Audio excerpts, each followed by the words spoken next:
On the kickoff tonight, it's going to be PCA. We continue on Lions Countdown to Kickoff tonight. Make your dream outdoor space. Make your dream outdoor space a reality.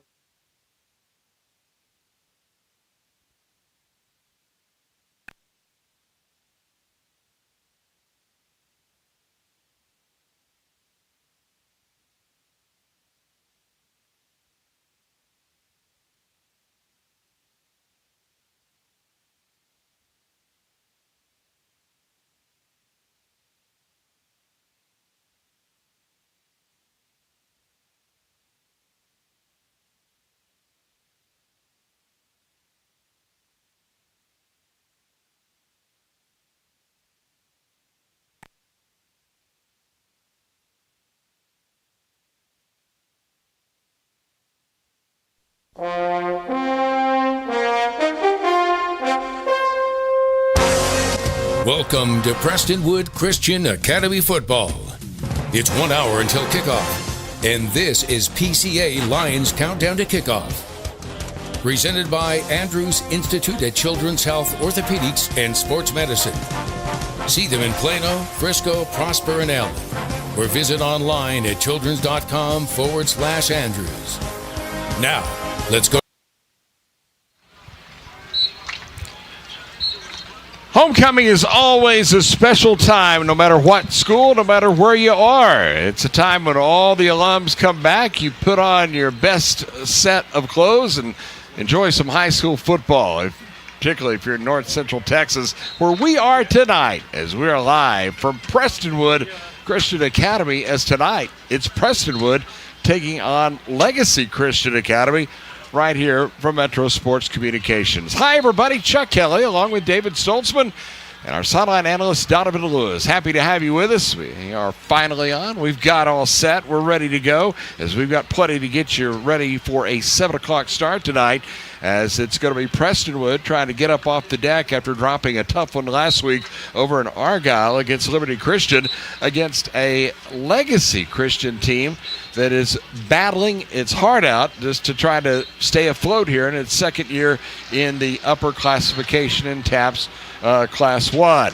Well, David Stoltzman, last week, it was quite a battle in front of a big crowd, big excitement. Everything was great over in Argyle. But let me tell you, bottom line is that was a doggone good team that Prestonwood played. And in the end, they came out victorious. And for the Lions, taking a 38-24 defeat, they've got to turn things around, get back on the winning track tonight. In front of the home folks, they've got a huge game coming up next week. And it was Liberty Christian's homecoming, so I think that right there would have made you feel a little bit differently about that game if you're a Lion. Now, they just couldn't get ahead, right, Chuck? They tried their best, the Lions did, and got down 14-3 very quickly, and then from there it was just a slugfest battle back. Now, the defense, who I'm not going to use a heavy word like liability, they've just been challenged. The defense what the Lions has, and going up against one of the powerhouses, that's a seasoned offense that Liberty Christian had. And 2-year quarterback going to Baylor, and offensive line was a weakness for them. It was exploited, but hey, that time it was the defense that kept Preston win the game. I just feel like, and Coach Antis would say too, they feel like they just left a whole lot on the field, some costly mistakes all the way around. Quinn Murphy throwing for almost 60%, 330 yards, 4 touchdowns, and an interception. It was a really, really hard-fought game. They just played behind the sticks all night, couldn't quite put a full game together, and ended up wheels just fell off in the end. Now, you have that game, and I think if they played it again, I know Coach Antis is already foaming at the mouth trying to get them back, saying, I hope we see him again. I know exactly what I do next time. And Liberty getting out of there, I think, with a good, strong win. But for district implications, you can't drop those. Those are the ones you need. You need to play a perfect game. You need to execute. You need to count on your guys that need that touch the ball. You need to count on your coaching staff. So you move forward to this game, Legacy, and this is a well-coached team, well-prepared. Coach Hicks has a super staff, and these young men are going to be prepared. Like you said, Coach, they're fighting that injury bug tooth and nail.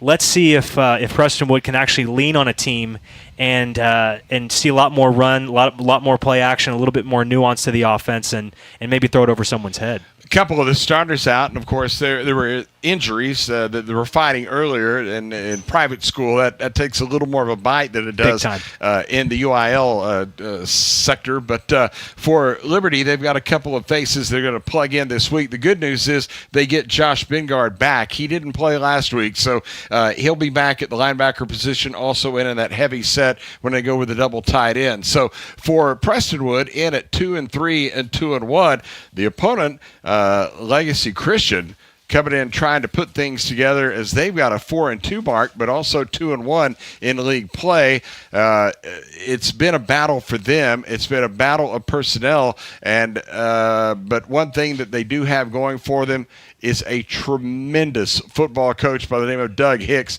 and it is just so much of a pleasure to get to work with him, just like Donnie Yantis from Prestonwood. But hearing their story, man, we could talk about it for the entire pregame, but I'll let you do the honors. Sir, I mean, again, yeah, we could do a whole podcast episode just on Coach Hicks, and you know, coming further along in the pregame show, I sit down with Coach, and we go over what makes not just him special, but his team. Now, Coach Hicks, talk about an unorthodox way to get into not just TAPS coaching, but just football coaching in general. He played college football at Pittsburgh State, which is the Gorillas. The Gorillas. Everyone knows that. Yep. He was a world-class sprinter there. He ends up going to San Diego and just calls his parents, says, I'm staying here, and he opens up shop, hangs his shingle, and starts training athletes. Next thing he knows, he's got a powerhouse of a business where he's training the likes of Cam Newton, Ben Roethlisberger. Not sure if you heard of those guys. I'm telling you. So he ends up parlaying that into a strength and conditioning coaching job here in the Metroplex, prayed about it, and it wound up at SMU. Then he goes to Coram Deo, Flower Mound, and starts coaching there. Coaches there about 7 years, gets their program jump-started before coming to Legacy. And I have to say, Coach, or Chuck, he is a coach that he says he discovered it literally has nothing to do with the X's and O's. It all has to do with the fundamentals and the culture. Imagine that. Imagine a head coach saying that, well, it's not about scheme. Usually you see these coaches go, I can scheme with the best of. No, not him, not Coach Hicks. So after that, he takes over a 2-8 squad and turns them around, goes 10-2, and then last year goes 8-5 with a semifinal appearance. So with the same kids, mind you.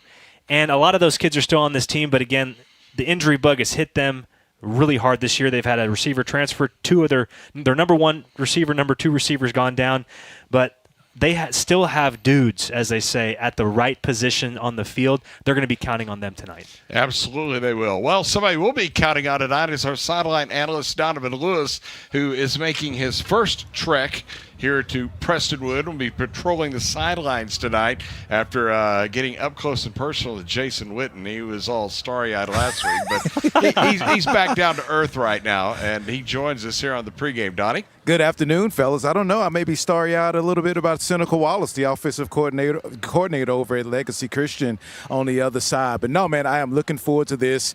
Actually, on our program today, we talked about homecoming and what it means to a lot of these kids. And I went to a high school, fellas. I didn't have sports, so I didn't get to experience homecoming. But I know how big it is and how much these kids will want to win the homecoming game, not only for everyone at the school, but themselves. So you know how important this game is for Prestonwood Christian, and of course Legacy Christian wants to come in and spoil that homecoming. So man, I know it's going to be a fun afternoon. Once the sun goes down, we'll get some nice cool football hitting weather, man, and I am so looking forward to calling this game with you guys. Well, this is such a beautiful place, and again, just the sight lines and everything that we'll talk about as that sun starts to head down to the western horizon. But they've got the huge tent up in the north end zone. It's the alumni night, and oh, what a sight that is. And if Bob Ross was a football fan, this is exactly what he'd be painting. I mean, it couldn't be a better night for these young men and for homecoming. And Chuck, I'm glad you told me that was the north end zone. Now I know which way is let's not.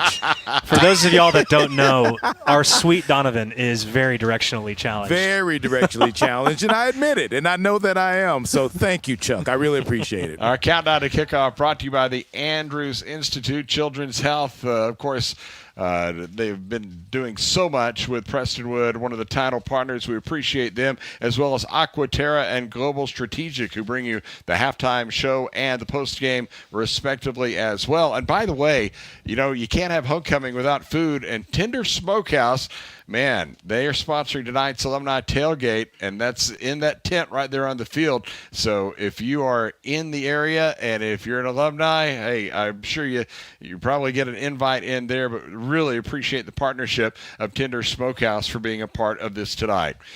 Well, we will take an opening timeout. We're going to go straight to the player interviews coming next. We're going to have that, and then we'll talk more about the game as we get closer to kickoff. 7 o'clock start tonight, but we'll hear from each of the respective coaches and plenty to get you ready for this game. So we certainly want you to sit back and enjoy it as we bring you the play-by-play Prestonwood football tonight against Legacy Christian Academy out of the Frisco area. We'll take an opening timeout here on the Children's Health countdown to kickoff, brought to you by the Andrews Institute, to be exact. Children's Health. We'll have more right after this opening timeout.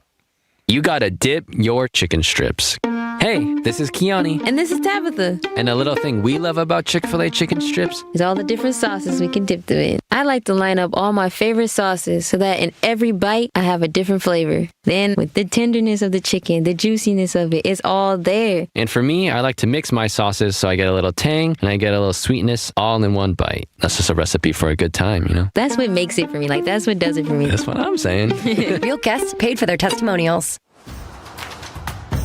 The Children's Health Andrews Institute is helping me get back into the swing of things.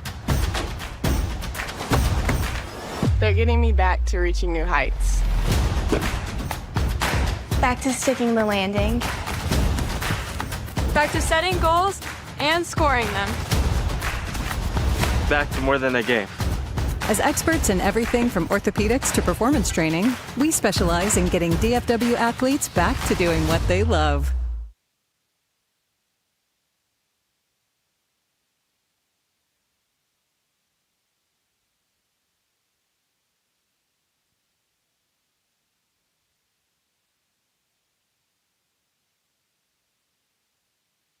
Children's Health Countdown. These player interviews are brought to you by Chick-fil-A, of course, located at Park and Parker, not far from the school. Well, we started on the offensive side of the football and talked to wide receiver David Niffen Jr., who, of course, everybody knows it's Junior, who has had a great start to the season. I came and watched actually 2 weeks ago when you had a really big game against Bishop, a couple of touchdowns, including that game winner. What was that like?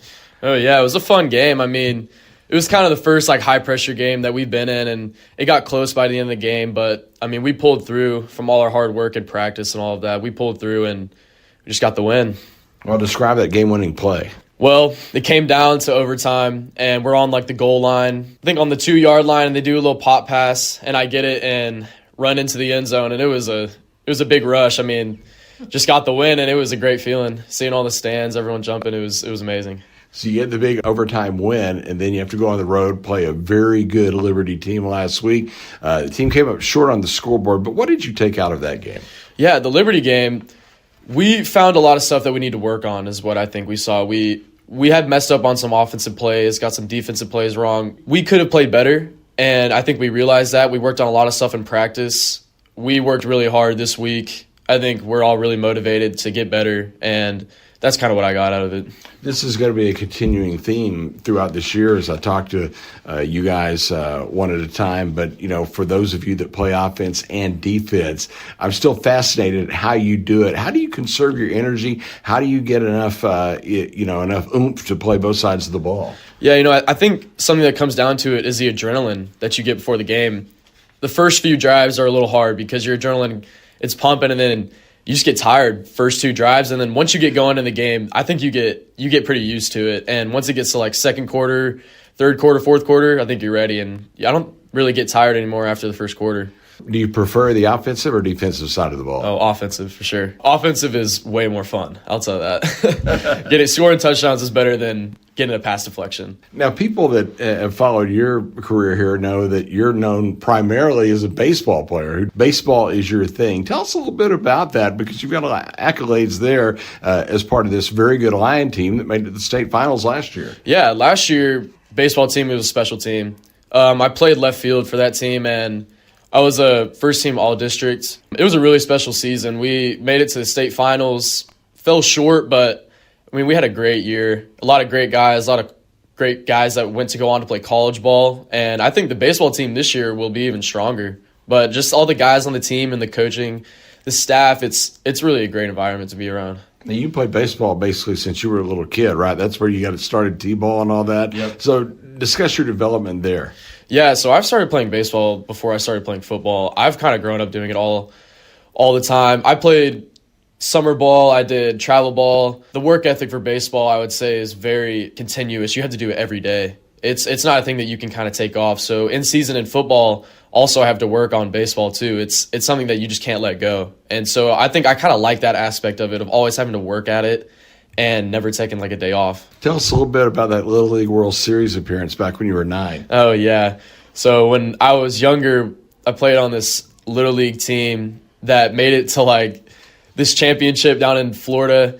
And it was like the championship game and got the game-winning hit, I'm pretty sure it was. And it was just a special moment because it was like my first time that we won like a big accolade in a sense. And it was like a really intense game. Even though I was young, it was just like a special moment that's ingrained in my head from ever since then.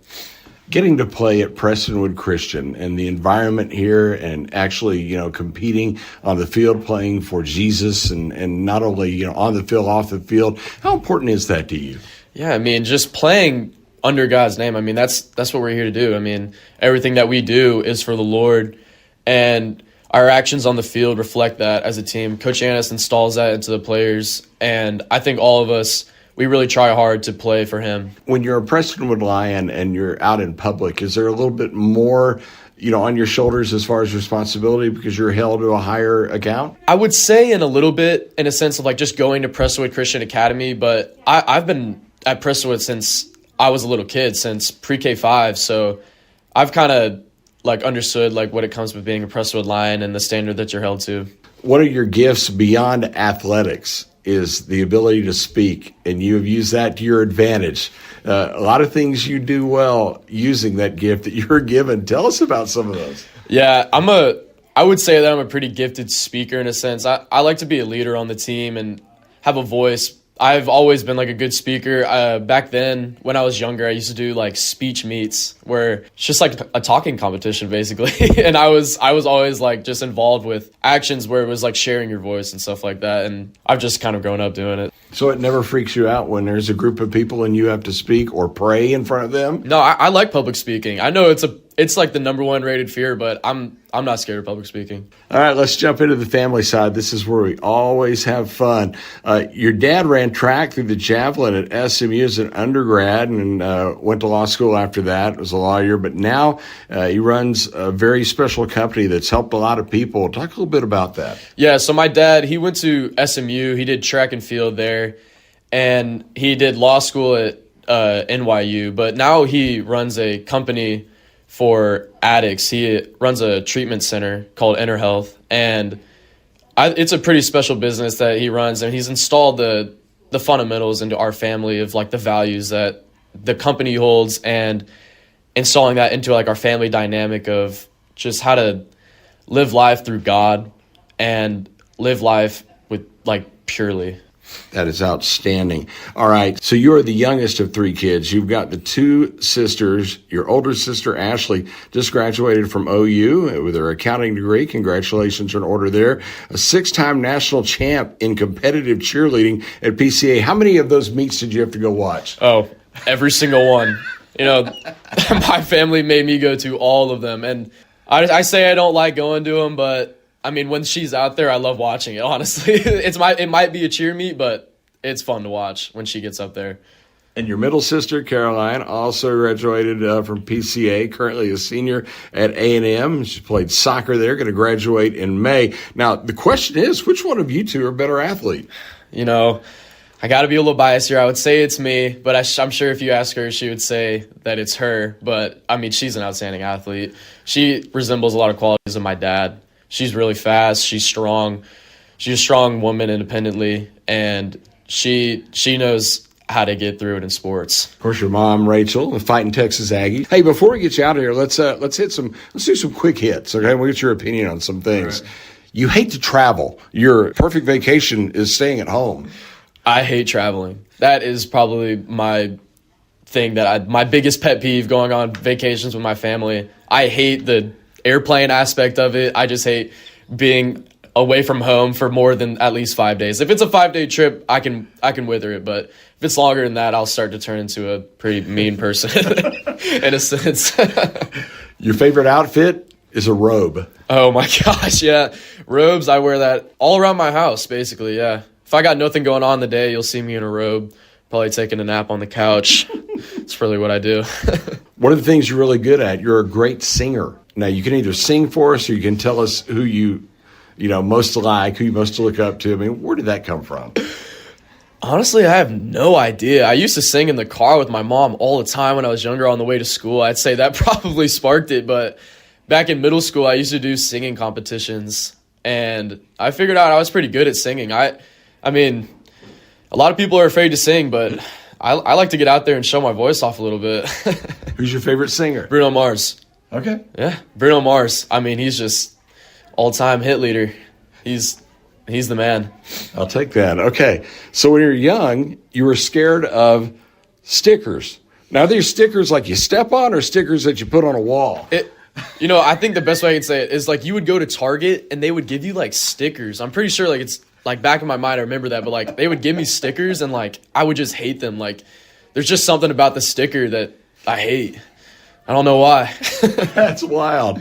Okay, you got 2 new puppies. Tell us about them. Yep. So tragically, my old dog died recently, like 4 months ago, I would say. And it was just of age. She got really old. And so we decided to get 2 new puppies, 2 twin Bernedoodles, mini Bernedoodles. And, I mean, they're the cutest things ever. I mean, if you saw them, they're just bundles of joy. They love people, and they're like my new favorite thing to hang around.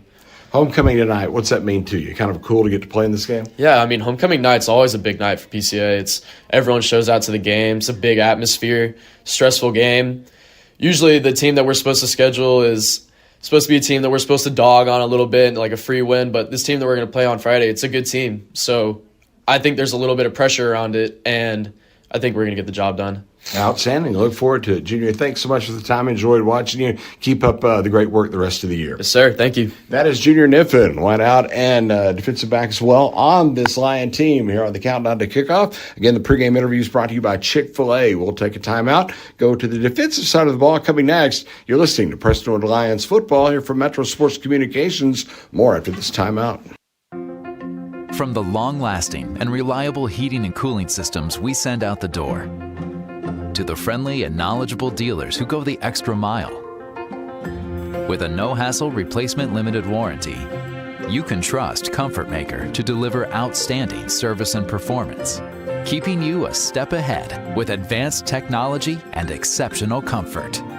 To find a Comfort Maker dealer, visit comfortmaker.com.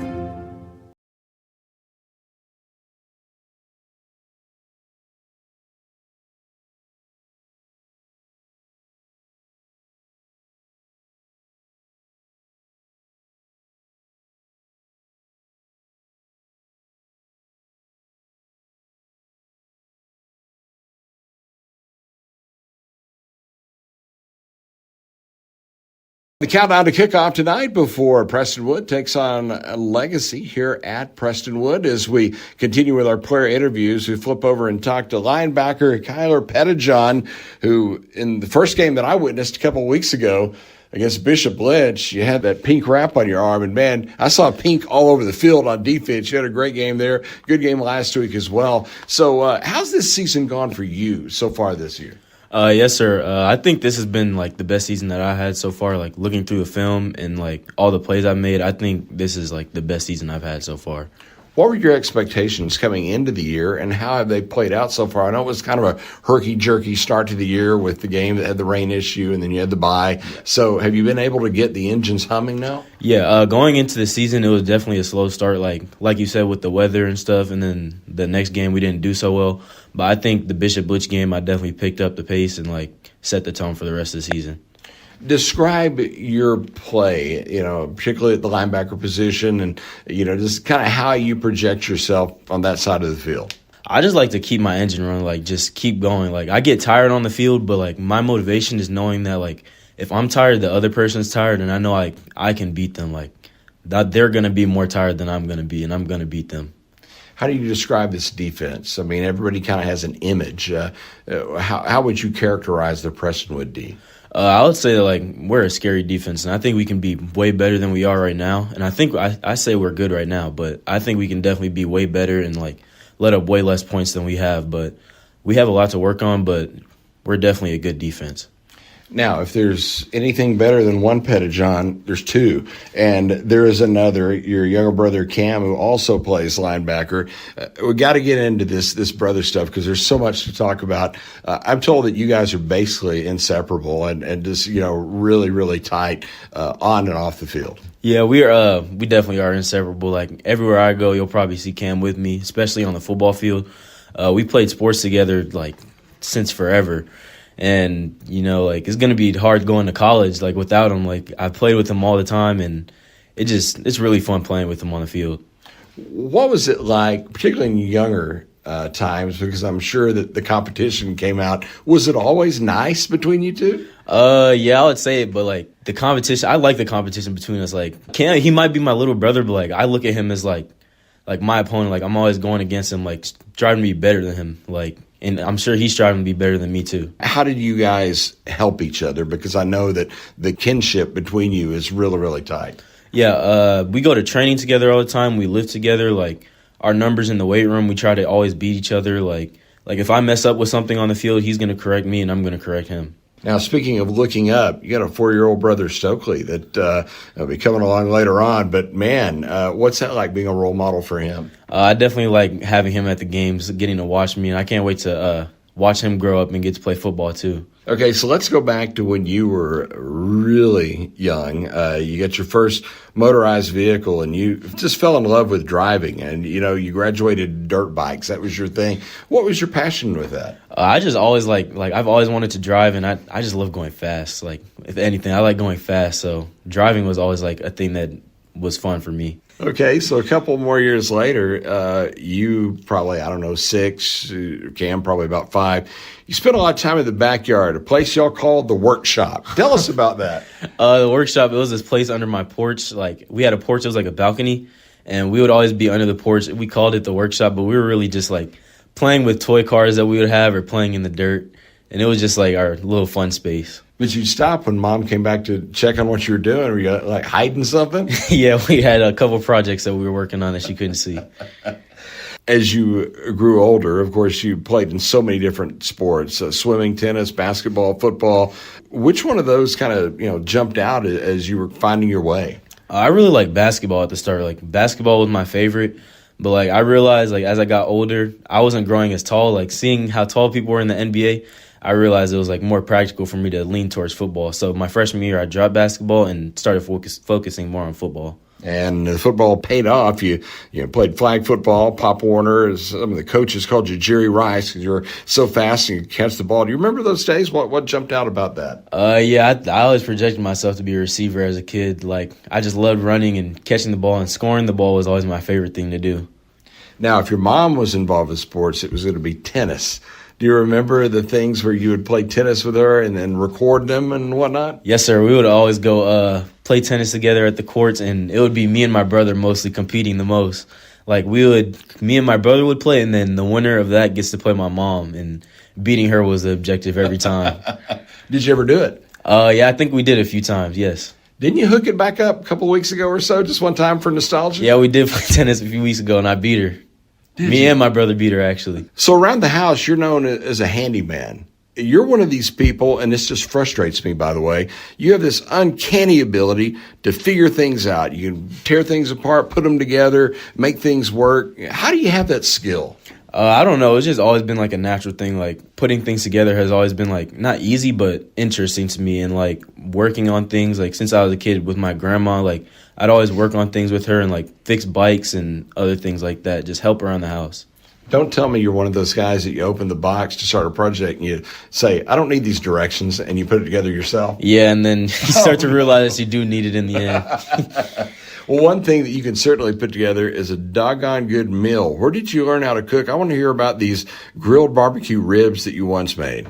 I actually learned it from a video I saw on TikTok, and my mom let me cook them one time, and she just loved it. And ever since then, she's been actually doing it.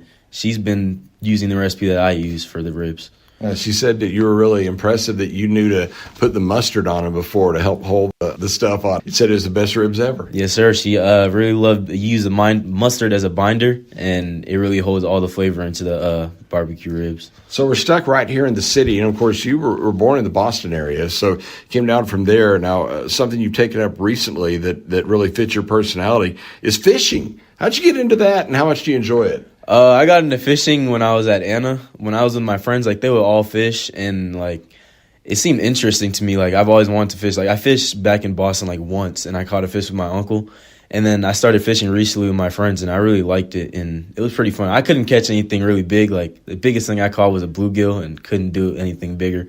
But it was still, like, a really fun experience. Like, the suspense of waiting for a fish to bite on your hook was just always fun to me.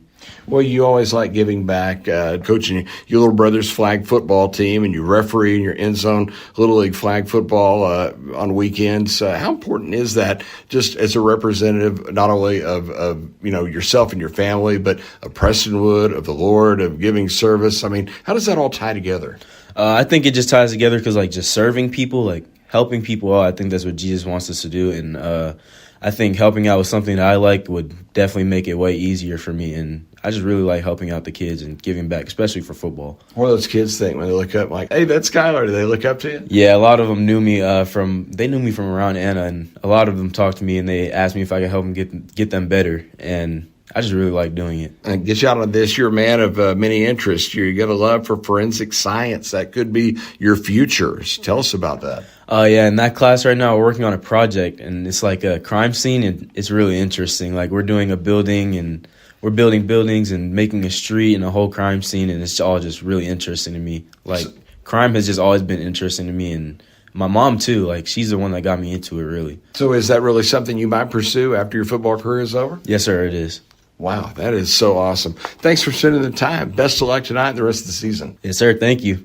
That is Kyler Pettijohn, linebacker here on the Lions football team. As we take time out here on the countdown to kickoff, we will have more to get you ready for this one. It's homecoming night at Prestonwood as the Lions take on Legacy Christian. A timeout here on the Andrews Institute Children's Health countdown to kickoff, and we'll have more after this timeout from Metro Sports Communications. With fast signs, see the visual possibility in your business. See it in lights and flags, on a van, in metal, on the floor, in color. With signs and graphics, you can say anything, do anything, be anything. So make your statement. With Fast Signs, your masterful team of visual marketing experts, anything is possible. Fast Signs, make your statement. Hey there, Lion Nation. I'm Rudy Casanova, owner and president of Global Strategic Business Process Outsource Solutions. In athletics, teamwork is everything. Each player has a role, and when they come together, they achieve greatness. At Global Strategic, we believe the same principle applies to the workplace. When the right people come together, your business thrives. Let Global Strategic help you build a winning team at work. Visit www.globalstrategic.com for more information and schedule some time with me or one of my team. The Casanova family and Global Strategic are proud supporters of the PCA Athletic Program. Go Lions! More on the countdown to kickoff. David Stoltzman here with the head coach of the Legacy Christian Eagles, Doug Hicks. Coach, you have what I guess most would call an unorthodox path to TAPS. So graduate college, where you're a sprinter, Pittsburgh State. You head to San Diego, then what? Yeah, I just tried to grow a business. I moved to San Diego because I wanted to get into the speed training business, and where's a better place to train year-round than out in Southern California? I love it. So you've trained some big names. I mean, feel free to name drop any of them, but I think Cam Newton comes to mind, guys like that. Yeah, the Lord just blessed me. I have no idea why. Just a poor boy from Missouri was able to move to Southern California and start a business that trained, probably 20 first-round draft picks. Cam Newton, Ben Roethlisberger, T.J. Duckett, Leonard Davis. Just, it's got to be the Lord, because it makes no sense when you look at my upbringing other than just trusting the Lord and chasing after Him. And so in that vein, the Lord led you into coaching, and not just strength and conditioning coaching, which you had a stint in college, at the college levels, but football coaching. How did you get there? Yeah, I mean, I played football at Pitt State, and so it's always been a passion of mine. I think there probably isn't a better sport on the face of earth to really train men to be a man of God. I think the life of a football player, of fighting through the grind, fighting through the pain, fighting through the suffering for such few opportunities, it teaches the art of delayed gratification, and I think our society struggles with that, wanting instant gratification all the time. They want convenience and comfort, and man, football resembles to me the life of a man of God, where you have to be willing to fight and wrestle and go through pain to shape, change, mold, make you who you're called to be, which is to be a man like God, and frankly to go through a ton of adversity to become more humble and more broken and more like Christ every day.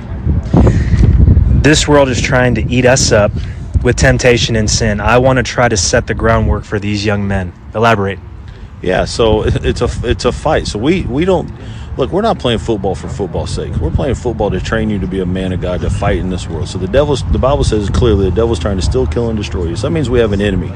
So we wrestle with the premise that we're not actually teaching you to go out here and beat this man on the other side of you. What we're trying to teach you to do is to deny yourself and do what the team is asking of you, so you can actually wrestle and fight an enemy that is real and out there, the spirits and principalities of darkness.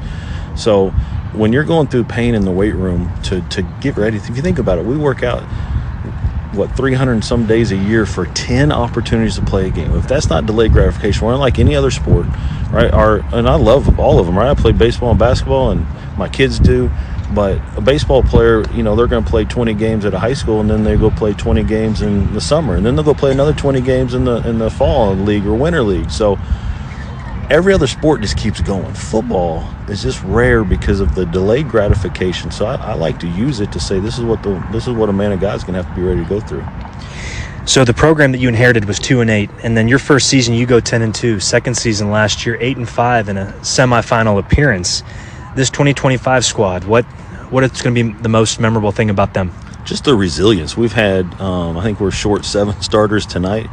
The resilience these young men are learning through adversity, the ability to focus on their technique and their fundamentals as opposed to their relying on somebody else to come and make a big play, that we have to be really fundamentally sound, and we'd have to be willing to play physical, and we've got to be willing to do things that are probably uncommon, where we can't just say, hey, let's go make a big play. No, we're going to have to drive the ball. We're going to have to be sustainable. We're going to have to really practice the premise of doing day in and day out mundane things well that lead us to victory. And on that note, the conclusion isn't written yet, but this 2025 squad, what are you most proud of so far at this point in the season? But like I said earlier, the resilience. I mean, we've had starting off the season with 3 ACL-ending injuries from starters, and they're not just any starters, like senior starters. And so the younger guys willing to step up and elevate their commitment level, elevate their focus, elevate their intensity, elevate their leadership. I mean, the other guys had to now step up when you lose guys of that magnitude in the season. Everybody's got to kind of step up. Football is not an I sport. It's a we sport. It's a team sport. So I've been really proud of how everybody has responded, and we've taken 3 years to continually improve our commitment level in terms of just time and energy and effort. And we are a really good high school football team. And I'm proud of our guys. They're just a bunch of blue-collar, hard-nosed, hard-working kids that are resilient and want to come out and compete. And at the end of the day, that's all I care about, because they're going to have to fight. So outside looking in, what do you see from this year's Prestonwood squad? Oh, they're huge. Their D-line, their O-line is just massive and competitive. They're extremely well coached. Coach Yanis, you can see it. When emotion happens, they move well as a unit, so you know they're well coached. Look, we're gonna have to play a perfect game, and a lot of things are gonna have to go our way to come out of here with a victory, and that's what we're hoping to do. So offensively, when are y'all at your best in your mind? Yeah, when we're running the ball. We got a great offensive line. We got 2 amazing running backs, and even a 3rd running back in our junior Jack Caswell. But Sam Jones and Jackson Ladd are kind of our workhorses, and we love to watch them run because they're just competitors. They're probably the most 2 competitive kids on our team, and probably the two best men. No, I shouldn't say that. We got a team full of amazing men. But look, they're at the top, the cream of the crop in terms of men that walk the face of this earth. So defensively, of course, then defending the run against an O-line like this, I'm sure, is really important. Give us a little bit of insight into the scheme for tonight. Yeah, we're an undersized team. We don't have any dogs out there that are some big dogs. The saying from Archie Griffin is not the size of the dog in fight, but the size of the fight in the dog matters. And that's our motto. We just tell guys to play fast, play physical, and play fundamentally sound. We can't sit there and just hit a 300-pound dude straight in the face. We got to actually try to get around him, do some speed. So that's our strategy. Just be fast and physical and fundamentally sound.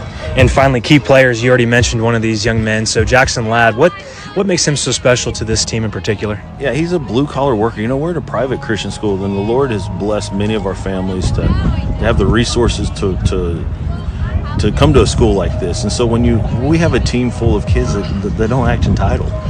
They want to work hard, and Jackson leads that with his blue-collar work ethic. I mean, he's just a nose to the grindstone, strong, fast, resilient man that just never quits. And so when you have leaders like that, he's a senior leader, when you have leaders like that the standard becomes resilient, and the standard becomes high effort, high energy, high commitment.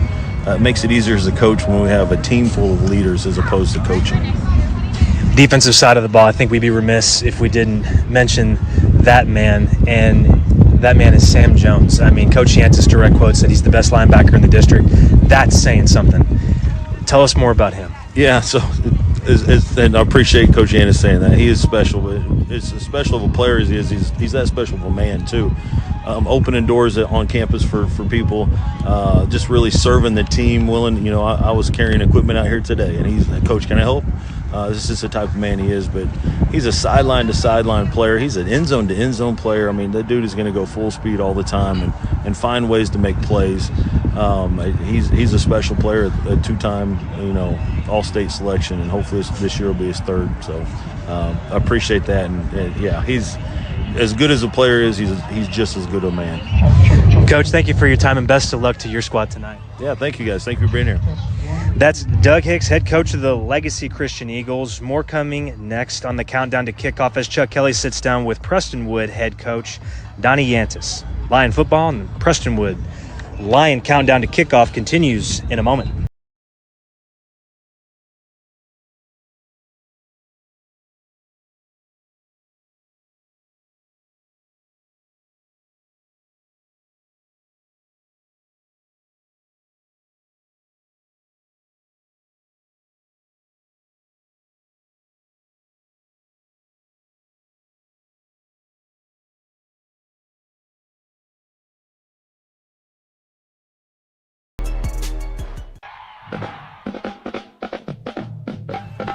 Test.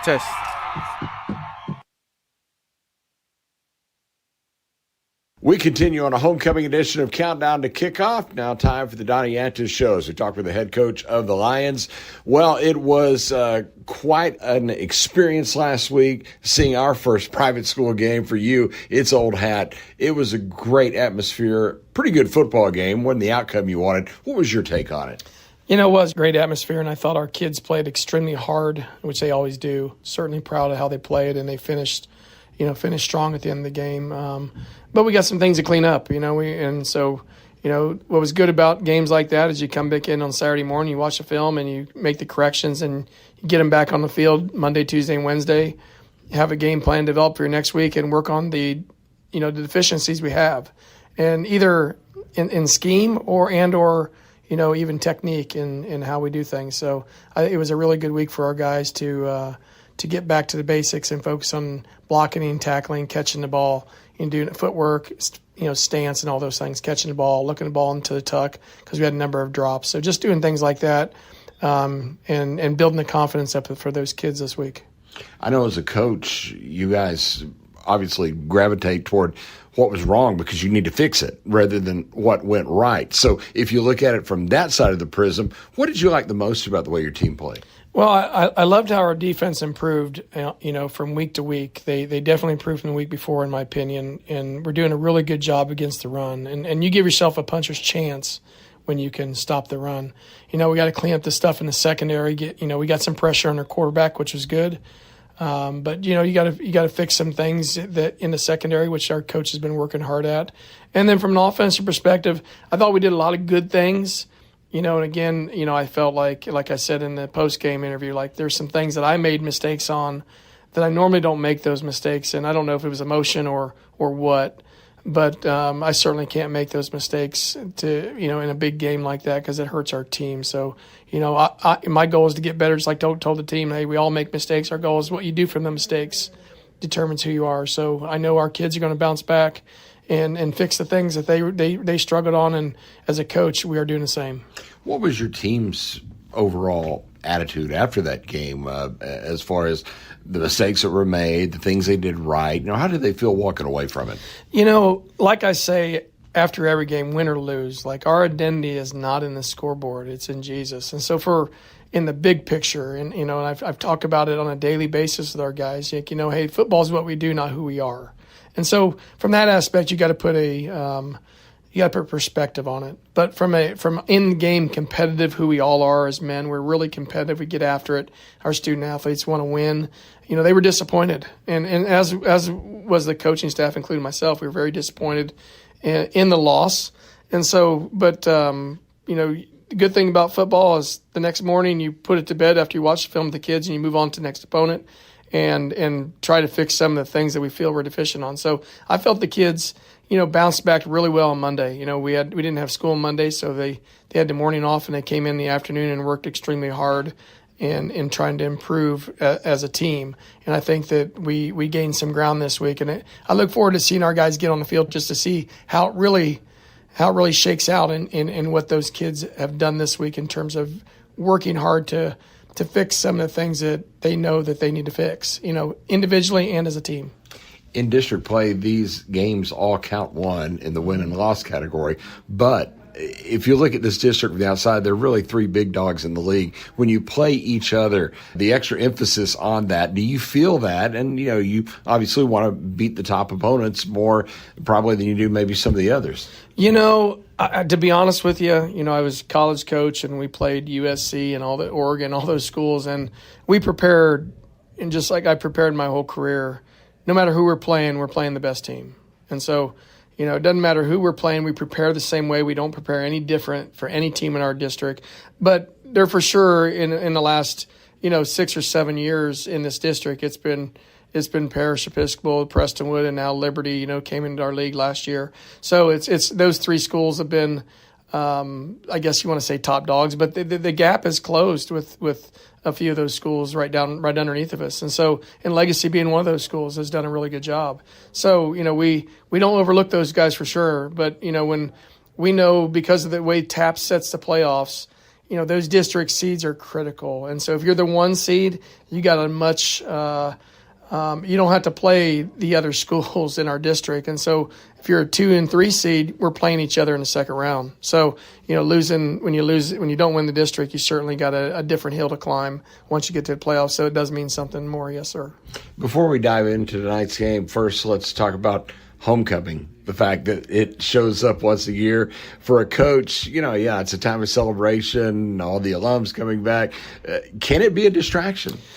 It can be. It hasn't been for us, but you want to let the kids enjoy the experience. They get it once a year, and so I think it's very important to let those kids enjoy it. But our kids are dialed in. I mean, they're competitive. They want to win. And the good thing about Prestonwood is the homecoming dance and that stuff's on Saturday, so you don't really have that issue. But no, I think it's also a good time for me as coach to teach these young men how to treat a young lady. We talk about, I'll have that talk on Friday before our game, because homecoming's coming up and they're going to be, taking their date to homecoming and to dinner and all that stuff. And it's how do you introduce yourself to her parents? How do you treat that young lady by opening the door, closing the door, making sure that you're doing the right things, honoring God with your words and actions. We talk about being with people, not being alone. That's the person you're taking out is someone's daughter, someone's future wife, someone's future mom, and someone is likely taking their future wife to homecoming this year or has taken in the past. How do you want that young man to treat your future wife? And so I want to make that clear. And then from a biblical perspective, like we making sure that we're doing the right things. You know, they're not doing things they shouldn't be doing. And so I hit them on that because I think it's very important. Chivalry is important still, and trying to teach these guys what it's about to treat a young lady and, you know, treat them with class and respect as they deserve. And, you know, I think so that's a big thing for me on homecoming week. And I also do the same thing when we get towards prom in the off season. But, you know, as for the football game, I think it's great seeing a lot of the alumni come back, and you'll see some of those guys on the sideline. These guys had played with these kids in the past, and they want to come back to their home, and we certainly want to give them a show and hope our kids play well, just so those guys can be proud of them. After that great wisdom, I almost hate to have to go back to football, but let's talk about legacy. We haven't gotten a ton of information to learn from our broadcasting standpoint, but you've seen them on film. You've seen them in the past. Mm-hmm. What are you looking at? You know what? Coach Nix does a great job with his team in terms of the toughness and the mentality they have. They play hard. They're very well coached. They've done a great job in the 2 years that, you know, we played them last year and it's our second year. But watching on film, I just think, you know, they've gotten better in terms of, you know, how they're coached. And, you know, I think they're very efficient on offense. Defensively, they're very sound. You know, like I said, they don't do a bunch of exotic stuff, but they play really hard, and it all starts inside of their linebacker. The mentality of that young man, number 32, and they have a kid on the edge, number 6. Their mentality, those are the returning starters from last year. And those kids, you can just see how hard they play, and the other kids, you know, are feeding off of those guys. So, yeah, I expect those guys to come in here and give us everything they have. And so we got to go in and take care of business and, you know, take care of Prestonwood, make sure we own the ball on offense and not give up big plays on defense. And we got to run the football. I think that's important for us moving forward. I was just about to say you did that very well against Bishop Lynch. And then last week, of course, playing a little better competition, you didn't get the ground game going. You did early with Taylor. It seemed like kind of faded out the rest of the game. So do you go back to that this week?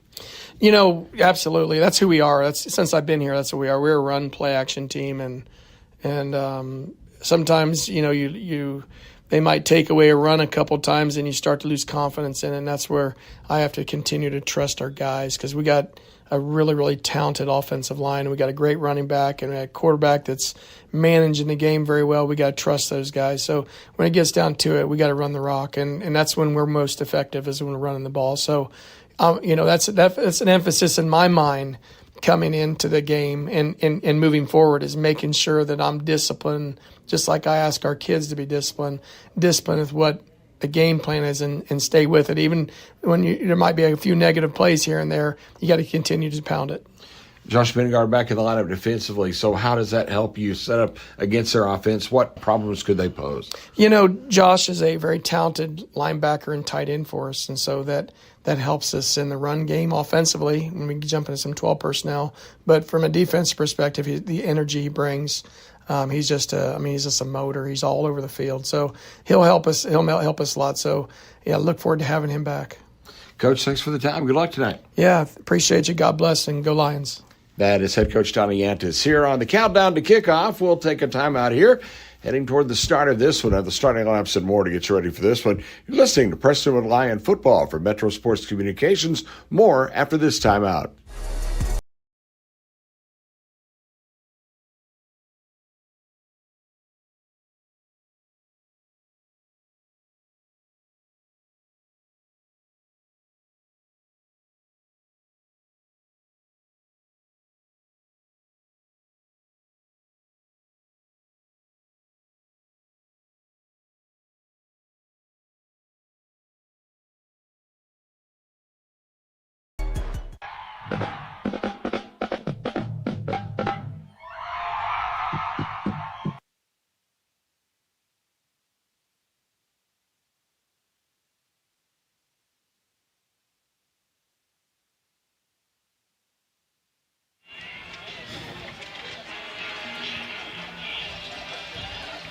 Time for football here at Prestonwood as the Lions and Legacy Christian set to go at it tonight. Chuck Kelly, David Stoltzman, And Donovan Lewis, happy to have you with us on Homecoming 25 on an absolutely beautiful night here at the stadium. Our game time weather conditions, 86 degrees right now. A little bit of summer trying to hang in. Fall just around the corner. Really no big problem with wind in the area, as right now really nothing to speak about. Wind out of the north, just very little. And that means it'll be going possibly into the face of the Lions in the first quarter. They'll be kicking off and moving from left to right as we look at it, from south to north. And, of course, Legacy will be going the opposite direction. Their fans across the way. Hope you enjoyed. Again, those visits. We're ready to go as the approach and the opening kickoff on the way from Trent Clarkson. Going to be down into the end zone, and it will be a touchback, and Legacy will have it at its own 25-yard line, 1st and 10. Well, let's give you the lineup for the Eagles. Again, we apologize for not having a little bit more time to get into the information, but Luke Lawrence, the quarterback, a senior, will have Jackson Ladd in the backfield, and he'll have 3 receivers set with Miles Heaton, Brennan Mays, and then we'll check to see who the wide receiver is. They've got about a rotation of 4 who will be coming in there, alternating throughout the ball game. And again, we'll keep an eye on the running back, Ladd, with Lawrence, the quarterback, set to call 1st and 10. They're going to line up 4 receivers out to the right side. Now shift into a normal shotgun set. 5 across the front as they fake the handoff and sling it over on the right side. It's caught at the 27-yard line, and that is Brennan Bays, who will get out to the 30 before he's knocked down by Landon Hollins, who came up from the safety position. That's going to be a gain of 6 yards on 1st down as Lawrence swings it out to Bays, who makes his 25th catch of the year. Actually, they moved it back, so move it back to about a 4-yard gain there on 1st down. The starting left tackle for Legacy Christian, Jude Womack, all 6'4" and a whole bunch of pounds of him, is out as the handoff on 2nd down will get only a yard out to the 30-yard line. It was Jackson Ladd, the tailback, as Gabe Tyree in on the tackle for the Lions. We were talking about Womack, again, anchoring that line. Well, he is out with injury, so they move from a 6'3", 300-plus lineman to a 5'10", 180-pound freshman. That is Reed Burkhalter, who's the starting left tackle. Josh Bratcher, the left guard, 5'10", 210, and a junior. The center is Jake Lee, 6 foot, 230, and a senior. The right guard, Jackson Dugas, is a marker down before this 3rd down play. Dugas at 6 foot, 250, and a senior. The right tackle, a big one, Grant Edwards, 6'4", 280, and a got league substitution on the offense. Number 14. 5-yard penalty, replay it down. This would be a wonderful time right here to meet the officials, because you just heard from Mr. Benson out of the Dallas chapter. Let's meet the officials for tonight's game. Officials introductions in 3, 2, 1.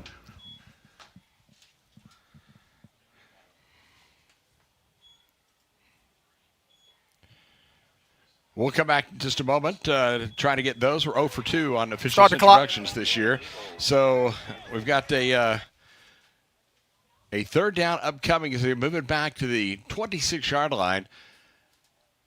Needing to get out just across the 35. Snap it to Lawrence. He pulls it down. We're looking for running room as he comes to the left sideline, running toward the boundary at the 30, and he's out of bounds at the 32 as it was Ty Gilday who came up from that rush linebacker position to get him out of bounds. It'll be short of the 1st down, so the Lion defense, after a 6-yard gain, maybe 7, gets it out into close but not quite range. They're 3 yards short, and they'll have to put it away. Prestonwood did a phenomenal job there. Just 3 and out to start the game. Every defense loves that. You're going to see a lot of getting the quarterback outside the pocket. Their offensive coordinator, Seneca Wallace, after all. And a lot more West Coast getting the ball out of hands, a lot of timing routes too, Chuck. That was a heavy rush on Jack Drygas, who got the kick away. Drygas, a good punter, averaging over 40 yards per punt, and this one rolls out of bounds in Prestonwood territory, and the Lions are going to have it 1st and 10 at the 37. I believe we're going to put it down. It's called a 27-yard punt, and the Lions will take over there. So the quarterback for Prestonwood, Luke Glass, who last week 21 of 45, 279 yards, a touchdown, and an interception. Glass will be out of the shotgun with William Taylor in the backfield. Taylor held pretty much in check last week, had only 40 yards against Liberty Christian, as they'll put Two receivers stacked to the left side. Short side, of course, to the right. Snap it to Glass. Got a handoff. And up the middle goes Bedford. Has 5. Has 10 as he gets out beyond the 40. And still going to the 50-yard line is where he's brought down. Going to be a pickup of 13 before H. Racer makes the tackle for the Eagles. So it'll be a first down and 10. Nice gain on first down for William Taylor. Now, the man to watch tonight is going to be Sam Jones. He's the it guy. He's that middle linebacker for Legacy. Taylor bouncing outside, gets to the 45 to the 44. There is a marker down on the play. And Sam Jones in on the tackle. And we'll get the indication here. You got a holding on the offense, number 72. Going to be a 10-yard penalty from pre-spot. If at first you don't succeed, let's try again. The officials, they're out of the Dallas chapter. Tony Benson, ref, Rockwall. Matthew Mintz, umpire, Fate. Michael Clark, head linesman, Dallas. Corey Smith, line judge, Rockwall. James Gant Jr., side judge, Mesquite. Brian White, field judge, Frisco. Preston Thomas, back judge, Rockwall.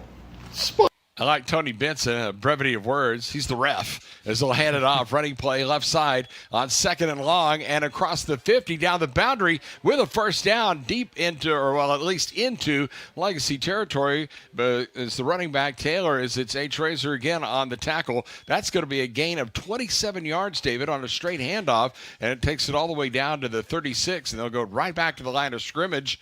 As Glass surveys the defense, gets the snap quickly, fires over the middle. It is caught. That's Morial with the room inside the 25, down near the 20, and he will be finally marked down.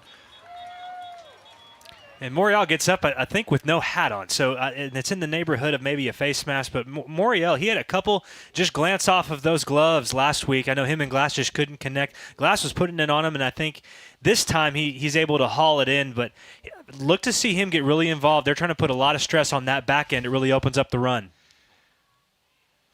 Well, let's see what this is all about. Maybe no play. Oh. Our statistician, Ryan Metcalf, trying to get to the bottom bottom of this. On the offense, All number right. 65. At a personal foul. Face mask on the defense, number 23. Penalties offset. Replay first down. I was half right. Ryan Metcalf was 100% correct. You were half correct, Dave. So we'll give you a 50 on that test. Great. I'll take it. You used to anyway. From the 36, going to give it to Taylor. And this time he's met right at the line of scrimmage and really nothing doing, as it was Aiden Riley, the Will linebacker, who made the stop for the Eagles. Junior Niffen, who you heard on the pregame show, but that was a nifty interview with Junior. I enjoyed talking to him and to Kyler Pettijohn.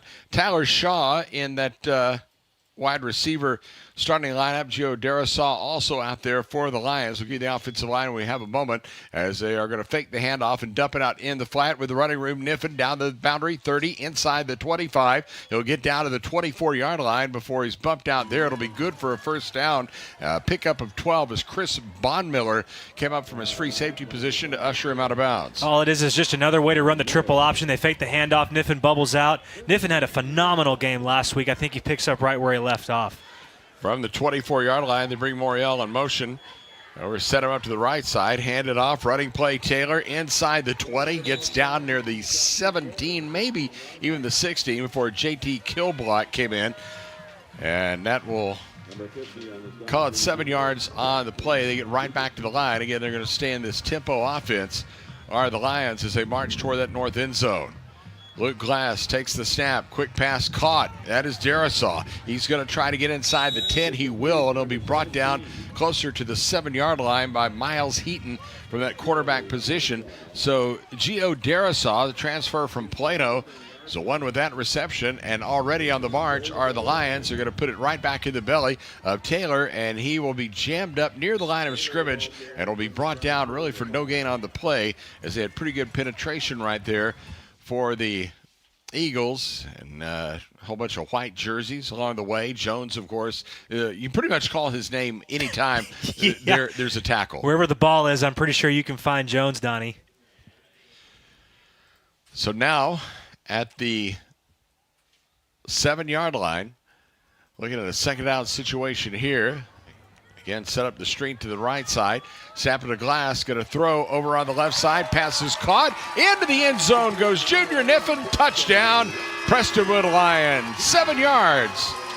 And that's the hardest route for any linebacker, outside linebacker, low safety to cover. It's that 4 to 6 route. It's a 4, roll it to 6. The ball could not have been thrown better by Luke Glass. That's just timing, something he's been looking for with this new batch of receivers that he has.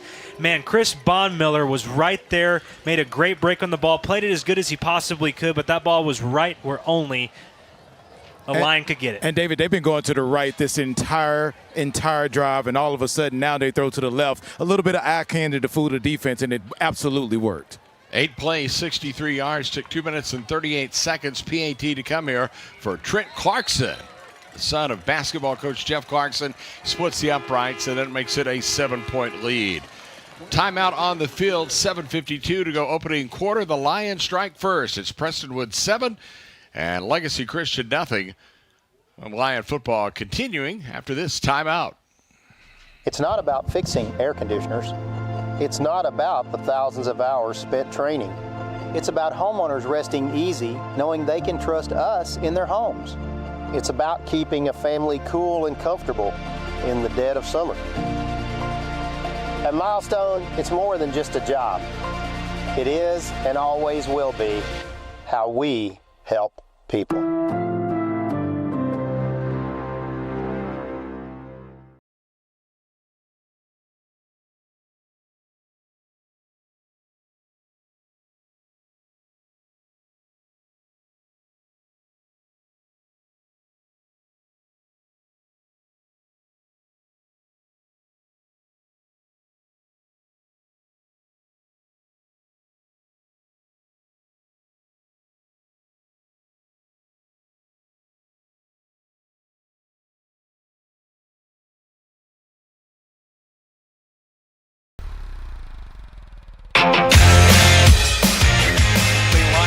Top as the kickoff from Trent Clarkson. Again, a touchback will set up Legacy at its own 25-yard line.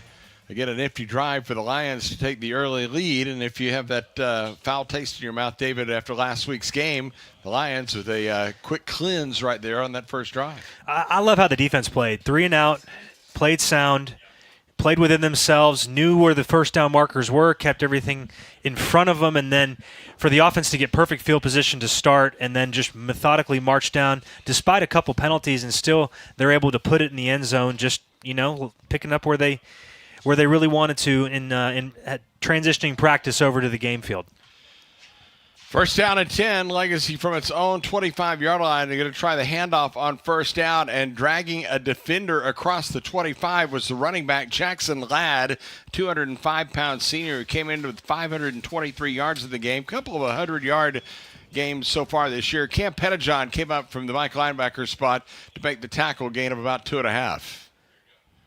He is going to be just the most prototypical running back you've ever seen in Jackson Ladd. He's a senior. He's 5'9", 205. His center of gravity is about 1.5 inches off the ground, and he is not going to be an easy tackle. So you're going to want to get him up around his legs, hang on for dear life, and hope the cavalry shows up.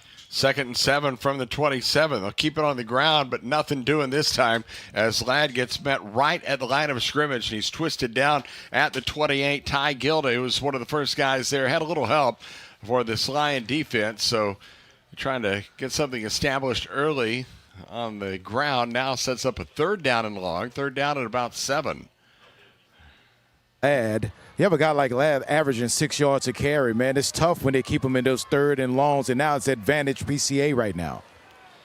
And we'll see what to do. The quarterback, Lawrence, has 2 backs either side to help block. He's going to be flushed out, fires it over the right side, pass is caught, then the ball pops out at the 37. Did he hold on and get the first down and then lose it out of bounds, or was it incomplete? It looks like it's ruled incomplete across the way, and that'll bring up 4th down as Andrew Wetzel, the senior, is the one who just almost had it but couldn't hold on. And I like Gio Darasaw. I mean, the one thing I've seen from PCA so far, last game, this game, super soft corners. You've got to credit Coach Seneca Wallace for dialing up an outside route. It was what Liberty, lived off of last game, but great job by Darasaw forcing another 3 and out. Another punt here from Jack Drygas. This is going to come up short as it crosses midfield, and it will be at the 48-yard line is where Prestonwood is going to start 1st and 10 after a 34-yard punt. I want to say thanks to some of the folks making it a special Homecoming 9, Homecoming 25, including Paris Baguette. Excited to welcome them, new corporate sponsor in the Prestonwood family, Paris Baguette. Visit their bakery and receive 10% off when you mention Prestonwood Christian Academy. That's all you have to do, 10% off. So thanks a lot to Paris Baguette for the generous support, and welcome to the PCA family. Well, from the 47-yard line, already up 7-0. Luke Glass set to go back to work. They set Morel up to the right, and they fake the handoff and throw over the left side. It's caught for a first down into Legacy territory beyond the 40 down to the 38-yard line as the pass was caught by Tyler Shaw. It's a gain of 14. Harry Ramsey on the tackle from his quarterback position. Nice job, nice pass, first down. Luke Glass putting it on a receiver. Handoff goes to Taylor. They'll bang the left side. He'll get inside the 35-yard line, down to the 34. Give him a gain of about 3 on the play. It's Bubba Barnes, the senior Jack linebacker, making the stop for the Eagles. George Proctor, Cash Cartade, Keller Walters across the front. They alternate a lot of guys, though. That was the starting 3. As another handoff and another nifty run up the middle as Taylor will get inside the 30, down to the 29-yard line. It'll be a couple of yards short of the first down after a 5-yard gain. Ramsey again on the tackle. He and Heaton are the quarterbacks. Dave Nasubu, who's normally the starter, out for this game. This is where you can tell what type of team you have. Running situation, pretty obvious. You go motion with the tight end, and you're going to see how strong you actually are. Here's the fake of the handoff, and the pass over the middle is incomplete. Went off the hands of Junior Niffen inside the 20-yard line, as it looked like that Glass is going to put it right on the money. Niffen didn't hold on to it. Now it's going to bring up 4th down and a decision time for head coach Donnie Yantis. I don't think there's any decision at all that you go for it, even when you call the play like that. Oh, he's calling a timeout right now, so maybe he does have to think about it. But just a millimeter too much from Glass on that pass because that play was there. Prestonwood. So Prestonwood taking the timeout. Go ahead and give you the rest of that defense, trying to squeeze them in for the Eagles. JT Kilblock, the Sam linebacker, Aiden Riley, the Will backer, the all-star, 2-time all-stater Sam Jones at the Mike linebacker, and Bubba Barnes, the senior at the Jack. At the back end is H. Razor and Chris Bondmiller. They are the 2 safeties. By the way, we looked early on, we were doing our preparation, and we were trying to get the story behind H. Yes, it's the letter H, Racer, R-A-S-O-R, and so I reached out to his dad. He said, hey, tell me about this. And I said, well, you go all the way back, and this is like 6 generations back. There was John Henry Racer, and it became H, became a nickname along the way, and that got passed down, so it's just a part of the family name. That's awesome. H. Racer. D, thank you for your input. You're welcome, Chuck. Now it would be C. Follow along here. Man, I was trying. I didn't know exactly how to spell your name, so I didn't want to go there. From the 29-yard line, they're going to go for it, of course. And you can catch Donnie on an ESPN spelling bee whenever he's sideline reporter there. The one out in the first round. That's what you're going to check. Sir, you already asked for a definition. You sure you got this? Well, they line up in the pistol and snap it to Glass. He'll throw over into traffic on the right side, left side line, beg your pardon, and it's incomplete. Double coverage over there as they were looking for Niffen, but Ramsey had some help from another one of his teammates across the way, and a nice job by the Eagle defense to force the Lions to turn it over on 4th down. Yeah, I think, David, that's the right read, but I would have loved to have seen Glass put a little more zip on that ball instead of lofting it up to give the safety the time to come over and knock it out of the air. I think if he puts a little more oomph into it, that ball may get there. I think you're right, Donnie, and it was the play that they actually scored the touchdown on. Right. That time, the defense just kind of bowed up, and they said, look, we'll let whatever we can behind us. We think that they're going to go for the sticks, and they guessed right, and they played it perfect. Luke Lawrence back out in the gun, takes the snap, going to fire over on the right side. Pass is caught. That's Brennan Bays who has it down the right sideline as he crosses the 40 out to the 41. It was Josh Bingard, the junior, back from that injury on the tackle. He missed last week's game. Pickup of 12 on that first down pass. They're thrilled to have Bengard back. He sits in there, and really this is probably one of the best linebacking cores, I think, possibly in all the taps, certainly in the district. That's high praise, and really good to see Bengard out there. He's sideline to sideline. He's built like that true linebacker, 6 foot 212, 215. So from the 41, first down, and the handoff. Oh, beg your pardon, it's going to be the keeper, and Lawrence gets knocked down by Jaden Morris, who came in from the nose tackle position. It's a loss of 1 on the play. Morris has Eddie Brownstein and Gabe Tyree on his left and right. The 2 Pettijohns in the linebacker core. Kyler, who you heard on the pregame, and Cam, along with Josh Bingard, Ty Gildy. And, of course, Darasaw and Lineberger, the quarterbacks. And Braden Bixler and Landon Hollins at the safeties. We'll see Tyler Shaw there as 2.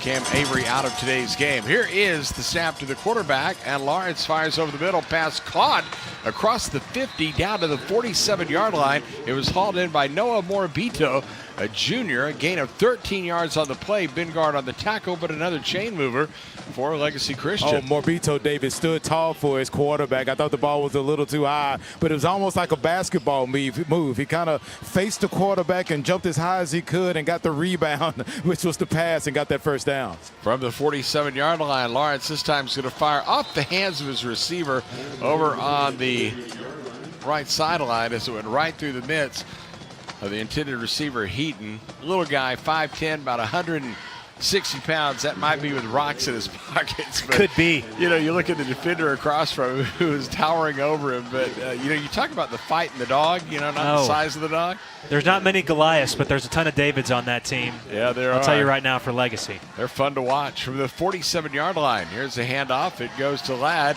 and he gets met right at the line of scrimmage, and that was Cam Pettijohn, the junior, who came in from that Mike linebacker position to lay the lumber to him there, and that's going to bring up 3rd down and long. Man, David, it feels like in order for PCA to be successful on defense tonight, they're going to have to stay disciplined, because Legacy is all about trying to trick you and having your eyes fool you on every single offensive play. 100%, Donnie.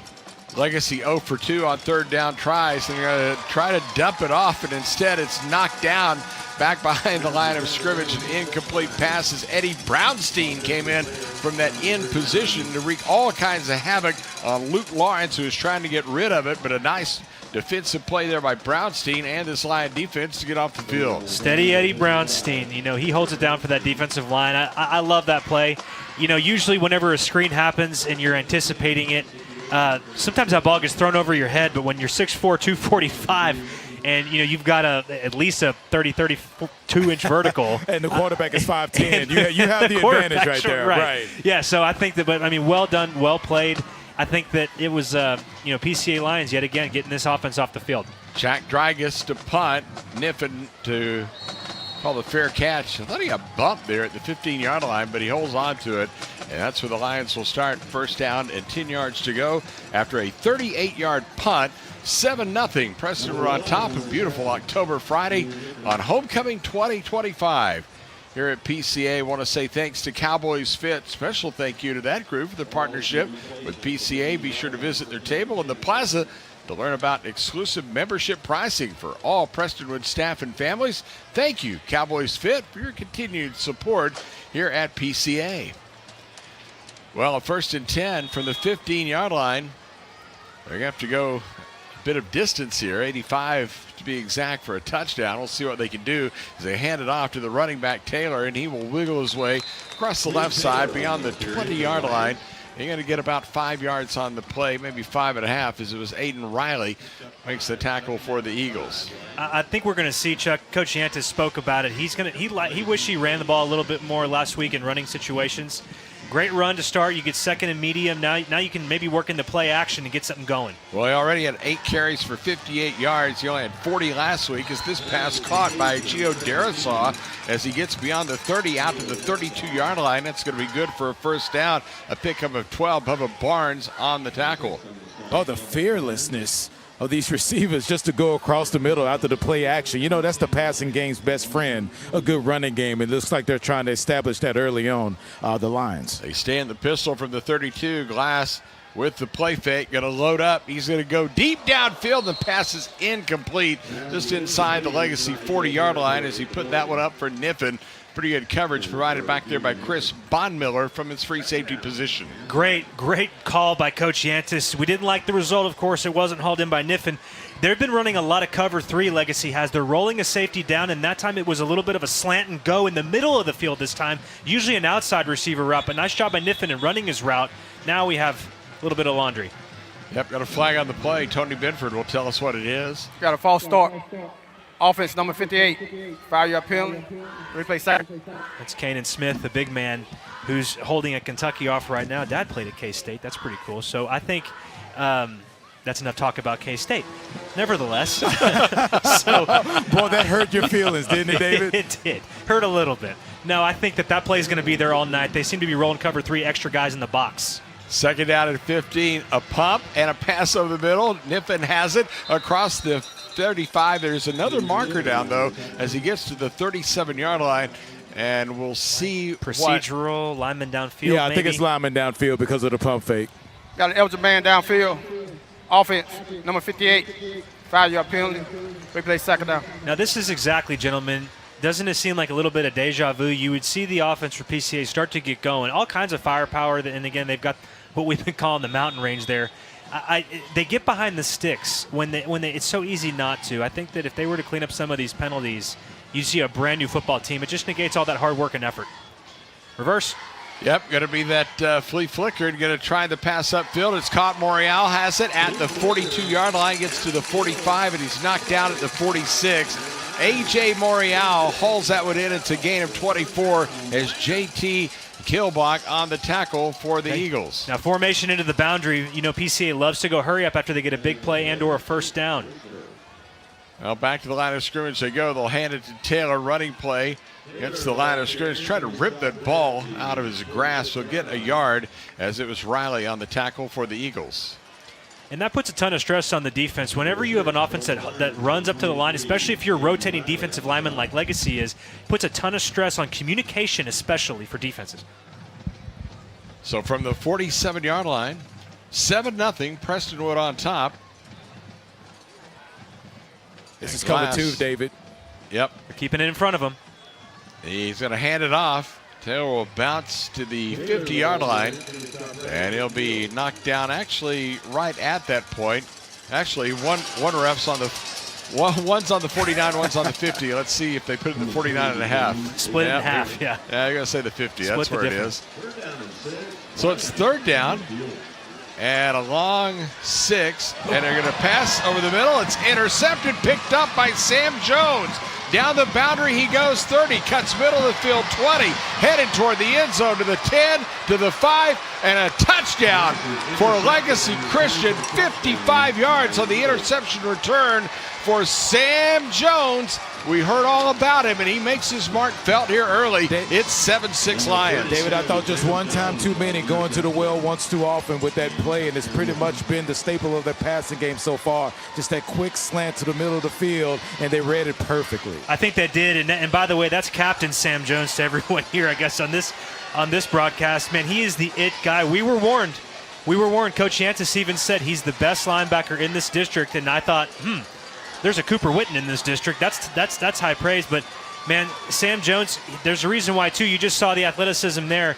2 inches taller, and he's getting an offer from every school in the country. Certainly plays bigger than he is. And that time, he played running back just like he missed last couple seasons. Jack Dragus with the PAT, and just like that, the Eagles with the pick 6 are back even in this game. 1:04 to go in the opening quarter. New score, Lions 7, Eagles 7. You're listening to Prestonwood Christian Academy football for Metro Sports Communications. More after this timeout. Make your dream outdoor space a reality with Aquaterra Outdoors. From full-service design to construction for landscaping, pools, and outdoor structures, we offer everything you need for your ideal outdoor environment. With years of experience and a commitment to excellence. Aquaterra Outdoors, elevating outdoor living to the next level. Contact us today at 214-387-8333. Or visit our website, aquaterraoutdoors.com, and start your journey to the ultimate outdoor experience. C3 Auto, serving Plano for over 14 years. You can find us just west of 75 at 3101 Premier Drive in Plano, Texas. Day or night, rain or shine, come browse our selection of over 2 acres of vehicles. Covered parking allows for vehicle protection and a shady walk around the lot. As a Carfax Advantage dealer, we specialize in clean Carfax, low-mileage used vehicles. Come by and meet the real boss at the office, Repo Jr. Find us online at c3auto.com. Well, a big interception return, and we're right back where we started, even Steven, as this ball is going to come down to the 20-yard line, finally picked up there by Niffen, and he'll be twisted off his feet at the 25-yard line, and it will be first down for the Lions at that point. A tackle made by Andrew Wetzel on that kick. Kind of strange. You know, you've seen those dirty kickoffs in the NFL. I know you don't watch NFL much, but, you know, these weird kicks. They do, yeah, where it kind of falls down like a leaf out of an oak tree. Yes. Yeah. Great way to put it. But that one wasn't exactly like that. It was just kind of bouncing around, and somebody needed to grab it. Well, so if you want to talk into special teams, if everyone wants to go and get put to sleep, special teams, if you're in the back end and you're receiving the ball, if that ball goes over your head, now you go block somebody. But if it's coming at you, you don't know what to do. Here's a handoff on first down. He'll try Taylor, and he'll go up the gut. There's a marker down on the play. And we'll see if this is going to be in that holding area that you see often, or if it might be the line of scrimmage. We'll hear from Tony Bent. And for no, wave it off. Say no foul on the play. Well, and I got to say right now, if you're Coach Yantis, I think you pretty much had a little sit down, as they say, with your offense, especially your offensive line, because the offensive line is keeping Glass upright, but I think that you really do need to lean on them, because this is an undersized defensive line that's playing well above their size.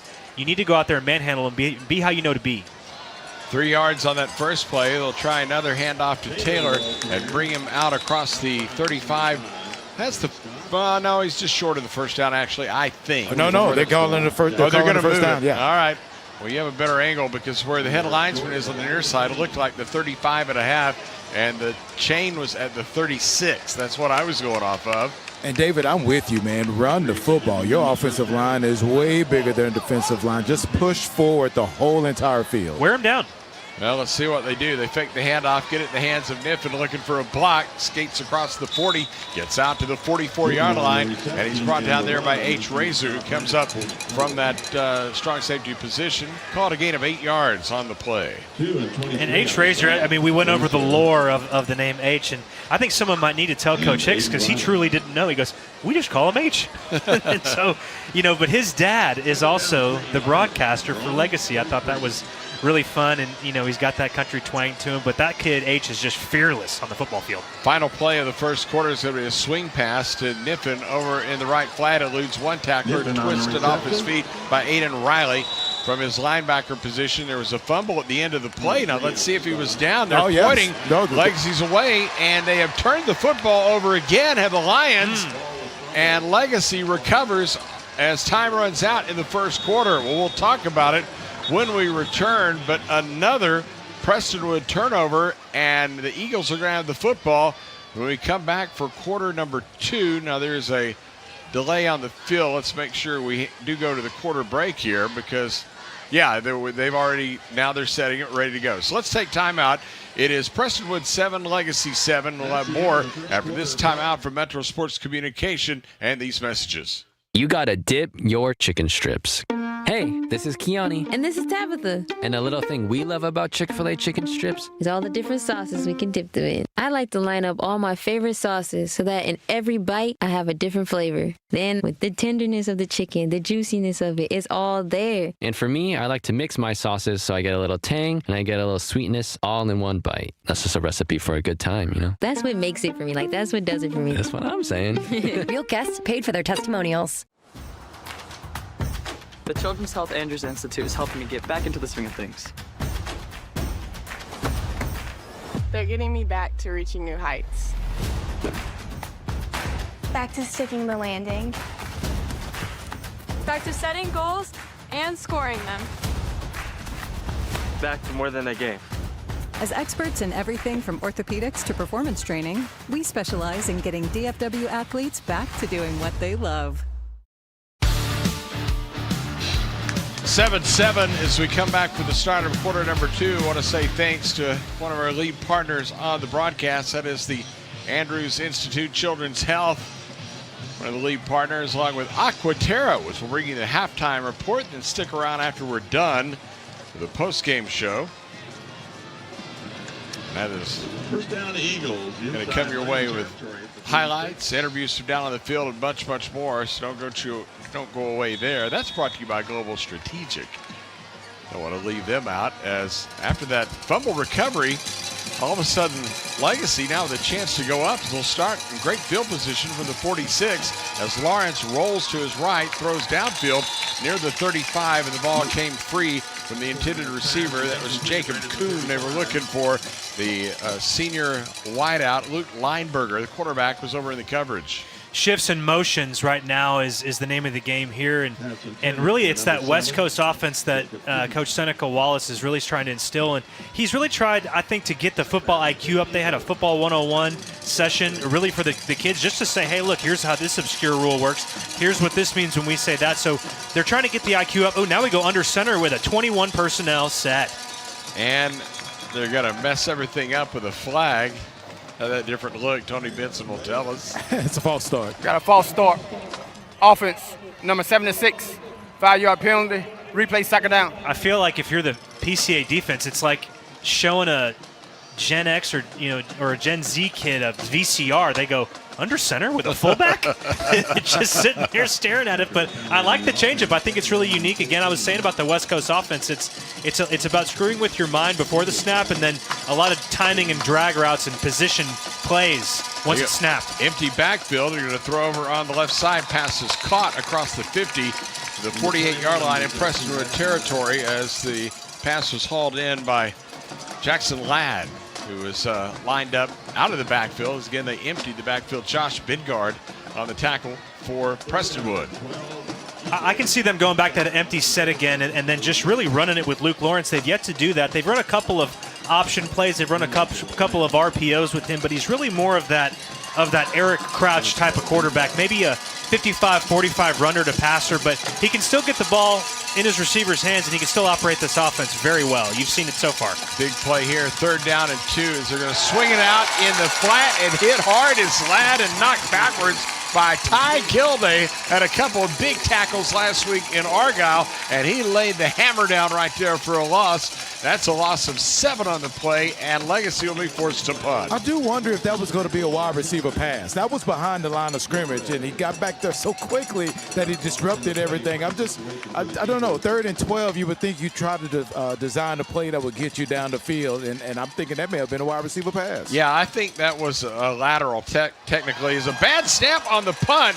Now back to gather it is Dragus. Will he be able to get it away? He does, but it was partially blocked, and now the pigskin free at the 38-yard line, and finally the Lions get on top of it, as it was Ian Nunnenkamp, the sophomore, I believe, who came up with that, lucky number 13. But what a wacky play, a bad snap, and the punter, Dragus, had the presence of mind to get the ball and try to punt it away, but it was Nunnenkamp who blocked it, is what our spotter, Kalen Kelly, is telling us.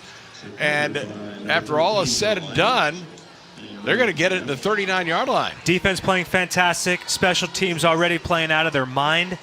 Offense is kind of that one dragon meme that has the goofy face. They're really wanting to just go down, get you your confidence back, and I think it goes back to what we were saying, Donnie. Just run the football. Yeah, exactly. Get simple. Get the guys their mojo back. From the 39, give it to Taylor, and he'll have a burst up the middle, has 5 yards, maybe get an extra as he gets inside the 35-yard line.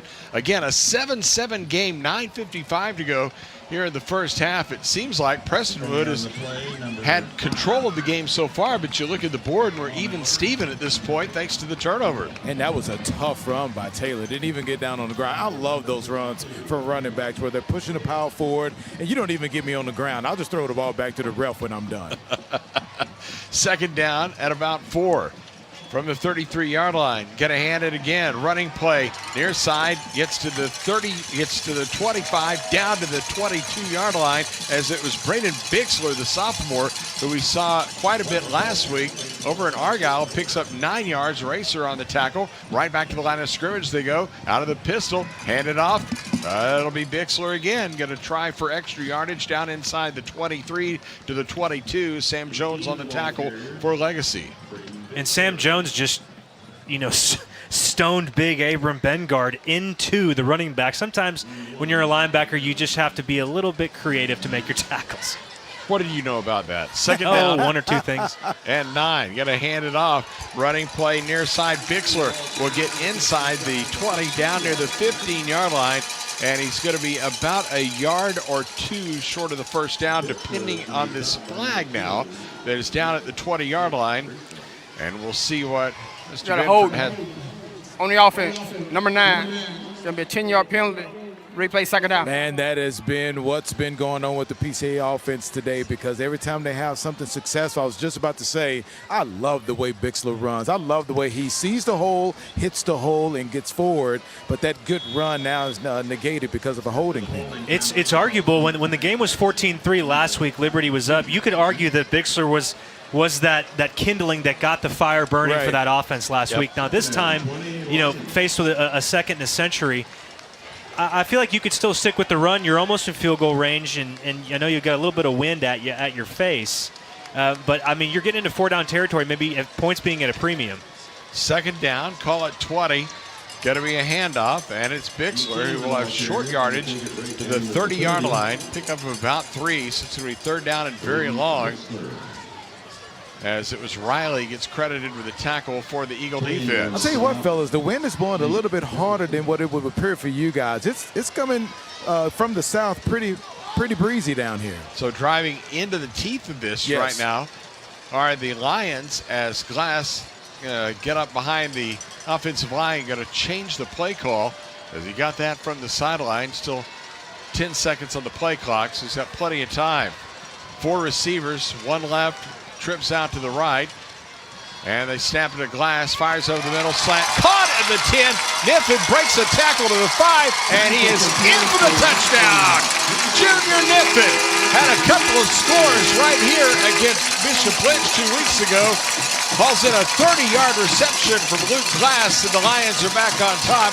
It's 13-7. I'll tell you what, David, East Texas A&M is going to be happy with that throw. What a confident throw that was into the teeth of the defense. Just knowing where his guy was going to be, and he put it right there on the money in stride, and Niffen was able to get around the corner and get to the end zone. And third and 17, you would think, okay, they're just trying to pick up some yardage so that they can make a manageable field goal, but not Niffen. Niffen finds a hole in the zone. It's just a simple cover 4. They're trying to keep everything in front of him, but Ramsey falls down. He's the one that can maybe make a play at the sticks, but man, Niffen is finally getting on the same page with his quarterback. Nice job by Luke Glass, hitting him in stride. The timing is going to be what makes or breaks this offense, I think, later on in the season as it goes on. Point after from Trent Clarkson, brought to you by Chick-fil-A at Park and Parker, right down from Prestonwood. As the kick makes it a 7-point game, we'll take timeout with 7 minutes and 21 seconds to go here in the first half. Our new score becomes Prestonwood 14, Legacy Christian 7. More Lion football from Metro Sports Communications continues after this timeout. From the long-lasting and reliable heating and cooling systems we send out the door, to the friendly and knowledgeable dealers who go the extra mile. With a no-hassle replacement limited warranty, you can trust Comfort Maker to deliver outstanding service and performance, keeping you a step ahead with advanced technology and exceptional comfort. To find a Comfort Maker dealer, visit comfortmaker.com.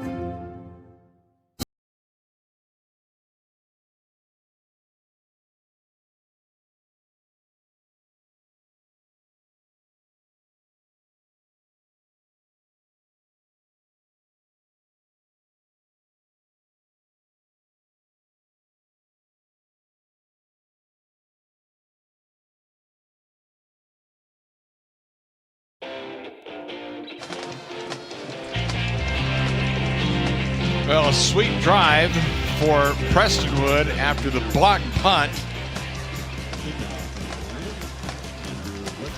5 plays, 39 yards, took 2 minutes and 49 seconds.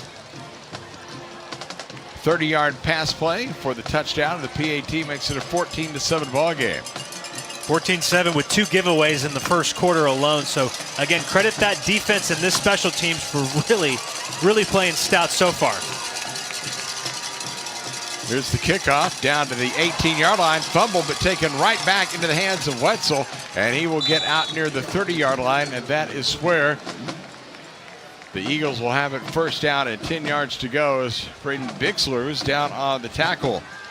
And, David, don't forget the turnover on downs also, which isn't an official turnover, but this defense has been playing really well, not giving up any points. The only points allowed was the interception return. And you talk about the cover 4 that Legacy played on that last touchdown play. Man, you can try to keep everything in front of you all you want, but if a receiver can catch it in stride like that, going full speed in space, then it's so difficult to get him on the ground, and you saw the results of that. Well, from the 30-yard line is where they'll start, 1st and 10. They'll line up in an I formation with the quarterback. Lawrence from under center takes the snap, and a deep handoff will wind up getting maybe a yard on the play as Jackson Ladd took it out to the 31-yard line, and Braden Bixler was on the tackle. Give him 2 officially. First cat there was Cam Pettage on it. Good cleanup by Bixler. I know he's rotating in since Cam Avery's out. A lot of good communication I'm seeing in that back end by these safeties. This is a lot of fun. 2nd down from the 38-yard, the 32-yard line. They needed 8. That's what I was trying to say, as they'll hand it off to Ladd, and he will get out to the 38-yard line. Gabe Tyree on the tackle, give him a gain of 6. This is starting to work for him, this I formation. Now consider this, if you base out of a 3-down set like Liberty does, you still have 7 guys in the box, just more linebackers than defensive linemen. But you have to now roll a linebacker, an outside linebacker, down on the line of scrimmage. You have to bring a safety into the box, so it puts pressure on guys fitting where they're supposed to fit. And if you're the offense, you're really trying to make sure you can find that one little crease, one little hole to pick up that 5 or 6 yards. 3rd down and 2. They're going to run a little option play to the right, toss it to Ladd, and he is met short of the line to gain, and he's knocked backwards around the 37-yard line, as it was Cam Pettage who came up from that Mike linebacker spot, dropped him for a loss of 1. Outstanding job again by this defense. So sound, going 2 I formation plays, having to get your fits right. Something they probably practice, but still, it's a little foreign in this day and age of 7-on-7 and the like. Now, I love the discipline that time of the option. They know that the option was coming. Luke Lawrence runs that. I mean, save me if you've heard this. Seneca Wallace-led offense runs the option, but I think that's a really fine job fitting that up. Oh, here comes a fake. Well, there's a fake punt. They're going to try to sneak it ahead, and they're going to be stopped short at the 38-yard line as it went to the up back, but I think it was Ladd who got knocked down. I believe Tyree was on the tackle. Vingard might have been helping out as well, but a little trickery doesn't work. And it's going to be a 1st down and 10 for the Prestonwood Lions, as we're now down to 5 minutes and 15 seconds left in the first half. I felt like I saw that coming a mile away, David. And if I can see it with my 4 eyes, then Prestonwood Christian definitely could see that and adjust to it and make a really good special teams play. I think you're right. And you go through all that in special teams meetings, and you go, hey, look, if you see 21 as the up back, start to think, because he's their best running. He's their best running back. It's not some other special teamer. On 1st down, a handoff. Downhill comes Taylor. He'll get inside the 35-yard line. They'll get down near the 33. Going to be a gain of about 4.5 as Bubba Barnes on the tackle. By the way, if you had David in the pool before the game on who would make the first faux pas mixing up Liberty and Legacy, you won. Oh, was it me? It was you just a minute ago. Oh, did I say Liberty? Yeah, we got one of our crack staff that reported it from our Liberty base. Legacy, that's my apology. I'll put one in the jar. Here's the play fake, dump it out of the backfield with room. Here is Morial from the tight end position. He'll get down inside the 25, near the 20, down to the 19-yard line as the catch made there. Barnmiller was on the tackle. It's a gain of 14. That's a great run after the catch by Morial. He was hit first before the line of scrimmage, but those yards out there, the catch is so important, and he was able to get enough for a first down. Back to play. Up the middle they'll go. Inside the 15-yard line, down near the 14. We're down near 4 minutes to go, 4 minutes and some change here in the first half. You're in a position where I think you can take a shot. They like Niffen in the slot. Obviously, he's the one that had the touchdown last drive. But I think you need to just keep running this football, keep toting the rock. I think it's working for him. They'll try it again, a pass for the end zone. It's caught. Touchdown, Tyler Shaw. Well, the junior, who had a couple of catches and a score against Bishop Lynch, hauls that one in from 14 yards. And now the Lions put a little bit of breathing room between themselves and the Eagles. It's now 20-7. You know, David, I will normally agree with you, and I'm with you at running the football, but when you have one-on-one coverage on the outside with a confident quarterback and a great route by the receiver, then it's just pitch and catch when you talk about that on the outside with Tyler Shaw. And furthermore, if Shaw is ever in single coverage, yes. You need to start jumping up and down telling the safety, come over and give me some help. That's right. I don't care if it's 4th and 1. I mean, I really need some help out here because Shaw, that young man can get up and go. He's a sub-1100 meter guy, and man, he gets a step on you. It's good night. PAT to come. Up and good, baby. Up, and it is good. 4 plays, 37 yards, took a minute and 22 seconds. And now the largest lead of the ball game for Prestonwood with 3:53 to go till halftime. It's the Lions 21 and Legacy Christian 7. Prestonwood football continues after this timeout.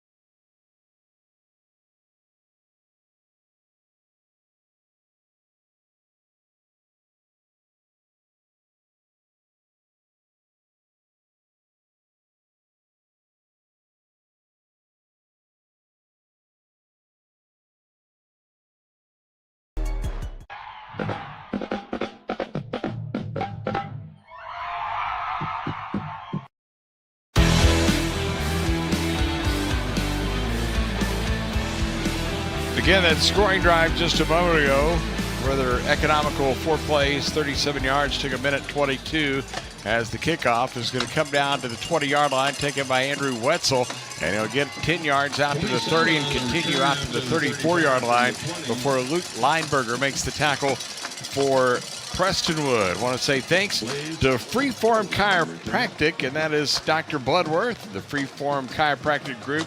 A lot of valued support for Prestonwood Christian Academy. Stop by his table at the Plaza tonight. Say hello. Man, a lot of great things going on here. I love the alumni tent down in the north end zone. But thanks to the partnership from Dr. Bloodworth, friends at Freeform Chiropractic. The Hive is buzzing tonight on homecoming. We have a special guest coming up at halftime, and this is someone that all Lion fans know, especially those that were around 9 and 10. That was those back-to-back state championship years. We're going to talk about that and more. Stick around, if you will. The Aquaterra halftime report. Here is Lawrence to throw, and he's going to sling that one over near the boundary, up around the 50-yard line, incomplete. He's looking for Wetzel and really couldn't find a receiver there, but he got rid of it. Bring up 2nd and 10. What's tough when you go empty as an offense, you give up protection. Yes. Protection comes at a premium for Legacy. They bring a lot of guys in. You've already seen them run split backs. That's shotgun with a back on either side of the quarterback just to get extra protection. And that time, Prestonwood only rushed 4, and they covered perfectly. And I think it's good. They ran a Texas route, a 3 yards in and an out route, and no one was left except for just the scramble drill. And quarterback Luke Lawrence had to pipe it out of bounds. Really nice job by this Lion defense. They've been showing some chops. From just across the 35, they're going to throw it over the middle, and it's caught beyond the 40.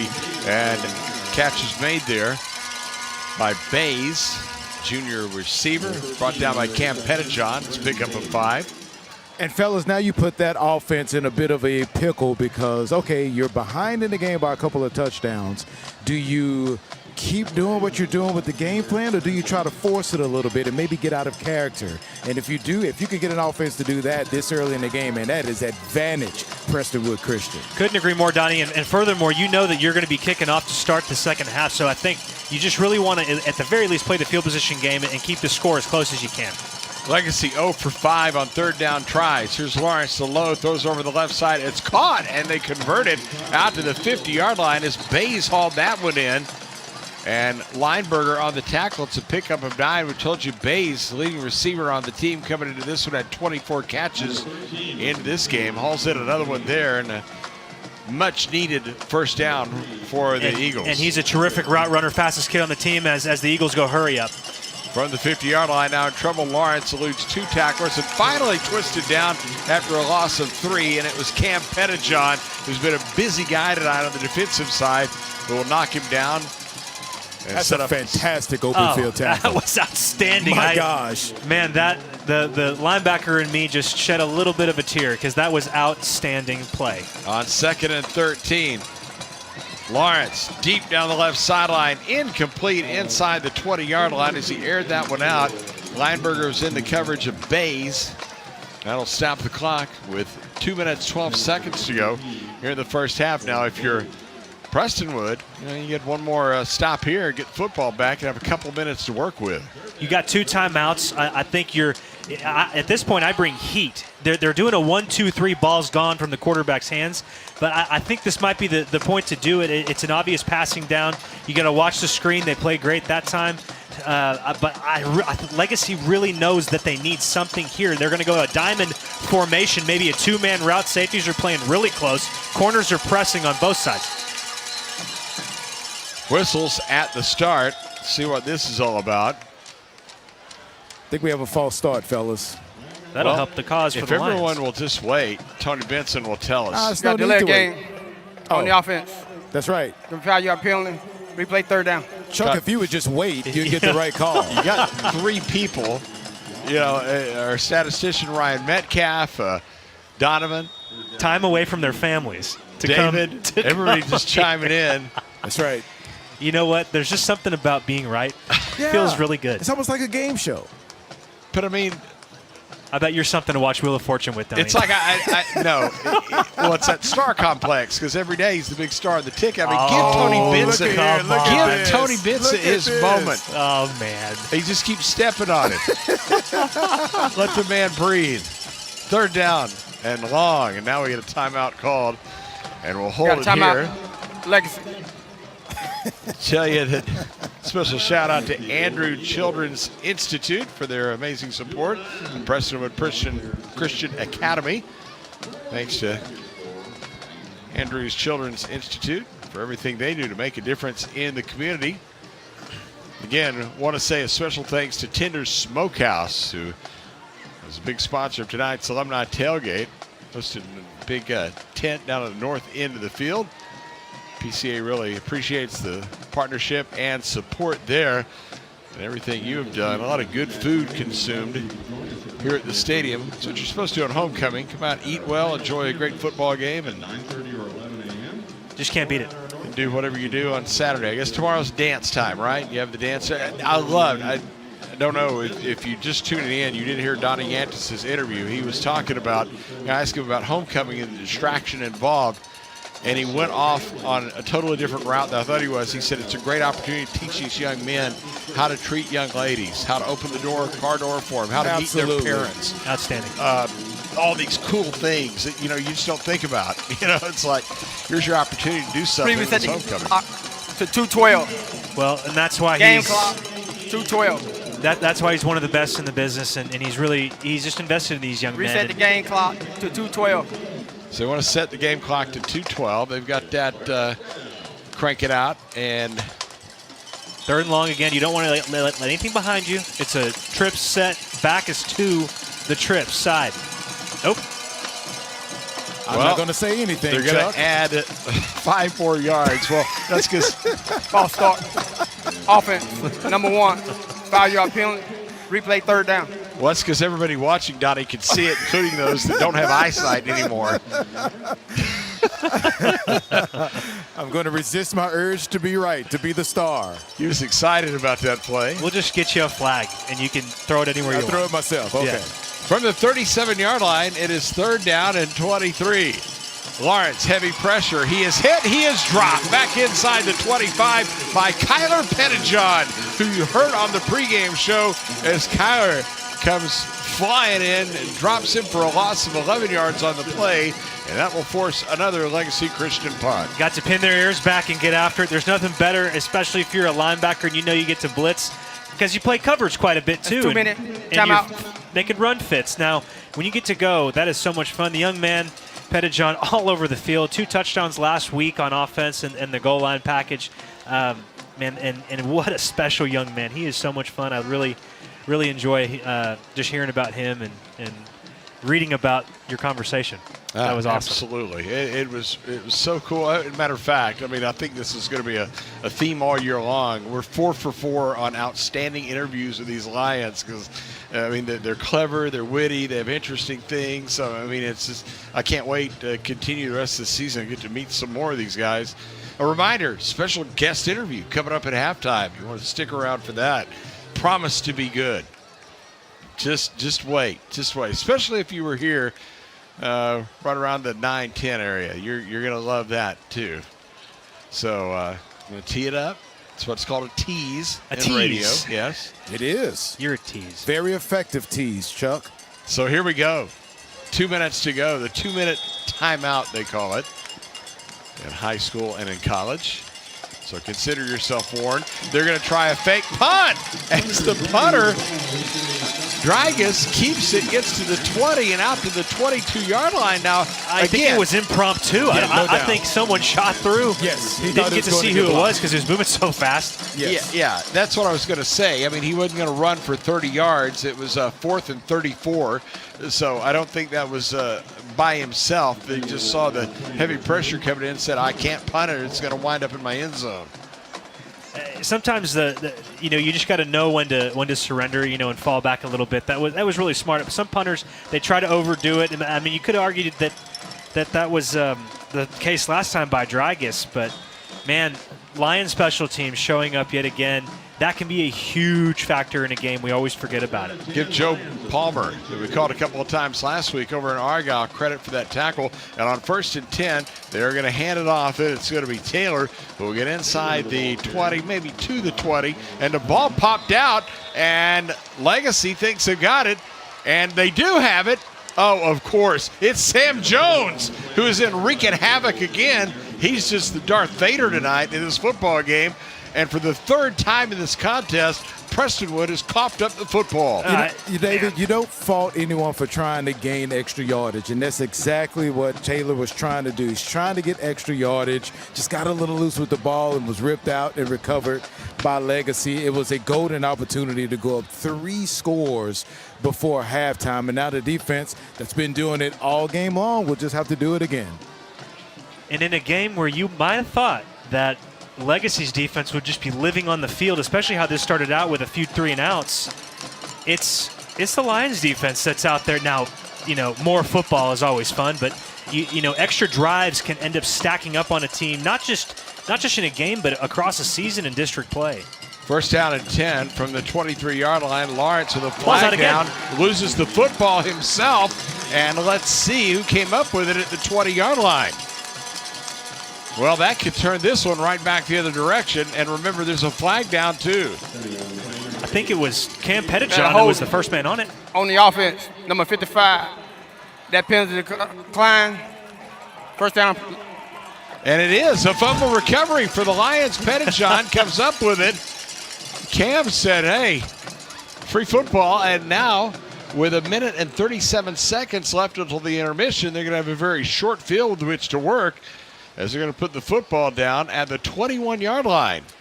So a sloppy game so far between these two teams. Very sloppy, but opportunities are here for Prestonwood Christian to go in there and, again, go up by 3 scores and put a foothold on this game. So now you can't waste this opportunity. So now the Lions from the 20. Got to hand it off, coming downhill, running back near side, inside the 10 to the 5. Bixler, touchdown, Prestonwood. 21 yards on the burst for the sophomore, Braden Bixler, who, as David pointed out, was a bit of a spark plug last week against Liberty Christian. Well, that's a spark right there that puts the 4th touchdown on the board. And it's now 27-7, Prestonwood on top. It sounds halfway silly, but he's 5'7", he goes $160. When he's behind that mountain range, you can lose him. You really can. I mean, playing defense, sometimes when you get a smaller back, you're trying to find him. You're just really flying blind, trying to make your fits. But with guys like that, especially with the first step that Bixler has. No doubt. I mean, his first step, he's up to full speed in a half a step. And you know what makes it even better? Decisiveness. And it's no hesitation about where he wants to go. And when he gets there, he hits it hard. Another PAT brought to you by Chick-fil-A. Up and good by Trent Clarkson. Go by and get you the party platter. Big day of college football tomorrow. Cowboys playing the Redskins on Sunday. Commanders. Stop it. And Chick-fil-A will get you ready for that. They're at Park and Parker. It's so tough calling them the Commanders after so long. It's you still remember the time they were the Washington football team? Yes. That was probably my favorite. I like chaos. Donnie roots for chaos. Well, that scoring drive was a blink of an eye. One play, 21 yards, took 8 seconds. And again, the touchdown by Braden Bixler. Getting some damage done once again. He had 5 carries last week for 30 yards. He's already gone for 40 yards on 5 carries in this one, plus the touchdown. He really does provide that spark, and William Taylor is a sensational running back. But sometimes, I mean, it's just when the Thunder and Lightning gets to flip off, there's some games where, the Lightning and Bixler just really works better. And right now he's feeling it. But Bixler is on fire. Well, here's the kickoff down to the 20-yard line.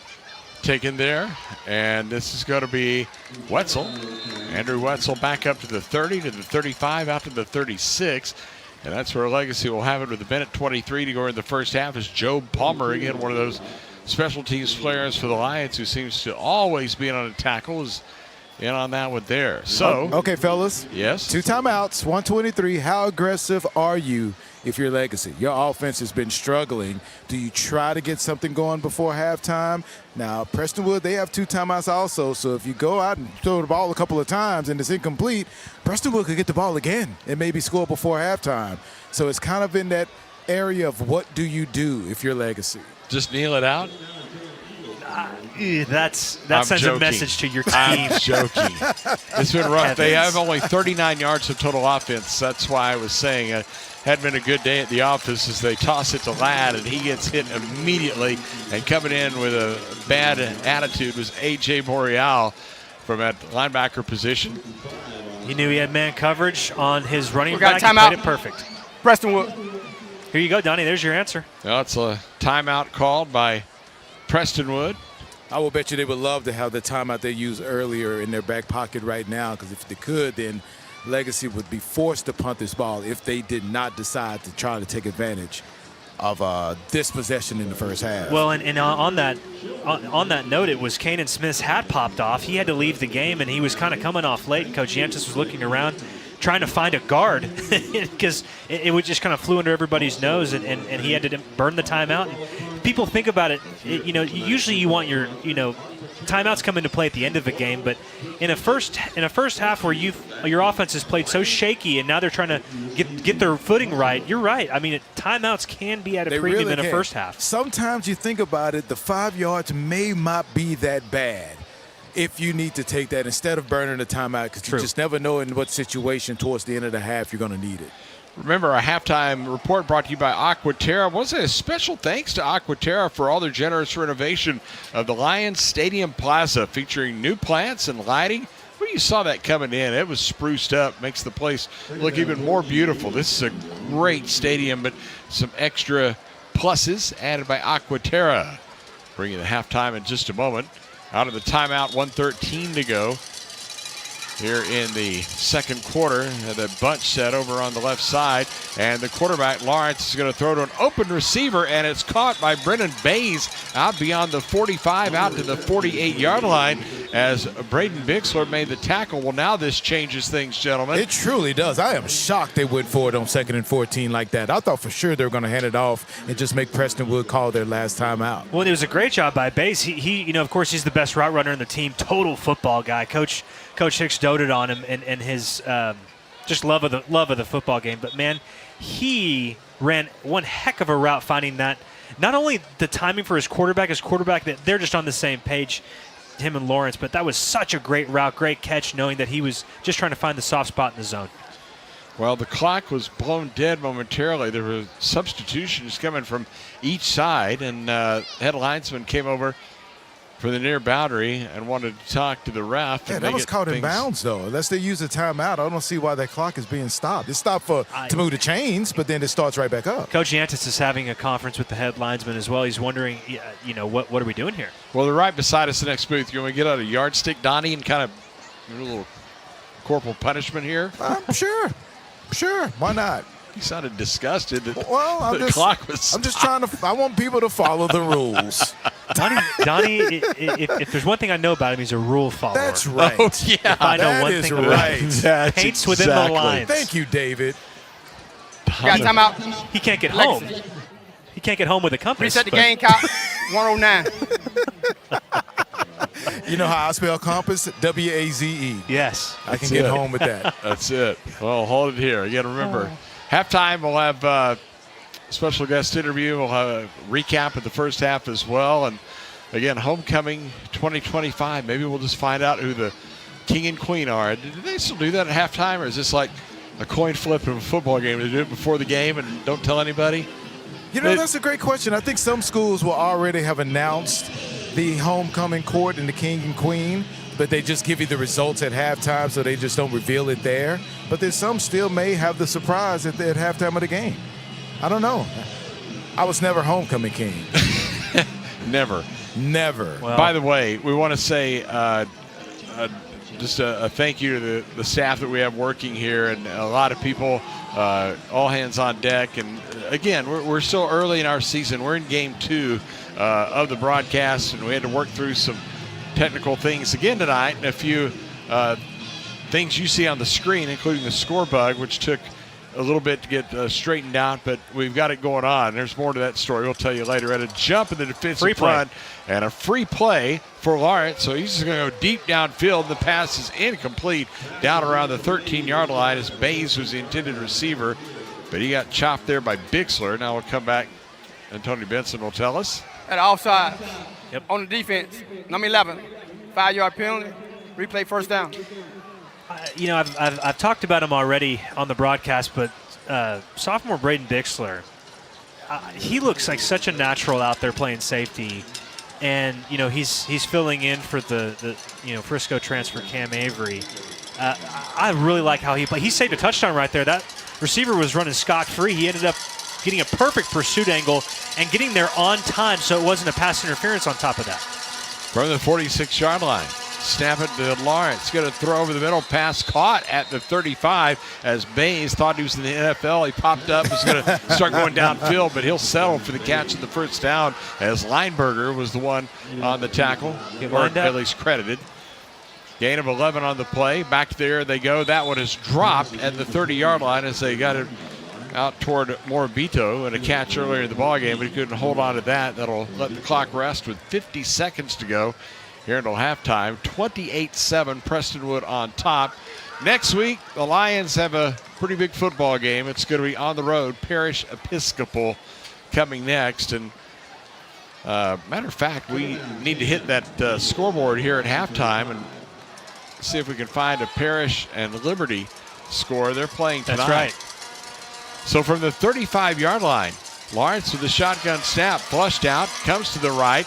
Pressure from behind with a marker down. He goes out of bounds at the Prestonwood 31-yard line.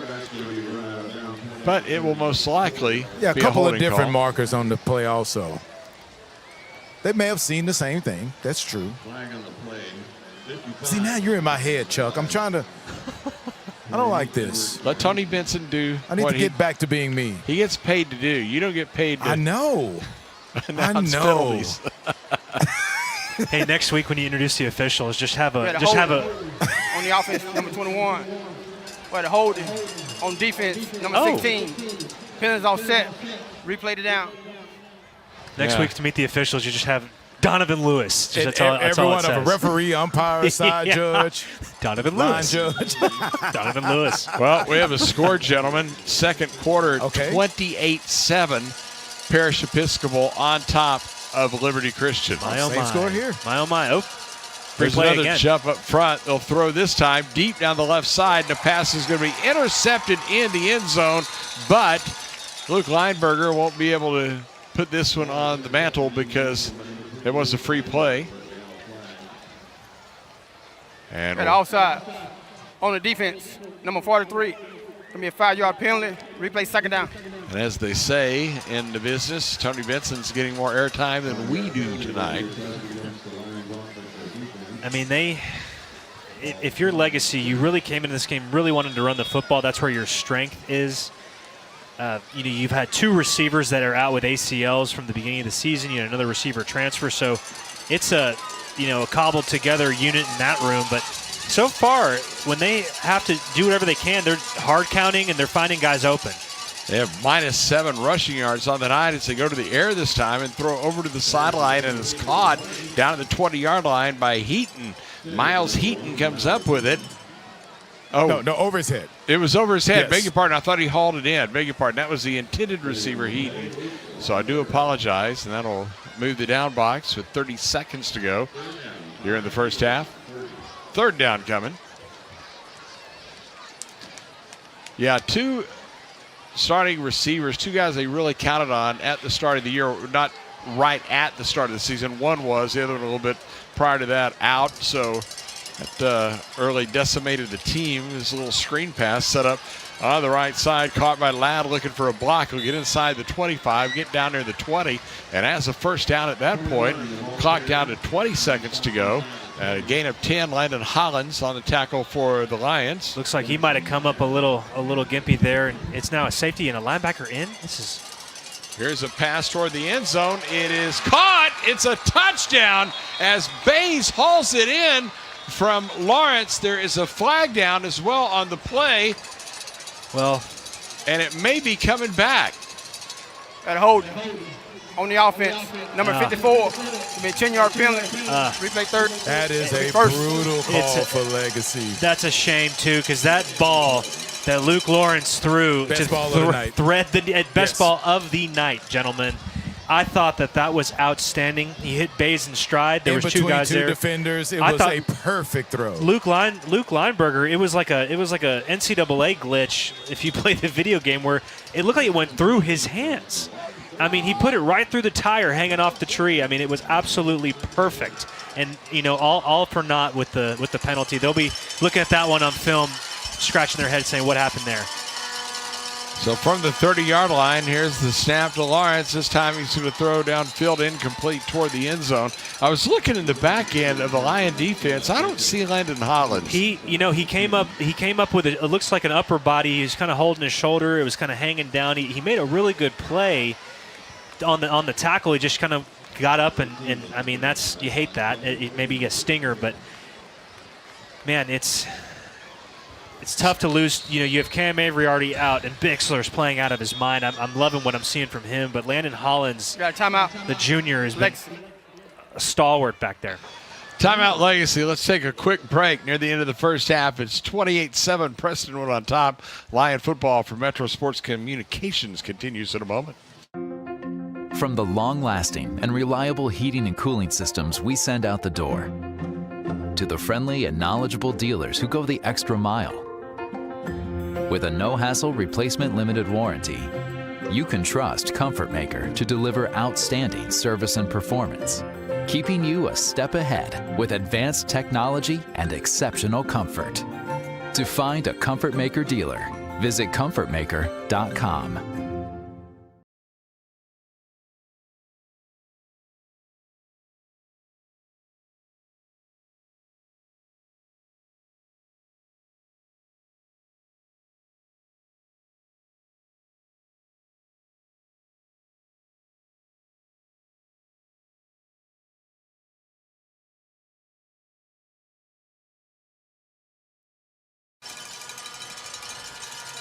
Well, out of the timeout with only 7 seconds left in the half, a third down and over 20. Jack Dragus, who has a big legs, going to come on to attempt a 47-yard field goal off the right hash. The kick is on the way. It has the distance, and it is good.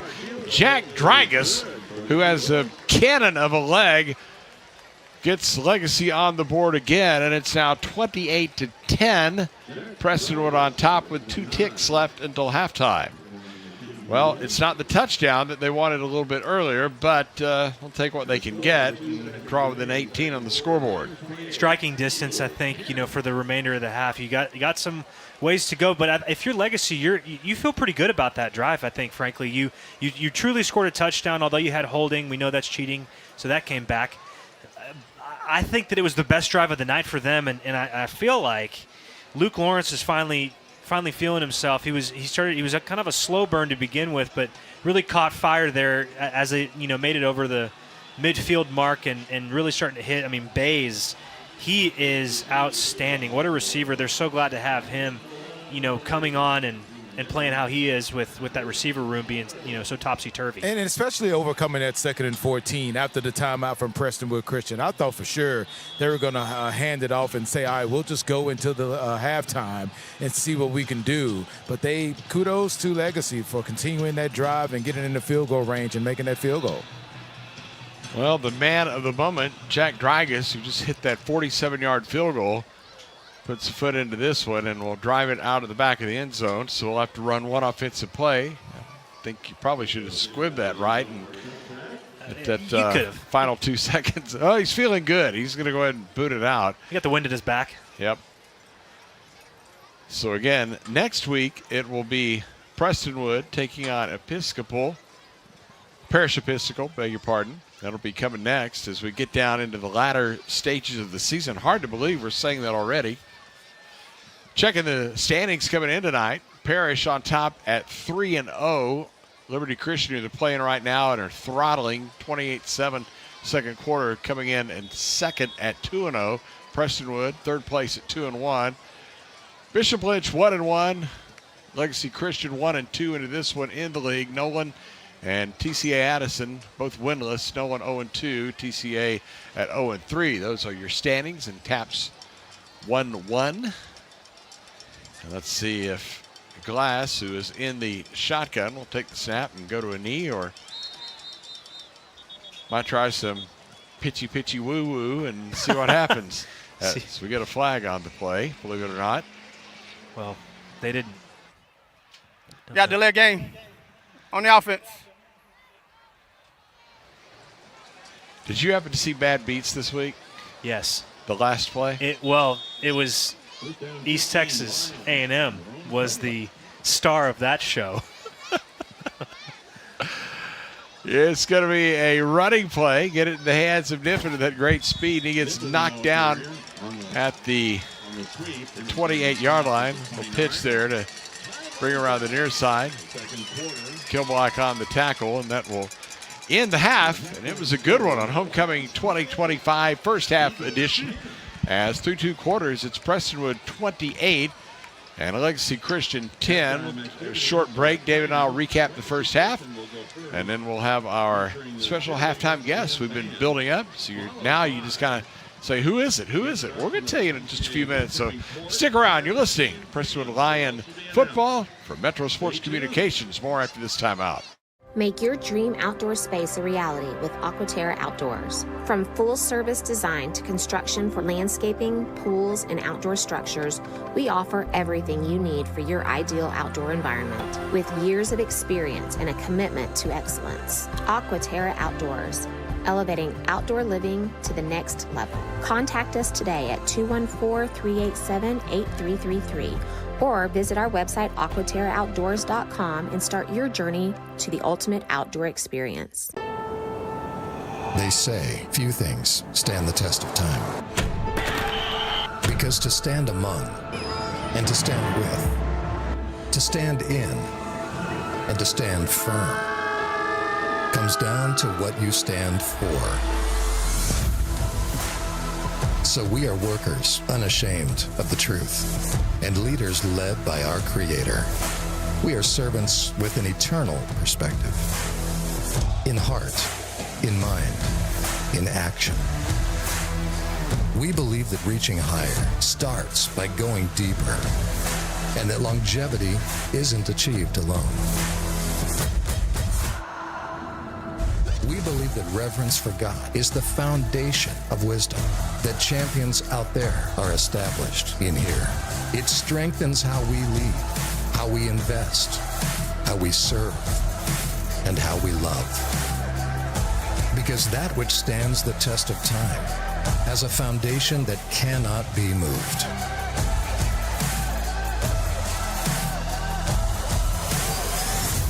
Prestonwood Christian Academy, established for life.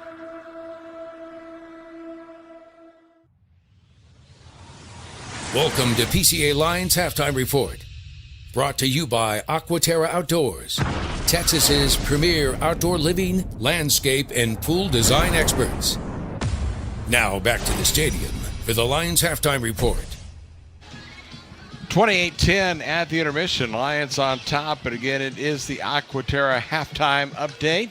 Again, we appreciate all the generous renovation of the Lions Stadium Plaza that Aquaterra was part of. They got the new plants and the lighting and making the space more beautiful than it was before. This is one beautiful stadium here that the Lions play in, but Aquaterra helping it to look a little bit better. So I want to thank them very much for their support. Well, it is an 18-point lead for the Lions here at the intermission. David Stoltzman. It's kind of a weird start to the game with the turnovers early and the pick six, and Legacy needing some things to go right to have a fighting chance in this game, and they got some things to go right, but kind of what we expected. Kind of outmanned as far as size and personnel, and we kind of saw that play out despite, again, too many Prestonwood turnovers, but still with an 18-point lead at the break. Feel pretty good about it right now. Oh, sure. I think that coming into this game, I can just imagine what the conversation was like, at the round table for the coaching staff for Legacy, and just behind closed doors. They knew they had to steal possessions, which they did. The problem is they gave it right back every single time almost. And I feel like Doug Hicks, coach of the Legacy Christian Eagles, he really wanted to just make a statement, I think, tonight and really show where his team is. They've been hanging on for dear life in terms of depth for injuries, and but with the district implications and knowing that, Parrish plays Liberty tonight, this is a big game. This would get Legacy back in the hunt and put Prestonwood further behind. But the offense was kind of the wart as opposed to the defense of Prestonwood playing lights out, and that's a tough team. I feel like Legacy's one of those teams that you might outman them, but you're not going to outheart them. And at the end of the game, you're going to go, I kind of don't want to play them again. They're that type of team. So they're hanging in it. They're hanging with the Lions, but it's only because the Lions are letting them, and they know that that's going to be the message going in there. If offense didn't have so many penalties in the giveaways, oh goodness, this game would have been out of control from the get-go. Well,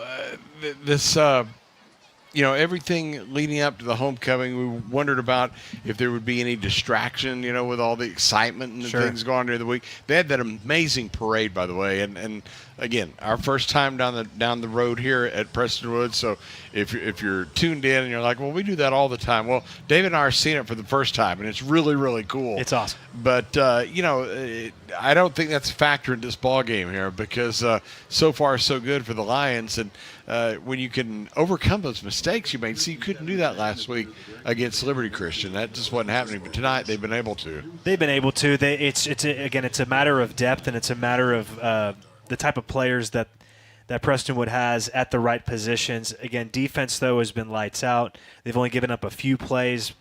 Credit the Eagles, though, for hanging tough. One thing I'd like to see, I'll tell you what I'd like to see in the second half from the offense. I'd like to see them run the ball more. Now you're up by 18. You're up 3 scores. You get to lean on them. You get to put that pressure on. Sam Jones, as advertised, as a one-man wrecking crew with a forced fumble recovery, and a touchdown on an interception. But aside from that, you can lean on these guys, get running, I mean, Bixler has been a fabulous addition. Not only in the back end, but on defense, but really that as that spark plug in the backfield, he's been playing great. The offensive line just has to keep it going. I'm seeing a lot of guys get blown off the line of scrimmage, the right direction. So offensive line's playing great. Just got to keep it up. Got to play a cleaner game, and I want to see Luke Glass connect with those receivers some more, maybe a little bit further downfield if he is going to pass.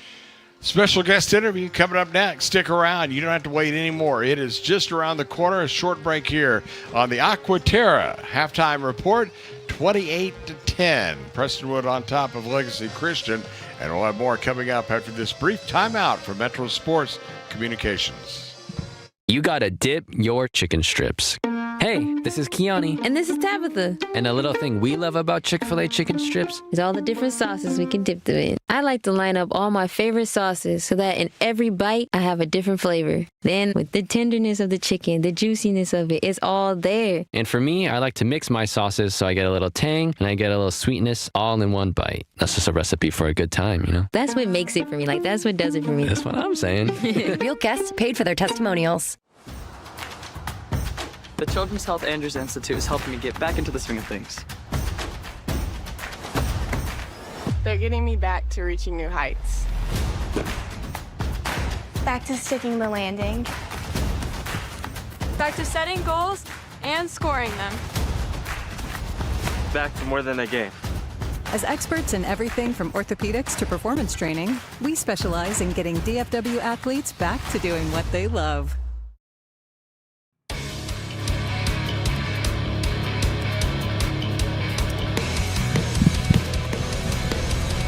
28-10, Prestonwood on top as we continue here from the PCA Lions Stadium. Chuck Kelly with you in the booth. Someone that folks around town, particularly back around the turn of the decade, well, I guess it was the previous decade, remembering well.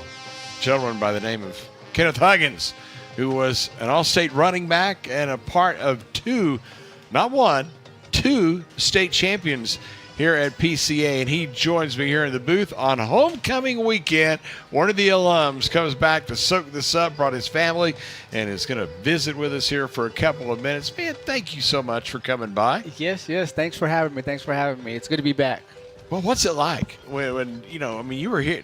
Not to say you're getting old or anything, but it's been a few years now, probably about, what is it now, 14, 15 years around that area that you've been gone, but you come back to a game and get to see all the excitement. What's it feel like to you? You know what's something crazy about Prestonwood is this. I've been gone for a long time, but I am always here at the school still, right? So when you're a Prestonwood Lion, they say once a Lion, always a Lion.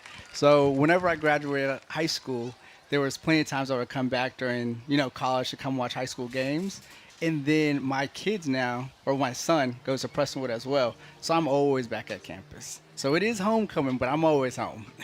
When you see the field and see a game played on the field, and it's been a while since you've been in a uniform on that, but do you kind of have those internal juices flowing a little bit? I do. It's not every day you get to relive the high school glory days, So it's always good to come back and be like, you know what? This is what I used to do when I was back in those days. There are a lot of people that play high school football and have for decades and decades, but not everybody gets a chance to win a state championship, and especially not to win two. So let's jump in the Wayback Machine and go back to those two seasons. Tell me what it was like, a junior and a senior, Kenneth Huggins, and this team, and what you did, and how you were able to get those championships. I'm sure they were much different those 2 years, but you were there, I wasn't. What was it like? Yeah, one thing that was crazy is I started coming to Prestonwood my junior year, and that year during football, we were supposed to be a powerhouse. We were supposed to be a great team, hopefully go undefeated. But preseason, we had a couple injuries. We had Nathan Lee, one of our all-star linebackers. He tore his ACL before the season even started. Then I had been nursing an ankle sprain after playing Bishop Lynch the very first game of the season. So a powerhouse team that was supposed to dominate everybody, as we started the season, I want to say we went 1-3 or 0-3. And so we just weren't as great as everybody thought we would be, right? But, as people got healthy, our team started to mesh towards the end of the year. And then I think we were probably like third seed in playoffs. And so we ended up playing Midland Christian. So we drove 6 hours to play Midland. And that's where we really came together as a team. And after that game, we kind of blew them out. And it was a wrap from there. I think from that game, that was a turning point for our season. And we took it all the way home to state. So what was that like? That's your junior year, That's so my junior you're year, not yes, the sir. seasoned senior. So being an underclassman, so you get that win over Liberty Christian, 35-17, your state champion. Do you remember what it felt like? Yes. So the sad thing is that state championship did not feel as great as it should be because we matched up very well against Liberty Christian. We played them at the beginning of the year or halfway through the year, and it was just like the way we matched up, we dominated them during the season. And so when it came down to, state championship game, we had a great game plan in place that Coach Cunningham put together, and we kind of blew them out. It kind of blew them out. So we won state, but it didn't feel as great as it could have. Senior year, that was a different story. And why was that? So senior year, we played Nolan Catholic, and Nolan had already beat us in the middle of the year, I want to say by 3 points. And Nolan was a tough team out of Fort Worth. And that was a team on the schedule who we always had to beat, right? They were always TAPS Division I and always the powerhouse, always winning state. So we were the ones to try to come and take them down. I remember that game vividly. The last play of the game, Zach Grosjean had an interception in the end zone to win the game. Wow. Okay. It was it was a close game. You were only ahead, what was the final? 38-35. You're only up by a field goal. So Nolan was driving down to score, and Nolan had been running the ball on us so well the entire game. And I just don't know why they changed the game plan, but they decided to throw the ball when they were like on the 30-yard line. And they were running on us time after time after time. So it wasn't smart on the coaching staff, but they put that ball in the air, and Zach Grosjean went up and got it. Visiting with Kenneth Huggins, former star running back here at Prestonwood. 28-10, the Lions leading it over Legacy Christian here at halftime.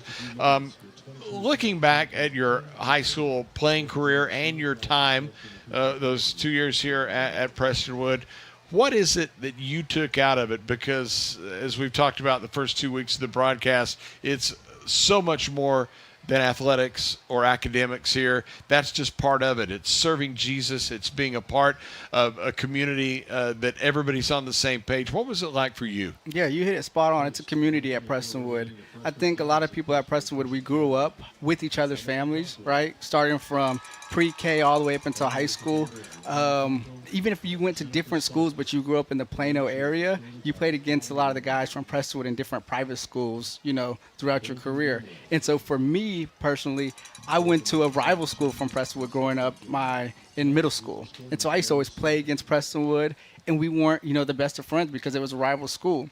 Well, I got here my junior year, and just the friendships that we built, during this time frame, it's truly a friendship that we built for a lifetime.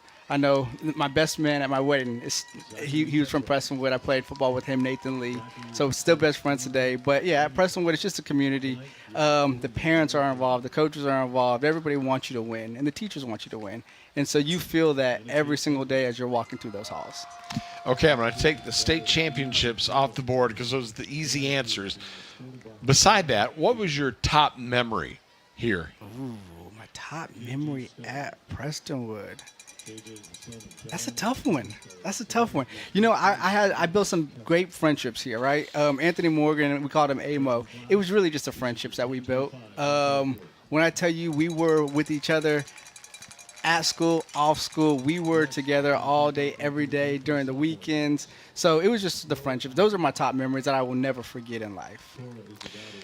Well, there's so much, that more that we could get to, but time constraints here at halftime. One thing that I think that you certainly want to let people know, because it's been a while since you've been here, tell us about your family. Yes. So I'm happily married to my wife, Sierra Huggins. We've been married since 2021. And we've welcomed my son, Caden Huggins, into the family. He now is a PCA Lion in PK3. Cammie Huggins, she is at the CLC over at Prestonwood, so she goes here 2 days a week. And we have a baby boy named Carter on the way, due in January. And my wife and I, we use Prestonwood. This is our community. And my wife and I also run a real estate brokerage called Huggins Realty here in the DFW, which I'm pleased to be able to hold some of my classmates' license under Huggins Realty and just do business with them even now today, after we knew each other such long ago in high school. You had a lot of great role models. Of course, Coach Chris Cunningham, the head coach. You're talking about Coach Greer, your OC. Who had the biggest impact on you here? Yeah, so Coach Roulette. Coach Roulette was my running back coach my junior year, and it was really just me, him, and one other running back. So it was a small group, right? So we got to spend a lot of time together. Even after I graduated high school, he was influential in my life, and we used to always work out together. We stayed in touch for the longest time. I haven't talked to him in a while now, but I need to reach out to Coach Roulette. But he was very influential for me because we spent so much time together. All right, interesting trivia note as we get you out on this. Now, after you were done here at Prestonwood, you went to Texas Tech, right? Yes, sir. Okay, yes, sir. You went there as a student, and then your junior year, you got the itch, and you wanted to get back on the football field, and so you went to a tryout. I want you to tell this story, and I want you to tell who you wound up playing with. Wink, wink. I will. Okay, so I went to Texas Tech, and junior year, one of my friends said, "Hey, dude, let's go try out for the football team. Let's see if we can make it." He was a kicker. I was running back in high school. Well, we got to the tryouts. There was 157 of us who tried out, and so we just ran drills after drills after drills. And after that tryout, there was 3 of us. Well, there was 11 of us who made the spring tryouts. And then after spring, they only cut it down to 3 people. And I was one of the 3 to make it out of that 157. And when I was a senior there at Texas Tech, Patrick Mahomes was coming in as a freshman. Who? Patrick Mahomes, Kansas City Chiefs. Never heard of him. And he was just a gamer. Patrick is a gamer. He has a will to win. And you had no idea, though, you thought he was a gamer then. You had no idea what was coming. No idea. He came in playing with the second string, and when you play with second string, you're not always going to look your best, right? Right. But when you put him in first string, he took over. Wow, that is so awesome. Got to play with Patrick Mahomes. Well, man, it has been just an absolute pleasure, and I know that it's so cool for you to come back and get to see friends and bring your family, and man, it was just a great trip down memory lane. I appreciate you spending some time with us. Yes, sir. Yes, sir. Thanks for having me. That's the man that some people call Huggy Bear back in the day, Kenneth Huggins. He was a great running back, an all-stater, also a track performer as well. And as he said, right now in the real estate world as a brokerage with his Mrs. Sierra. And he was our halftime guest here on the Halftime Report, brought to you by Aquaterra. We're at the intermission. It's Prestonwood 28 and Legacy Christian 10. Homecoming festivities down below. A lot of people in gowns and suits and even a couple of football uniforms. So we'll find out who did what and who gets the crown before all is said and done. A timeout here, and we'll have more. You're listening to Lion Football from Metro Sports Communication. More after this timeout. The Children's Health Andrews Institute is helping me get back into the swing of things. They're getting me back to reaching new heights. Back to sticking the landing. Back to setting goals and scoring them. Back to more than a game. As experts in everything from orthopedics to performance training, we specialize in getting DFW athletes back to doing what they love. With Fast Signs, see the visual possibility in your business. See it in lights and flags, on a van, in metal, on the floor, in color. With signs and graphics, you can say anything, do anything, be anything. So make your statement. With Fast Signs, your masterful team of visual marketing experts, anything is possible. Fast Signs, make your statement. Hey there, Lion Nation. I'm Rudy Casanova, owner and president of Global Strategic Business Process Outsource Solutions. In athletics, teamwork is everything. Each player has a role, and when they come together, they achieve greatness. At Global Strategic, we believe the same principle applies to the workplace. When the right people come together, your business thrives. Let Global Strategic help you build a winning team at work. Visit www.globalstrategic.com for more information and schedule some time with me or one of my team. The Casanova family and Global Strategic are proud supporters of the PCA Athletic Program. Go Lions! It's not about fixing air conditioners. It's not about the thousands of hours spent training. It's about homeowners resting easy, knowing they can trust us in their homes. It's about keeping a family cool and comfortable in the dead of summer. At Milestone, it's more than just a job. It is and always will be how we help people.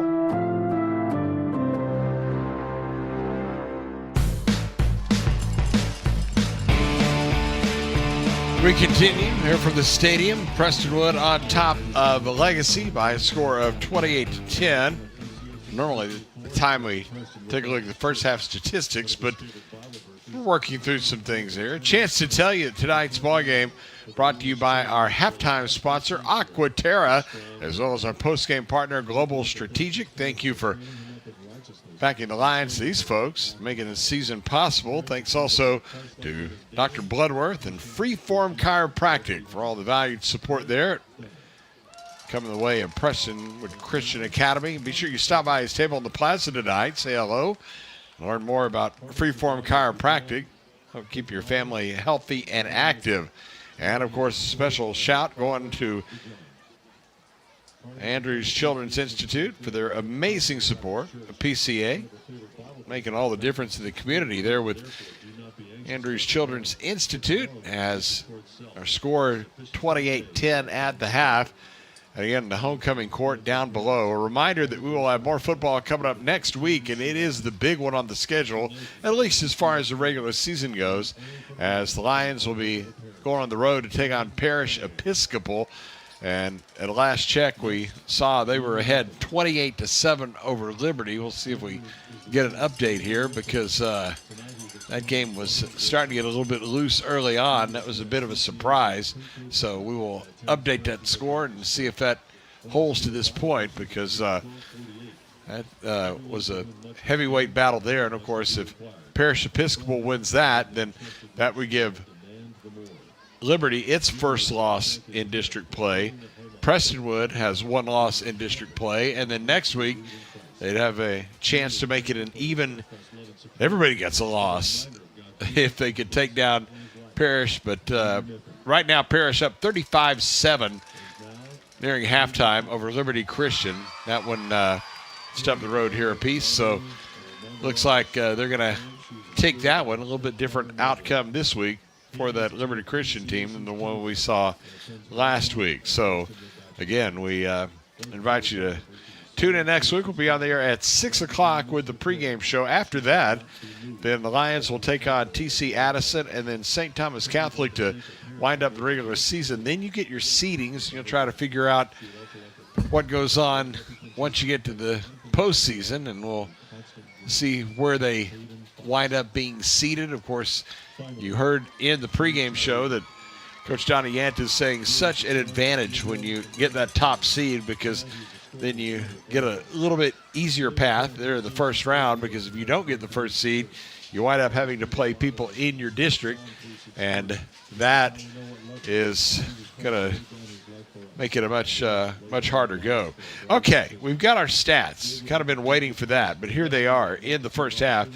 Prestonwood winds up with 279 yards of total offense, 132 on the ground, 147 through the air, compared to Legacy, which had only 73 yards of total offense. So, again, 279 to 73 in the yardage count.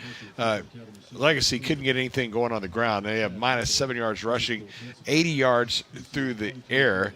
As far as first downs, Legacy has 7 first downs in the first half. Prestonwood has 9. But the turnovers, again, were the problems. Prestonwood had the interception and the 2 fumbles, but they were able to overcome it. Legacy with the 1 fumble. And, of course, remember they had a block punt as well that worked against them and helped get Prestonwood an easy score. So, again, a sloppy game in the first half. As far as penalties, we heard a lot of Mr. Benford, our referee, but officially only 11 penalties called, 6 against Prestonwood for 40 yards, 5 for 20 yards against Legacy, as I think we just had our homecoming Queen and King perhaps announced. We'll try to find out who that is. Time of possession in the first half, Prestonwood had it for 16 minutes and 12 seconds compared to 11:48 for Legacy. Third down conversions, neither team very good at all. In fact, Prestonwood just 1 for 7. Legacy was 1 for 5. But that Prestonwood defense living in the backfield against Luke Lawrence and this Legacy Christian offense, as they had 8 stops by the line of scrimmage compared to 2 for the Eagles. Had 1 sack, did the Lions there in the first half. As far as individual numbers go, Luke Glass 11 for 15, 147 yards, 3 touchdowns, and an interception, as he found Junior Niffen, who had a huge game last week against Liberty Christian. He actually had 9 catches, 172 yards, and a touchdown last week. But Niffen, 5 catches, 59 yards, 2 scores in the first half of this one. A.J. Morial, 2 catches for 38 yards. Tyler Shaw had 2 grabs for 28. And Gio Darasaw, 2 catches for 22 yards on the ground. This is where they did some damage, as William Taylor had 15 totes for 83 yards, beg your pardon. Did cough up the football once, but Bixler, 5 carries for 40 yards and a touchdown for Prestonwood. We mentioned Luke Lawrence, who came in completing just under 60% of his passes. He was a little bit, right about that mark, actually, 55% in the first half, 10 of 19 for 80 yards. And had 5 carries for -8 yards. He was in trouble behind the line of scrimmage all night with the 1 fumble. And in the backfield, Jackson Ladd, 9 carries, only 5 yards for the starting running back. Bays was the guy they went to. Brendan Bays at the Z receiver position hauls in 6 catches for 58 yards. And Noah Morabito had 1 for 13. So after all of that added up, and it is a 28-10 Prestonwood lead. Well, they are wrapping up down on the field, or at least the teams are warming up, so it looks like we're going to be getting the second half underway here shortly. So we'll take another timeout here. When we return, we'll have more from the stadium. You're listening to Lion Football from Metro Sports Communication. More after these messages.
Third quarter just about to start. Let's welcome you back to the stadium here at PCA 28-10. The Lions on top. Chuck Kelly rejoined in the booth by David Stoltzman, Donovan Lewis on the sidelines. Remember, fans, after the ball game, Global Strategic brings you the Lion postgame shows. We'll have interviews from down on the field, hear from head coach Donna Yantis. We'll have our offensive and defensive players of the game. We'll have the highlight show after that and more to take you home. So be sure you tune in for that. Well, Donnie, you're not Donnie, you're David. That's you correct. switch places. I can't keep you guys apart. I know. But anyhow, you have that lengthy halftime. Matter of fact, some of the players out on the field as part of the homecoming court.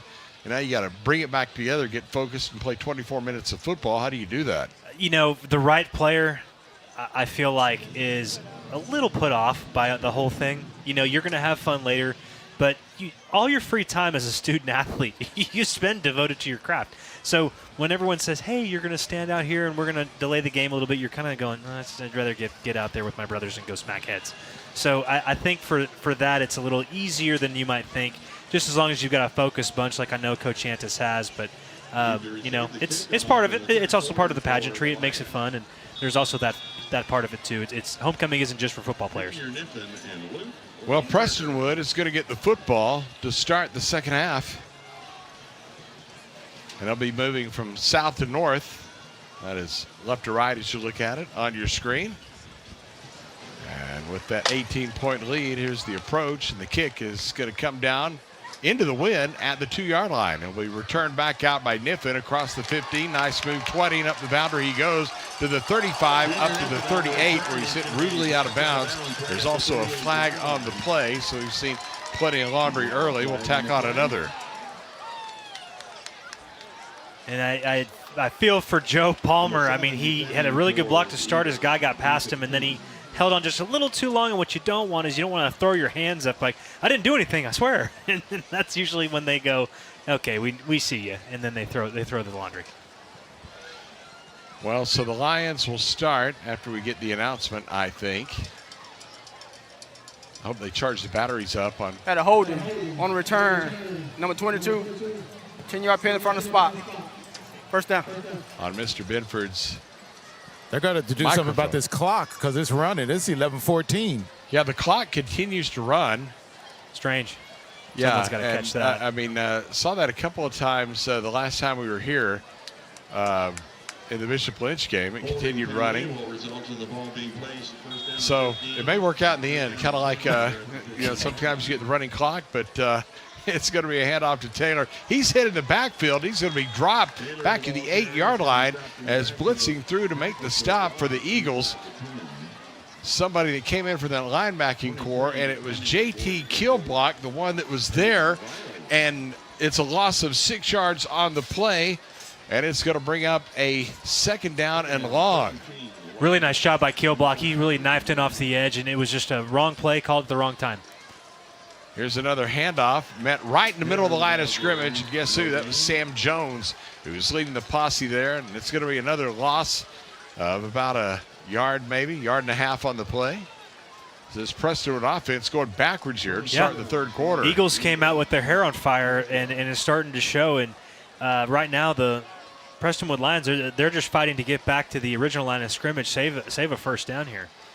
Well, the line of scrimmage is the 8-yard line. They need to get out to the 26 for the first down. They're going to throw for it up the right sideline. It's incomplete, looking for Niffen out at the 35, but Bubba Barnes was in the coverage there for the Eagles. So a quick 3-and-out for Prestonwood, and the Lions going to hand the football back over. Good job by Bubba Barnes. He's that true jack, as they call it. So you have Mike Sam Will. Those are your linebackers. A jack is kind of like what it sounds like, jack of all trades. He's the guy that covers. He's such good press man play. You saw it there on the wheel route with Niffen, who's been dangerous last game and this game for the Lions. So really, really nice job by Bubba Barnes. And he'll also come in and play H, which is kind of that tight end hybrid on offense.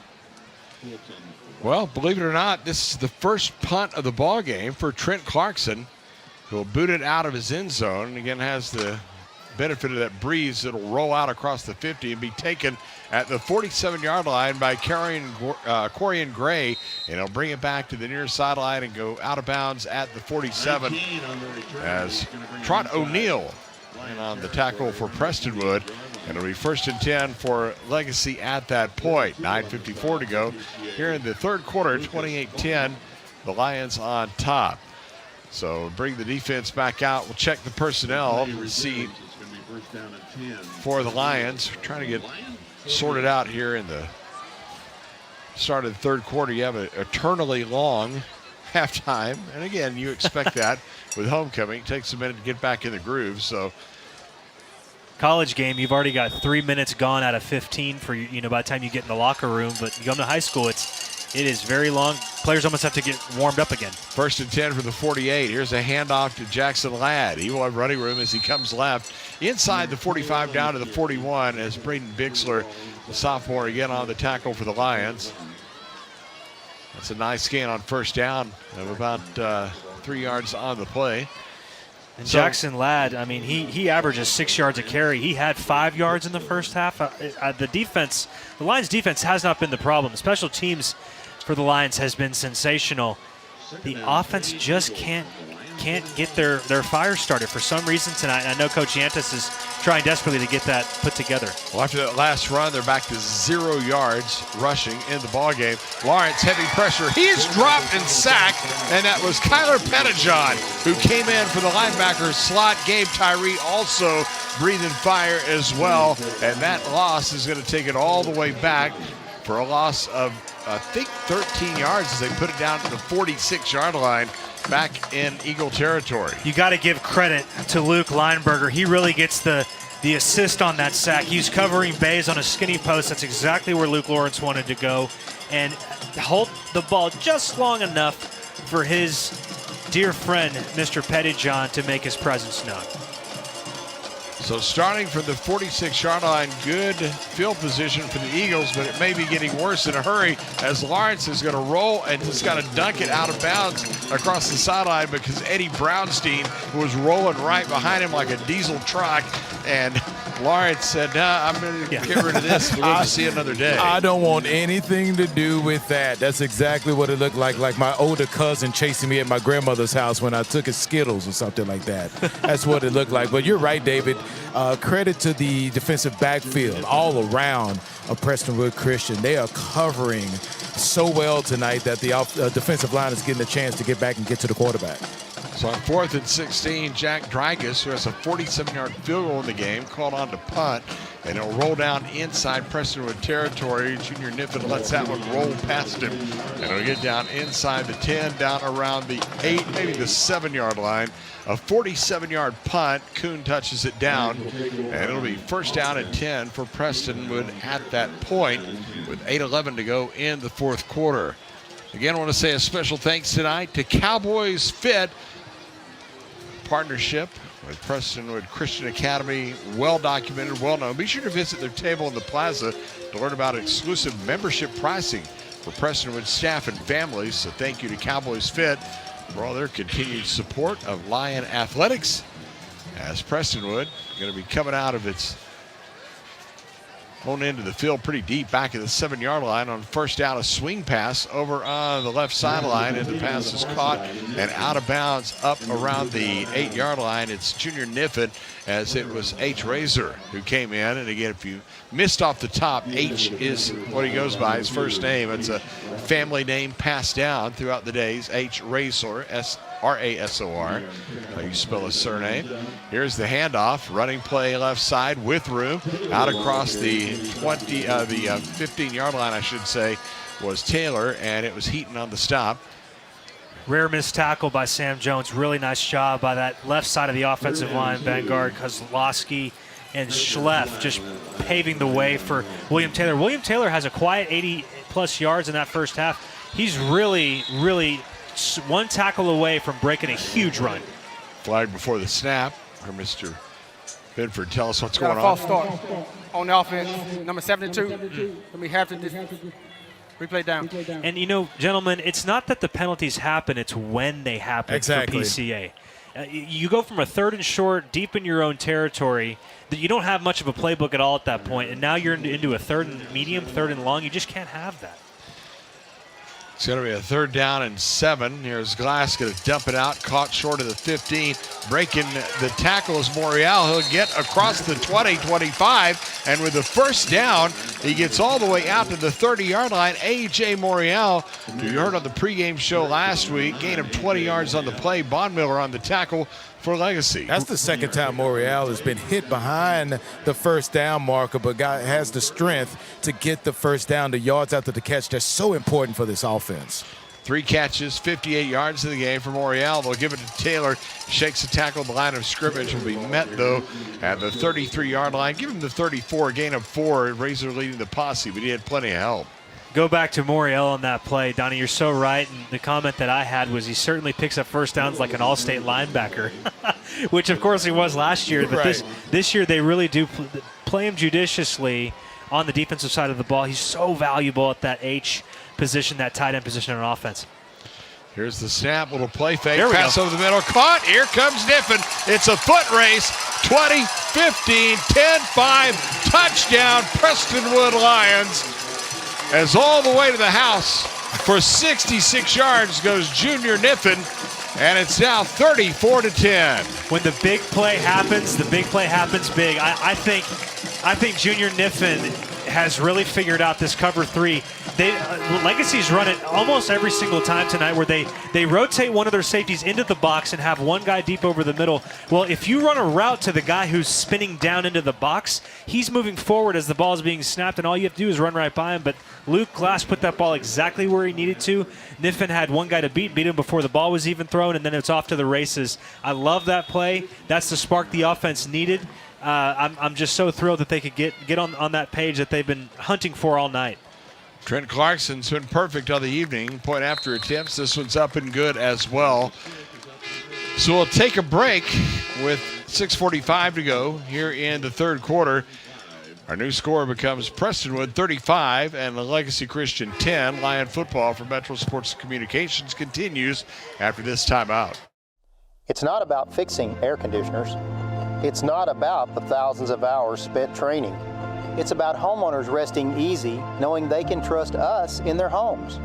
It's about keeping a family cool and comfortable in the dead of summer. At Milestone, it's more than just a job. It is and always will be how we help people.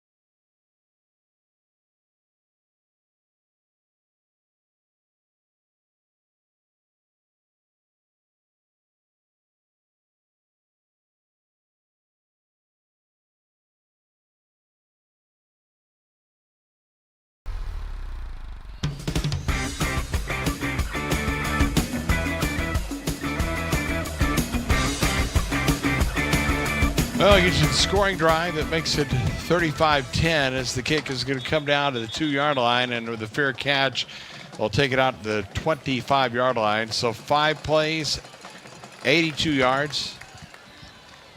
Took a minute and 26 seconds. Long pass from the quarterback, Luke Glass, to Junior Niffen, who was out the barn and all the way down the field. And now 35-10 the score. Man, Niffen has just played like a man possessed these last couple games. Aside from maybe 1 or 2 drops in the Liberty game, tonight his route running, his savvy of where he's finding holes in the zone, he's really become a little bit more of a student tonight than an athlete. Ironically, he's been playing so fantastic. And those passes, David, have been delivered perfectly in stride, as you don't even have to slow down to get them, and that's definitely advantage Prestonwood. That's what they've been searching for, is that timing between quarterback and receivers, and I love seeing Luke Glass really start to catch his stride too. 7 catches, 127 yards, 3 touchdowns on the night for Junior Niffen.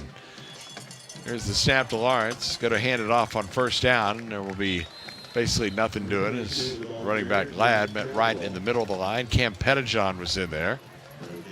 Pettijohn's playing fantastic from his linebacker spot. He's at about 4.5 yards depth, but just reading perfectly and fitting exactly where he's supposed to be. Sometimes he's beating the guard. He's beating the guard to his spot and slicing through double teams and making plays in the backfield. That's just next level linebacker play, and it's something I certainly appreciate. That defense for Prestonwood now it's put minus 13 in the rushing category against Legacy, and it's going to be even more as hit in the backfield. Lawrence rolled over by Brownstein, who's really been making his presence felt here in the third quarter. Eddie Brownstein coming for that end position and came with a bad attitude. It's a loss of 7. And that's not terrible protection. There's nowhere to go with the ball. Right. He cannot find any passing lane to get a receiver, and that just gives the advantage to the front. And Brownstein, just given a normal push, I thought, just had time to go back and get the sack. And Darasaw on the opposite field side has played outstanding job of showing like he's pressing and then bailing last second. And he's covering Bays, who's not easy to cover, so he's been doing fantastic. Pass in the right flat, caught at the 15. Quickly up the boundary goes the receiver as the pass was caught by Brennan Bays as the tackle was made by Lucas Balma, who's in the ballgame as a sophomore. Tobias Jensen, normal starter at the cornerback position. He's not available tonight. Darisaw got the start. Now Balma in on that tackle. Gain of 11 on that play. It'll be first down and 10. Fourth down, I think. Chuck. Fourth down. Fourth down and 7. It was a sack beg your pardon. On the possession. Fourth down and 7. They put the foot into it. And it's going to carry down with a fair catch. And it was muffed, I think, by Niffen. Yeah, and the he pad gets is back out. on it at the 30-yard line. But one of his teammates will fall on top of it at the 25. And that's where the Lions will have it, as it was Joe Palmer. Boy, that guy is a special teams wizard. And he came up with the football, right man, right time, and Preston will have it with 5:04 to go here in the third period. There was a marker down on the field. I mean, I saw the. Was that the beanbag? It was the deadly beanbag that Gotcha, you hate to see come out whenever it's your team. So, but really nice job by Palmer to cover that up and have his teammate Junior Niffen's back. Yeah, Palmer's been great tonight. I know he had to come in towards the end of the first half and in relief of Hollins, who had to step out momentarily for an upper body. But really nice job. He's been all over the field tonight. Well, they're going to have it at the 25-yard line and start first and 10. Again, going south to north here at the home stadium. It's a swing pass over on the sideline and is hauled in there by Niffen, and he'll get up the boundary at the 30-yard line and be bumped out of bounds around the 31 as Jones over on the tackle for the Eagles. I thought the one thing Legacy was doing earlier on defense was not allowing Prestonwood Christian to break tackles. But now you're starting to see the first man miss and then everyone getting upfield and seeing those yards being gained. We have a flag before the snap. I think this is going to be against. Got a false start. Offense, number 1. Going to be a 5-yard penalty. Play second down. I guess we'll forgive Junior Niffen for that mistake. Sure, as long as he's scoring 60-yard plus touchdowns, I think we'll give him a 5-yard false start. With regularity. Sure. Here's a handoff, and it's going to be Bixler who will get from the line of scrimmage. First guy there was 6. Aiden Riley. I thought he's been fantastic with the cleanup by H. Razor. Out to the 28-yard line. Just give him a couple yards on the play. Well, Prestonwood would be content just to keep it on the ground and watch this clock run out. Although here they're going to throw the football, and the marker is down. This pass is picked off by Barmiller, and he will bring it to the near sideline and be bumped out of bounds at the 26-yard line as Luke Glass throws another interception, and there was a flag on the play. Let's see. They had a holding on the offense, number 58. That penalty decline. First down, Legacy. Let's say no thanks on that, and that'll do it. Turn the ball over, and there's an injured Eagle down on the field, and that is not good because that's the nose tackle, Cash Cartain, who came in with 14 tackles. Junior playing in the nose tackle slot, and he is being looked at down on the field, and we'll take a look at what Diaz looks like. Might be looking at his leg, according to our spotter, Kalen Kelly. Tried to get it. He tried to get up and go and maybe hop a little bit off the field, but now they're checking that knee for anything structural. Say a quiet prayer for him because he's been a physical presence for the Eagles up front. He is kind of more of a true nose. He puts himself in between guards and centers, and they can't stand to lose him. He's part of that size, the very little size that they do have. He's up and going a little bit, but you just hate to see that. Such a great player. Yeah, absolutely you do, because played valiantly tonight. I mean, frankly, they've given up chunky runs, but by and large really kept the running game in check. And it's worth mentioning, Luke Glass, he'll, every now and then it seems like he just has a pass that might get away from him. He had the receiver he was supposed to go to. He's having a tough time, I think, maybe because it's sprint out. He just does a better job standing tall in a pocket and throwing, but he's sprinting out to his right, his dominant side, and it's tough to layer a football like that when you're a quarterback. And by layer, I mean you got to throw it not on a rope, but not lollipop it. You have to kind of throw it over a guy and have it land on the other side of him. It's very much a technical thing, but I think that's a tough thing to do, tough ask for him when he's out on the run like that. Lawrence, 11 of 21 for 91 yards here in the ball game, and he's going to air it out. Has a man wide open down at the 5-yard line, and it's caught, and walking into the end zone is the receiver, Sam Jones.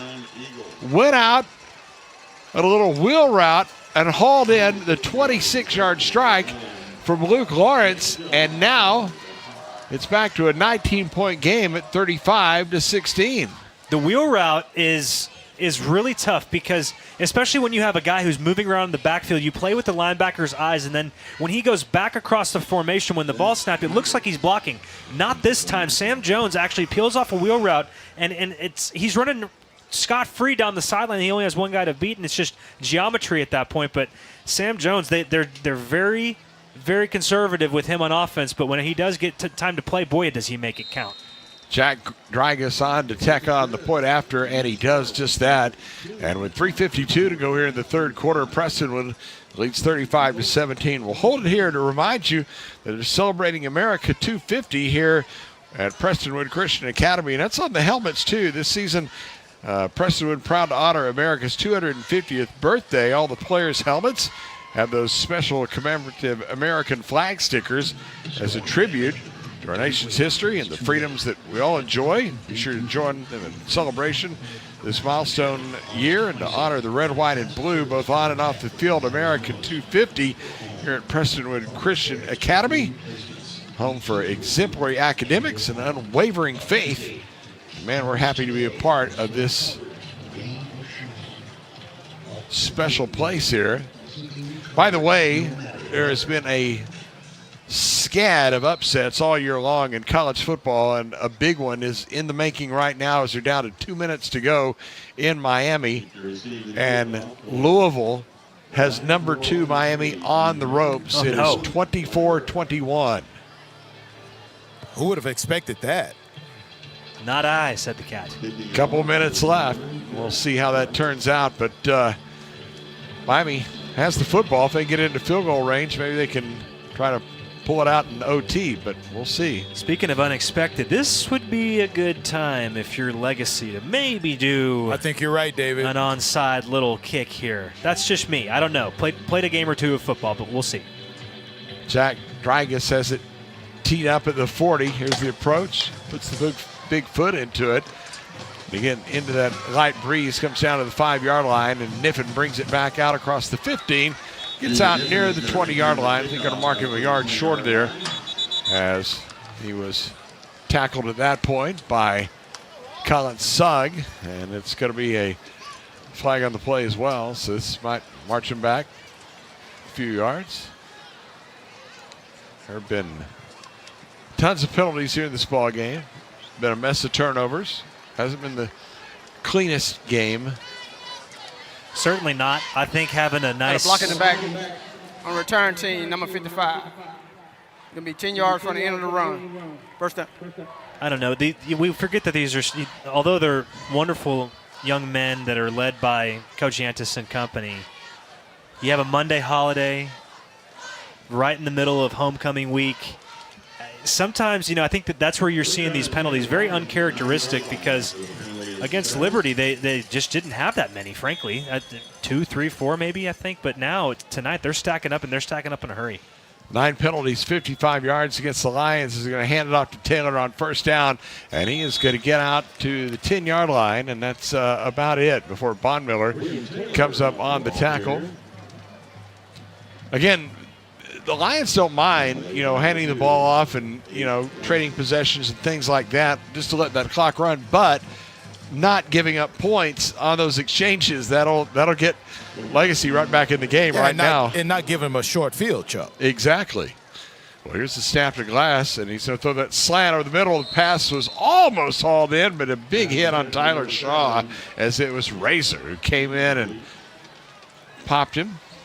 And I'm not here to throw any shade on Mr. Shaw, but I know an alligator arms when I see one, and you got to credit him. He's coming across the middle. This is a hard hitting team. This is a lunch pail defense that you're playing against, but My thing is, if I'm a coach, I say, man, you're wearing $3,000 worth of equipment. You'll be okay. Go ahead and go up and get that ball. Prestonwood 2 for 8 on third down tries. They set up the screen pass over the left side. It's hauled in at the 10, breaking a tackle 20. There goes Morial. He's got room all the way to midfield. Now fighting off tacklers. Gets to the 45 in Legacy territory, down to the 43. What a play on a screen pass from Glass to Morial that goes for 46 yards and a Prestonwood first down. Finally, Aiden Riley on the tackle. Tons of respect to Coach Yantis. If you're a defensive coach or player, you do not anticipate a screen, much less a tight end screen that deep in your own territory. But then Morial makes artwork out of it. Outstanding job by that young man. Hand it off to Taylor, sweeps the right side, gets inside the 40, inside the 35, all the way down to the 33-yard line. Well, and we get the clock stopped.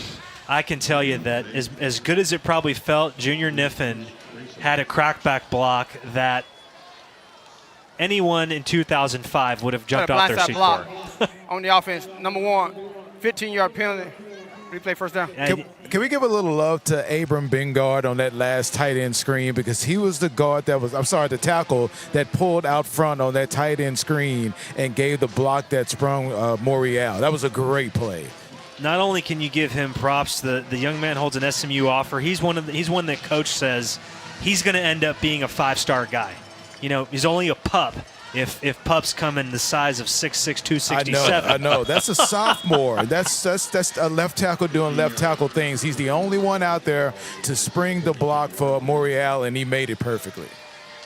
So from the 42-yard line is where the Lions will scrimmage, the little play fake, and the pass to the right sideline caught by Junior Niffen, and he'll go up the chalk and get knocked out at the 48 in Lion territory.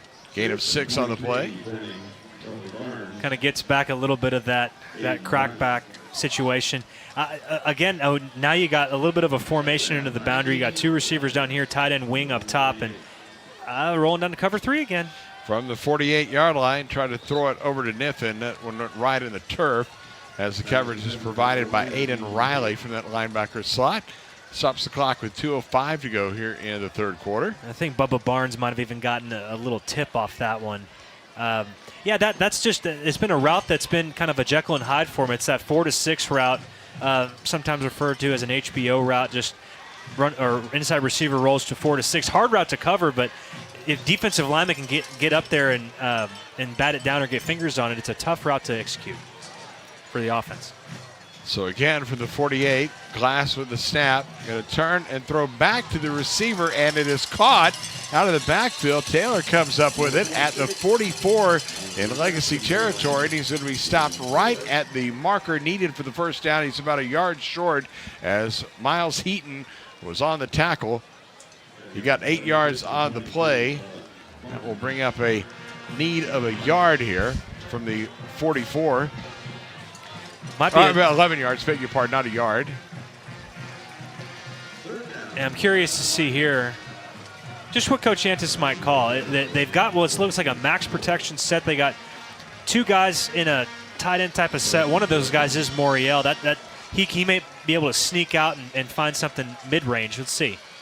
Snap to Glass. Right sideline, caught at the 30 and bumped out of bounds was the receiver Gio Darasaw. Great job by Glass. Yeah, I love that. It was the interception was the exact same route. That time he does feather it a little bit over the corner and in between the corner and the safety, and a great job by Darasaw finding some daylight in that zone. They needed 11. They got 15, and here comes Taylor. Going to break a tackle up the middle, gets inside the 20, down to the 15-yard line as they're starting to lean on him now. A gain of 14 yards on a straight handoff, and there is an injured Eagle on the field. Updating that college football game, Miami had worked its way into field goal range in the final seconds, and instead, through an interception, turned the ball over, and Louisville is going to upset number 2 ranked Miami. Oh, the Cards. Man, do they love being a spoiler. They love being a spoiler. Yeah, I'm trying to see who that young man is down there, the young Eagle. I thought I saw a 3 in the number, but I'm not going to speculate. That just looks painful. Coaches out there taking a look at everything. really going back to Prestonwood in this drive, I've just been impressed with Luke Glass so far. He's got a short memory. He's almost like a cornerback where, a pick is never fun to throw, but in a night where, you're not really getting in your rhythm, you're fighting to get in there, he's hitting Niffen in stride plenty of times. He's really cleaning up, I think, the timing, and that's the one big thing he's been working on with Coach Yantis. If you remember that, it was a whole different receiving core that came in, had a lot of guys transfer out. So with the transfer out goes a lot of timing with your guys. I mean, that can't happen overnight. That has to be built brick by brick. So I think that for what it's worth and how well Luke Glass is prepared and how level-headed he's been, to come back and throw the exact same play on a 3rd and long that you threw a pick on the previous drive, I really got to give him his props there for growing and learning quickly. And it is number 53. That's Claude Sanders for Legacy. He's really gingerly being helped off. That looked painful, and he's another big boy that they're losing. Want to say thanks to some PCA sponsors tonight, including Vista Physical Therapy, the Sky Ranch, also Milestone Electric, Levi's Locker. Boy, they have some great apparel in there. As a matter of fact, we're wearing some pretty cool PCA threads right now. You're looking good tonight, David. Hey, thanks. It's blue is slimming on me. Yeah, I was going to say, Donnie, meanwhile, looks marvelous. Well, he doesn't have his shirt tucked in. I'm like, what kind of man? What are you talking about? Mine's out too. David's shirt is out. Oh, you had to jump in there. This is theater of the mind. We had him under the bus. I was about to back up. Well, and my arms are bulging out of the sleeves too while we're at it. It's the handoff. What a ruiner. It's Taylor. Gets down to the 12-yard line. Donnie looks like a superhero in his shirt. His shirts are outstanding. I was trying to get out of the way of the bus. Well, we appreciate our friends here at PCA for helping to outfit out of Levi's Locker. Broadcast crew from the 13-yard line. Snap to Luke Glass. He's going to throw down toward the end zone, but it's incomplete. There's also a marker down with 18 seconds to go here in quarter number 3. Intended receiver was Shaw, and I think Luke Glass and Shaw might not have been on the same page there. He might have thought that he was going to break out. That ball looked like it was thrown, back shoulder, and it just didn't materialize for him. Now they're discussing just what might the penalty be. I don't think it's OPI. Although when it takes a little bit of time like this, anything is on the table. They were actually searching for a ball. They didn't have a ball from one of the ball boys. They all just kind of discussing, I don't know, what they were going to eat tomorrow. Yeah, ball boy gave his homecoming day to football. So, right, instead of a mom of football. I'm sorry, I have this. Here we go. Well, we've got 18 seconds to go. Yeah. They picked up the flag. There was a flag thrown. They picked it up. That's the discussion, along with the ball. Wait a minute. Some restless Lion fans telling the refs just about how fast they are making calls. Good crowd here tonight. Great crowd. Homecoming 25. A lot of fun. Ball spotted just inside the 14-yard line as Luke Glass set to take this football and hand it off to Taylor, and he bounces outside to the left and gets knocked out at the 13-yard line. Got maybe a yard on the play as Riley and Jones made the tackles. The clock running down on the end of the third quarter. And that'll do it for quarter number 3. We head to the 4th. The score, Prestonwood 35 and Legacy Christian 17. Back with the final quarter coming up. You continue to listen to Lion football, brought to you by Metro Sports Communications after this timeout. Make your dream outdoor space a reality with Aquaterra Outdoors. From full-service design to construction for landscaping, pools, and outdoor structures, we offer everything you need for your ideal outdoor environment. With years of experience and a commitment to excellence, Aquaterra Outdoors, elevating outdoor living to the next level. Contact us today at 214-387-8333 or visit our website aquaterraoutdoors.com and start your journey to the ultimate outdoor experience. From the long-lasting and reliable heating and cooling systems we send out the door, to the friendly and knowledgeable dealers who go the extra mile. With a no-hassle replacement limited warranty, you can trust Comfort Maker to deliver outstanding service and performance, keeping you a step ahead with advanced technology and exceptional comfort. To find a Comfort Maker dealer, visit comfortmaker.com.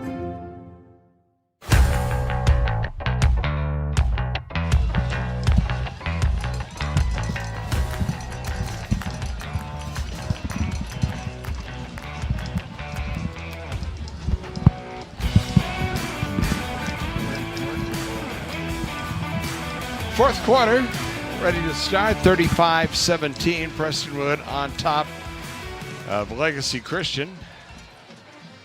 Everybody kind of standing around for a minute. This game is on edge and to the point as last week's was in Argyle. This one has been the diametric opposite.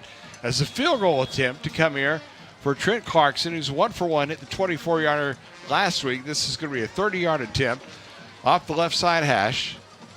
Ball to be put down by Glass. Kick is up, and it is good. 4 seconds into the third quarter, and Prestonwood extends its lead to 38-17.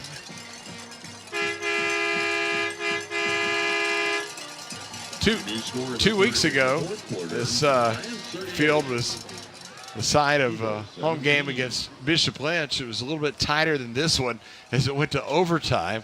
And Prestonwood managed to pull out the victory in that one.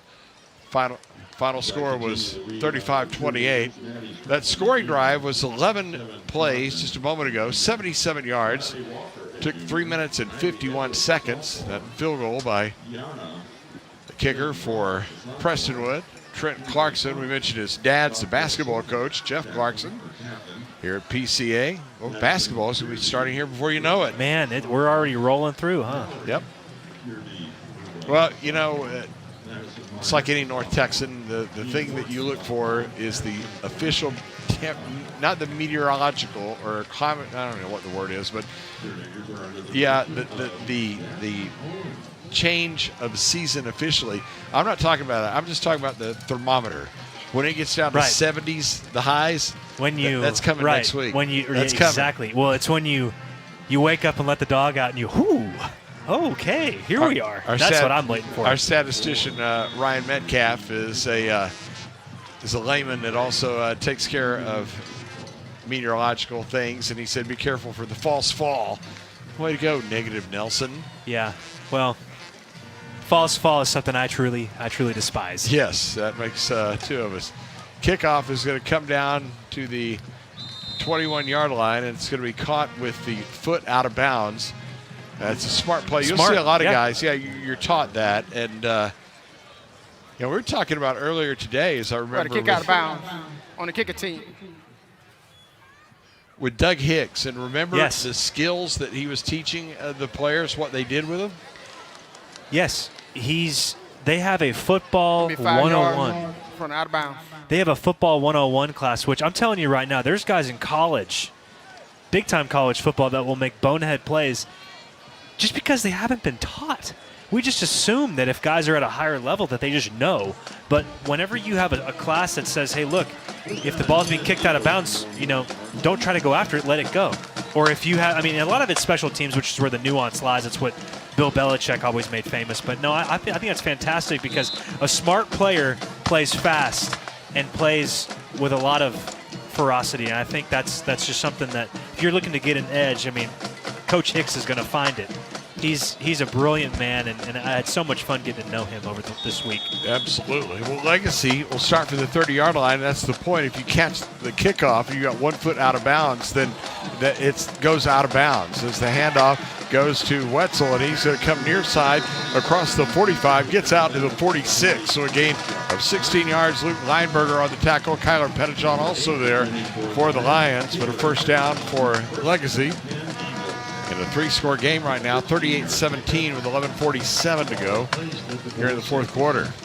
If you're Prestonwood, I feel you have to stay disciplined on defense because your defense has been playing really well. They did score a touchdown in this half, but, man, the first half, every time Legacy had the ball, this defense stood up and made the stop. And you saw a couple of missed tackles on that first play. So you got to get back to being a little bit disciplined if you're on defense. So from the 46-yard line, here's the snap to Lawrence. He's going to toss it out near the 50-yard line, and it was incomplete. Almost a pass interference call looking for Bays, but Morial was there. That's a tough route to cover if you're a linebacker, save the fact that a receiver just naturally is faster than you in most cases, but that little Texas route where it looks like that the receiver is going to run a drag or a cruise across the middle and he breaks it right back out again. That's a route combination that usually has a dig behind it, but that time Morial just played it perfectly. I really can appreciate a good coverage in linebacker. Snap to Lawrence, looks over on the right side, and the pass is going to be caught. This is Bay, spins away from one tackle, but now is twisted off his feet by Gio Darisaw, right at the mark that he needs for the first down, which is around the 44-yard line. And they're given the first down, so move the chains with 11:07 to go. Morial was a half step away from stepping in front of that and taking it to the house. I'm telling you, and it was 2 plays in a row where, I mean, super savvy AJ Morial. He's been known so far that as the H-back and had a huge play earlier down the sideline, picked up a first down. But man, when you know scheme as a linebacker, you can do anything. That time he just dropped underneath the receiver Bays and he almost picked that ball off. Snap to Lawrence, handoff. Running play goes straight ahead for a yard, maybe, to the 38-yard line. Jackson Ladd. It's met by Morial. Push backwards. And, David, you pointed this out earlier about Prestonwood doing a really good job of disguising what they're doing on defense. Right before the snap, it looked like it was just a deep safety and everyone was going to press. But then right before the snap, you see the cornerback back up and they go more into a zone. So they're really trying to confuse it. It was a running play on that one. If that was a passing play, there would have been nowhere to go with the ball. 2 backs either side of the quarterback. Lawrence takes the snap, going to go one-on-one over on the left side, and leaping, trying to get the interception was Luke Lineberger, as he had the receiver streaking downfield, but Lineberger had the position, and it went just beyond his reach, and it'll stop the clock with exactly 10 minutes to go in the fourth quarter. Lineberger's been playing fantastic. He's out on that island. He's usually the guy who's to the field, and he's the press corner. That's the guy that usually has the heaviest load to carry in the back end, because sometimes you don't have help over top. It's you and a guy, and you're looking at it right now again. He's a yard away from Bays, who's a burner and a really good route runner. Now he's backing off, but he has no help over top. He has to just play football and play sound. Pressure making the quarterback Lawrence float out to his left, throws to the sideline down around the 35, but it was incomplete. They were looking for Bays. And it was Pettijohn who's floating on the coverage along with Lineberger. Beg your pardon, Pettijohn was the one that had the pressure. Lineberger was the one that had the coverage. Brings up a fourth down and decision time. I think if you're Legacy and you're Coach Hicks, it's now or never. I mean, you're not going to punt it away and give it back to this offense that's been kind of a sleeping giant today, tripping over itself. I think that you really do need to pick this up more than you have anything all season. Yeah, you got to go for it right here. Have to. Well, they empty out the backfield. 3 receivers wide to the left, 2 to the right, and then we get a timeout called by... Got a timeout. Legacy, so we'll hold it here. Again, they've not been good on third downs in this ball game. They have only 1 conversion out of 10 tries in this game. They're 0 for 2 on fourth down tries. But again, coming in and evaluating this team, David, as we talked to Coach Hicks, just the amount of injuries in the ball game. And here's the perfect example. We talked about at the top of the broadcast. You've got a ginormous left tackle in Jude Womack, and he's out of this game due to injury. And so you pop in a freshman, Reed Burkhalter, all 5'10", 180 of him. He's held his own okay today, but it's not the same. It's not, frankly. At the private school level, the only difference between TAPS and UIL at this level, it's just depth. That's the only thing. So they have guys. The only problem is whenever someone goes down, now you have someone playing both ways. Now you're playing a freshman. Now you have guys that have to step up, maybe a year or 2 ahead of schedule, and that's really tough for a coach. But I have to say, the way that Coach Hicks has handled this, coming into this game 4-2, 1-2 in district, but albeit really close games against common opponents as Prestonwood, they have really managed. They're well coached. They play hard. He took a 2-8 team, and in his first year, same exact players went 10-2. So that man knows how to coach. As we might get a little bit of a jump there, slot receiver. Well, that's Jackson. Got a false start on the offense. Number 21. Could be a 5-yard penalty.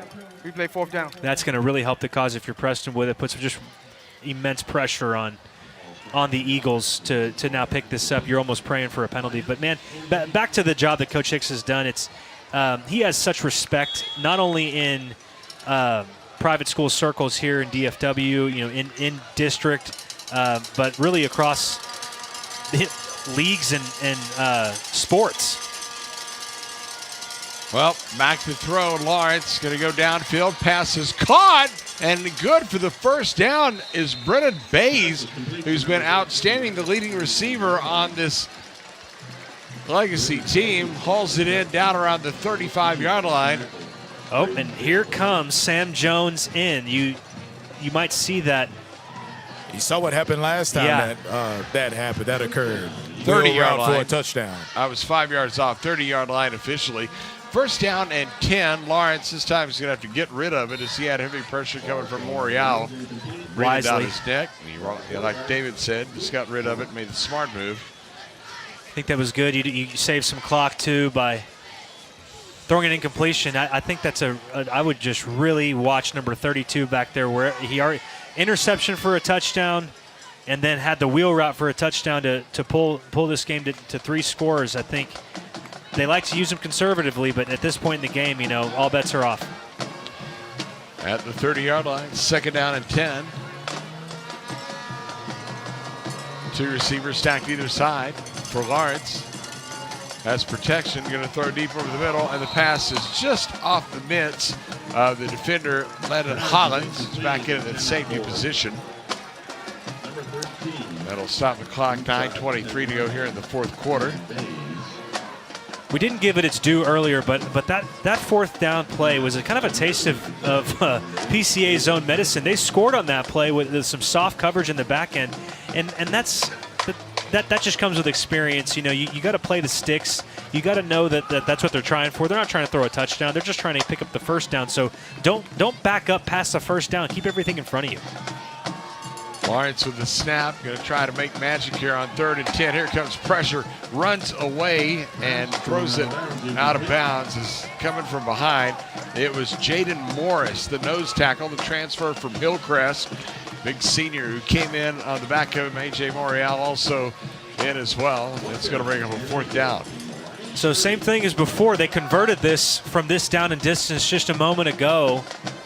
And the back end has been playing fantastic tonight. They just were too soft last time. I think now you're going to see, yep, that's exactly right. You've got trips to the field back, who is Sam Jones, to that trips. You just see the safeties playing up. Here comes pressure off the edge, dumps it off over the middle, and Jones dropped it. Hit him in the midst as they had a couple of blockers set up. Now, I don't know if he could have gotten the 10 yards, but he would have had a shot, but he couldn't hold on to it, and that'll turn it over on downs as Kyler Pettijohn and Gabe Tyree were the ones floating around in the coverage. And with 9:08 to go in the fourth quarter, they turn it back over 38-17. Want to thank our sponsors for bringing you tonight's broadcast, all of these fans of Prestonwood Christian Academy, including the Andrews Institute of Children's Health, Orthopedics and Sports Medicine, Aquaterra Outdoors, Chick-fil-A at Park Boulevard and Plano Parkway, thanks to Cowboys Fit, Fast Signs here in Carrollton, C3Auto.com, Comfort Makers, Air Conditioning and Heating, Incentive Brands, Levi's Locker, and Milestone Electric, just some of the partners bringing you tonight's game. It's a handoff on first down. And getting 5, 6, 7, and still moving the pile out to the 38-yard line. So it's going to be 8 yards for William Taylor as they finally blow that one dead. He goes over 100 yards to the ball game, 105 yards as Kilblock was one on the tackle. Wanted to give a special thanks as well to Tender Smokehouse for sponsoring tonight's Alumni Tailgate. partnership and support. Really appreciated by the PCA community tonight. And, of course, Paris Baguette, a brand new corporate sponsor of PCA. Visit their bakery and get 10% off. You like baguettes, don't you? I know Donnie doesn't even know what we're talking about, but you David. Donnie's cultured. He goes to Europe in his spare time. Yeah, right. He reads about it in books, maybe. Oh, but come anyway, on now. 10% off when you mention Prestonwood Christian Academy. Don't mention Donnie. Just mention PCA. Please. And you'll get 10% off at Paris Baguette. Thanks for the generous support and welcome to the PCA family. Well, Caleb Kozlowski is being looked at, the left guard down at the 36-yard line. Let me check out his Looks leg. like it might be maybe in sort of like a cramp. Maybe is what it looks like. He's an Eastern Bloc brethren of mine, and I didn't know that we cramped. So, you know, I think, but that looks like that's what they're working out right now. You know, it's still doesn't look like it's too crazy. They're, you know, giving him water and everything, and hope he's up and back over to the sideline and back on the field as soon as possible. Well, in our previous broadcasting days at a school far, far away, we used to have a running bit when it got to a game like this. And I hate to break it out because it's just going to crank Donnie up, and I don't want to do that. But we are not that far away from a 3-hour high school football game. It's okay. We'll give him a basket of baguettes. It'll keep him busy. He'll be okay. No, I'm not talking about him. I'm talking about me. Yeah, I'm talking about Chuck. Yeah, like I have somewhere to go. It's been that's kind of a rough day today, but getting ready for the yeah, that was also, I mean, yeah. Chuck, if people only knew the backstory, that's all I can say. If they only knew, but yeah, that's the thing is where Chuck starts to get a little stir crazy, gets trapped in a booth, and needs to just, you know, needs to get home, I guess. You know, it turns into a pumpkin. Look at Kozlowski. He's hopping off the field, and he comes to the near sideline. Now he's just going to set it on the turf and say, now you can stretch me out, because I think that's exactly what it was a cramp. So we'll see who goes in for Kozlowski. We've got on the 2 deep, they've got Mansfield behind him. We'll see if that's who they put in at that guard position. As from the 38-yard line, they are going to hand it off. Ooh, big hit by Sam Jones in the backfield, and the ball popped free, and Legacy comes up with it. The Eagles have it at the Prestonwood 20-yard line as Sam Jones came in and caused trouble, caused the fumble a second time in the ball game, and the Eagles have it deep in Prestonwood territory. Oh, he just kept pawing and pawing at it again. As a running back, you are trying your best to gain every single yard that you can. And we've seen Taylor move the power all night long, so he's just going to keep churning those legs, and it got him in trouble as the ball was getting pawed at and finally hit the turf. And for the young man that dropped the screen pass, and anyone's guess what would have happened if he ended up hauling that in, but what I'm rubbing my head and in confusion that one man can be this much of a terror. And what was funny was all the coaching staff, and I had a moment with Jake Mackey, the defensive coordinator for Legacy, and he tried to tell me too. He said, "You're gonna have a great time tonight watching Sam Jones, and man, just as advertised, he is so versatile. He really could start on any team in this country." Another flag. Let's see what this is. Substitution. Got a legal substitution on the offense. Going to be a 5-yard penalty.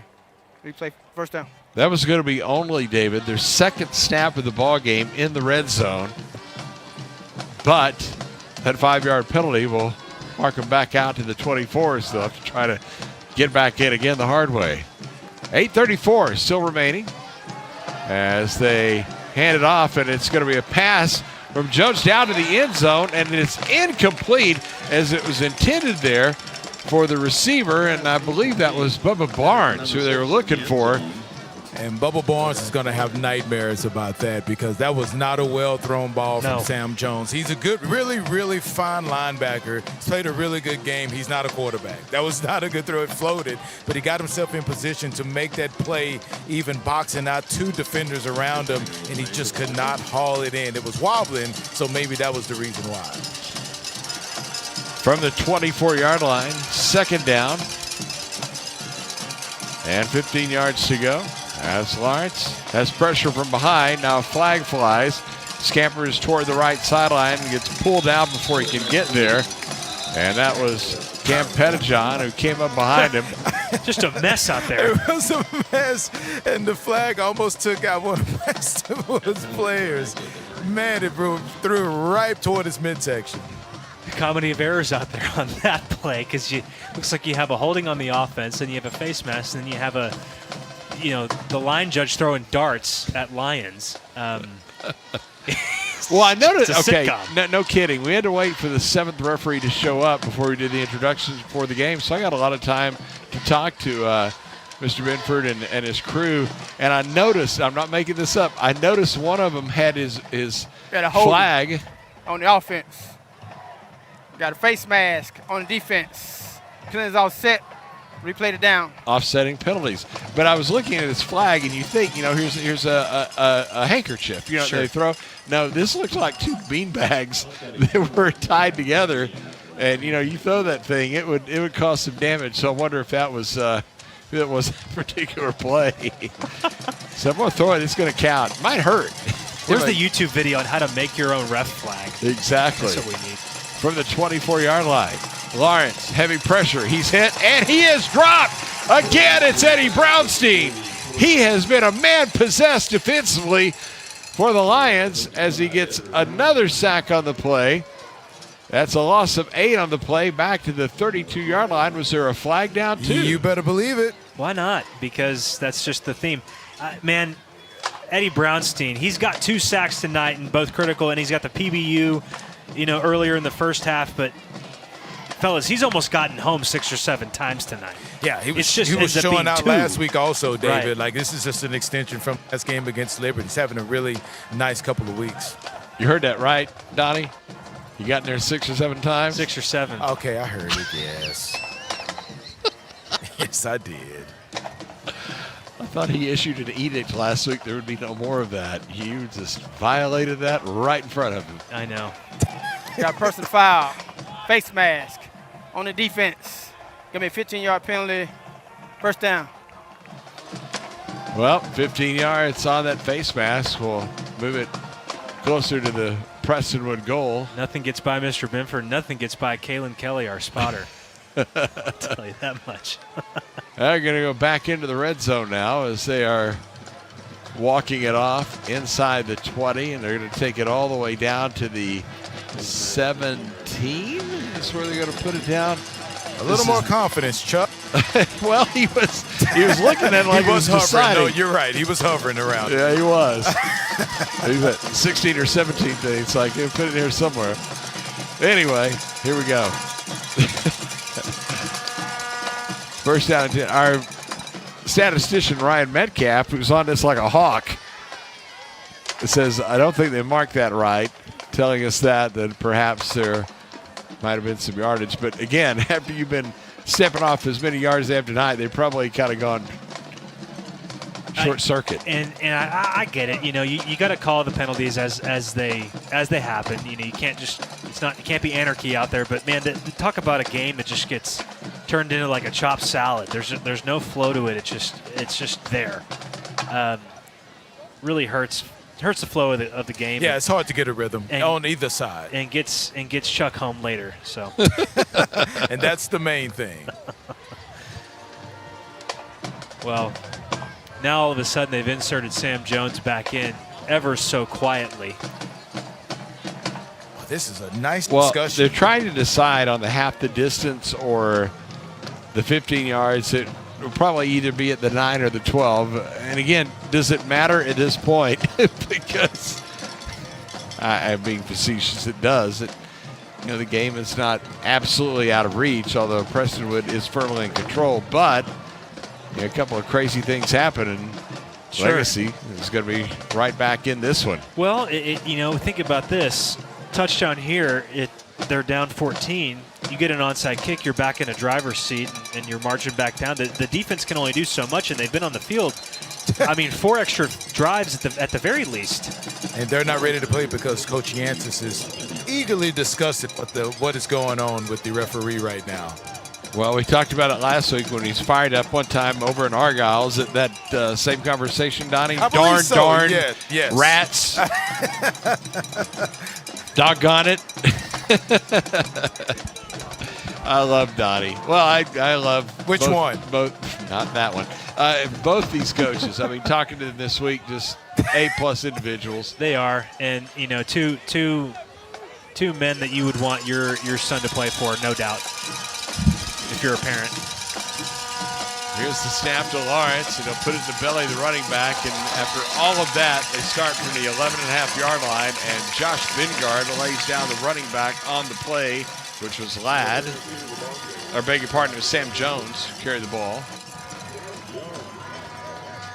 So good tackle there, and they'll take it back to the 13, so they lose about 1.5 yards on the play. Insert a defensive end, Keegan Britt.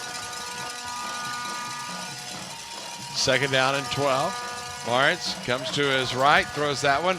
Caught inside the 10, inside the 5, and down goes Corian Gray to the 3-yard line where he's run out of bounds. Landon Hollins was the one that finally got him across the sideline, but it's a gain of 10 yards. Teaching tape for Hollins. He's right where he was supposed to be in coverage. He just puts the wrong arm out. When the ball is thrown to your outside shoulder as a defensive back, you want your inside arm to go out and further because you have more reach.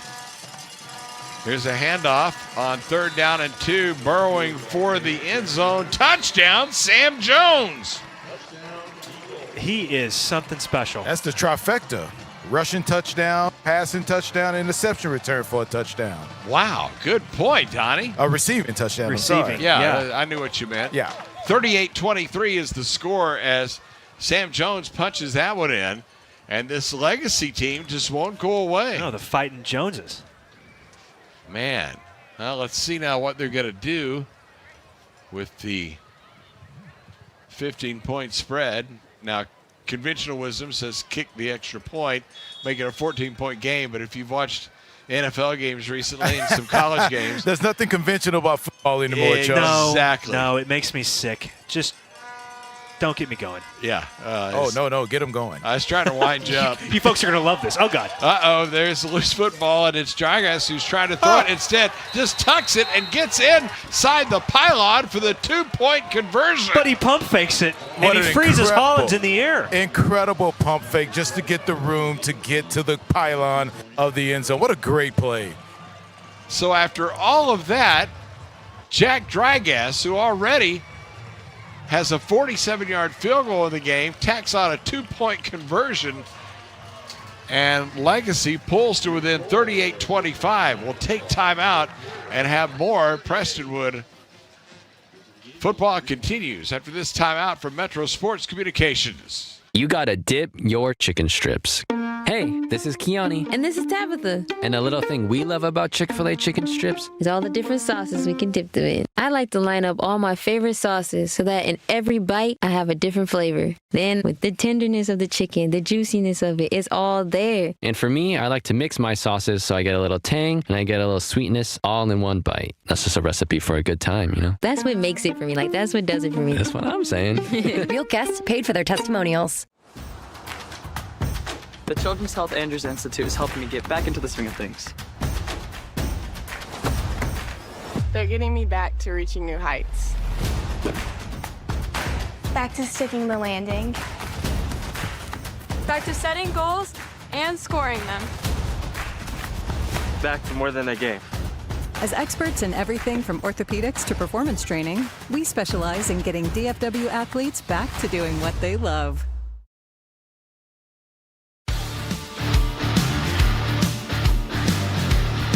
.6:59 to go in the fourth quarter.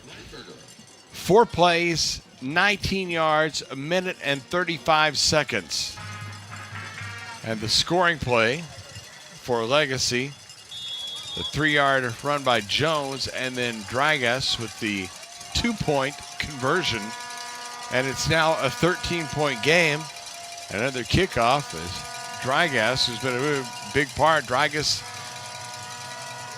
going to go the other direction with the onside kick, and they punch it to the 48-yard line, and it was Cam Pettijohn who got on top of it. Brennan Bays was the one who kicked the football. They have the two kickers side by each, and it was Bays, not Dragus, who kicked the ball. And fortunately, Prestonwood was ready, and the Lions will take over at the 48-yard line. Did you expect that at that point, David? I did. I mean, I saw him set up differently on the hash. He's been setting up more middle of the field. Yeah. Sets it up on the hash, and I didn't expect him to execute it that way, but really nice job by Pettijohn. That ball came right at him. It was up to him, and you sweat for about half a second. Worse than you ever have. First down and 10 from the 48-yard line. They're going to give it to Bixler, and he's going to get up the middle, and he's got room, and he may go all the way. 20, 15, 10, 5, touchdown. 52 yards on that burst by Braden Bixler. And this 10th grader has just been sizzling tonight, and he might have just put this one out of reach. The decision-making, David, is so incredible for him tonight. It is, see where I'm about to go and hit the NOS like I'm in Fast and Furious. You can almost hear it. You really actually can, as he finds his hole and just moves up the field, not even looking for contact, looking to see how quickly he can get to the end zone.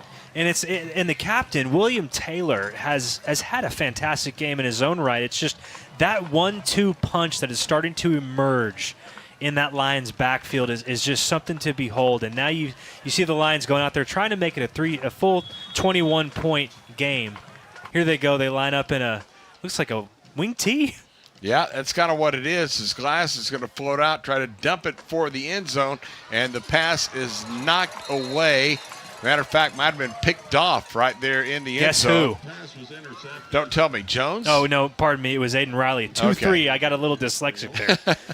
But, still, Aiden Riley, who has had a fantastic game opposite Jones there in the middle, and a decleater by, I think that was Ben Card.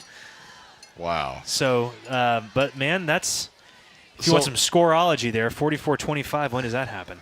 Ryan? So – Legacy gets right back into the ballgame. Suddenly, they're 13 points down. And like, hey, we get an onside kick here. We're in business. Instead, Prestonwood takes over 52 yards away.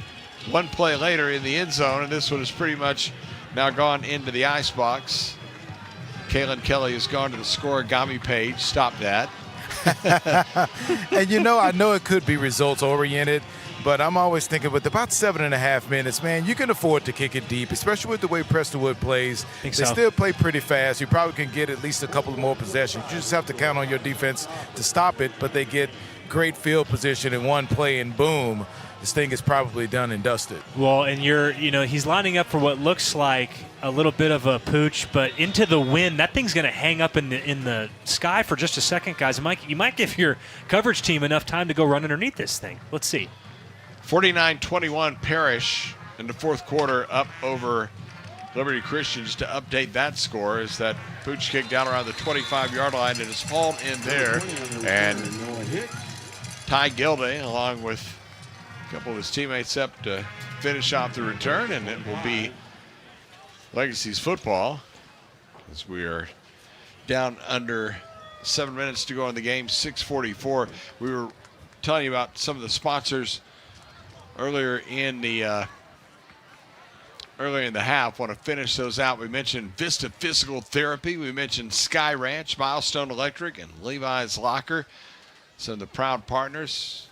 Again, we mentioned Chick-fil-A as well, Park Boulevard and Plano Parkway. I've eaten my share of spicy chicken sandwiches. First name basis? Yeah, pretty much. Pretty much. Need 4 honey roasted barbecues to go with that, please. They've got those party trays. Remember, you're watching college pro football this weekend. Get your party tray of nuggets from Chick-fil-A, Park and Parker. Here's a keeper up the middle. Gets out to the 30-yard line. A little awkward. Bengard and Pettijohn, Cam Pettijohn on the tackle. Exactly. Who's been a force tonight at middle linebacker. Coming in and make the tackle there on Luke Lawrence, who's just fighting hard for every yard he can possibly get. And kind of an awkward little landing there. He kind of half slid, and I hope he's okay. He kind of got up a little hobbly, but he's going to fight through it. We are going to pass the midway point of the fourth quarter by Doggies right now, right before the snap from the 30-yard line. Lawrence feels pressure, throws over the middle, incomplete. And that will stop the clock with 5:54 to go as Kyler Pettijohn was the one that came in, got the big pressure. Also Gabe Tyree making his presence known too. So defensive line showing up, and I think despite how well PCA Lions defense has played tonight, Legacy still hangs in there. They do. I mean, this is a team that's built on love. Coach Hicks will tell you that. And that was what he felt like was the missing ingredient, because he thinks, and I thought this is one of the most poetic, phenomenal ways to explain football and really just explain men. I think young men especially, is young men, they don't fight for a cause. They fight for the guy next to him in the foxhole. And that was the mentality that Coach Hicks and his staff brought to Legacy, and almost immediately turned around a program that was left destitute at 2-8 the year before, 1-9 before that. Took the same exact kids and turned it around. And you can see that tonight. These young men play for each other. They're never out of a game. They almost just, Yogi Berra, run out of time. They don't lose. They just run out of time. And they do everything for the Lord. I think the way that Coach Hicks runs that program is special. And it was really fun to hear it from him. Delay of game, marches it back 5 yards to the 25-yard line. And the snap. Lawrence throws over on the left side, floats that one up around the 50, and it is batted down, intended for Bays. Thrown to at least 20 times tonight, maybe more. But Braden Bixler was back in the coverage. He's done it everything. Holland's also there, by the way, for the Lions. Bixler can we bottle up whatever's coursing through his veins, because he's like the Energizer Bunny for a young man to play both ways like that and at a high level and have highlight after highlight on both sides. I mean, this is a recruiting tape that he's putting out there tonight. That's been fun. He's been sensational, to say the least. Well, on 4th and 9, we get whistles before the snap, and there's a flag down, but did they get a timeout before the delay? Probably going to be delay call. Did Mr. Midford's mic, did the battery finally run out, perhaps? He used it all up. Well, we've had that happen before. Remember, we used to do DISD games sometimes as they were the opponent, and there would be about 25 penalties in a game, and they'd be out of ref mic by this point. Here's the punt. Oh, and it's muffed by Niffen, and he gets pushed by the defender. That was a heads-up play by the guy down on coverage, but the Lions get back on it, back at the 20-yard line, and they'll have it there with 5 minutes and 40 seconds, and the clock continuing to run. Coverage by Corey and Gray, and he's quite. Coach Hicks could have spent half an hour just talking about Corey and Gray. He loves that young man, and had some health struggles, but fought through it, and he's a two-way starter. If he could just keep healthy and stay on that field, and it's fun to see him fight. And Coach promised, and we just saw it. He does show flashes of football brilliance when he does get his limited reps. It's lovely. Indeed it is. A lot of great stories on both of these teams. So many. And of course, having to learn these legacy players this week, we unearthed so many jewels there. And of course, PCA has a boatload as well. As on 1st and 10 from the 21-yard line. Start a man in motion now, set up as a blocker on the left side, and will hand it off in a running play. Here goes Bixler, bounces outside for about 7 yards, out to the 28-yard line. Taking a peek at the standings now as we can go ahead and give Parrish the victory over Liberty Christian tonight. Parrish will be on top of the league at 4-0. Prestonwood, which will get the win tonight here at home on homecoming night. 3-1 on the season, 2-1 for Liberty Christian. Of course, Prestonwood has one non-district game still left on the schedule, as they're going to hand it off to Bixler, and he will skitter outside, breaks 2 tackles, still churning, gets the first down across the 35, and will get all the way out to the 37-yard line. where he's brought down there by Miles Heaton. Give him the 38, possibly. Guys were well over the 3-hour mark. Yeah, for those of y'all keeping up at home, too. Bixler, 8 carries, 109 yards in the ball game. He and Taylor are both over the century mark. Here's a handoff to Bixler, and he'll crash across the 40 and get out to the 42. He'll pick up 4 on the play before Jackson Dugas on the tackle. And another flag, I do believe.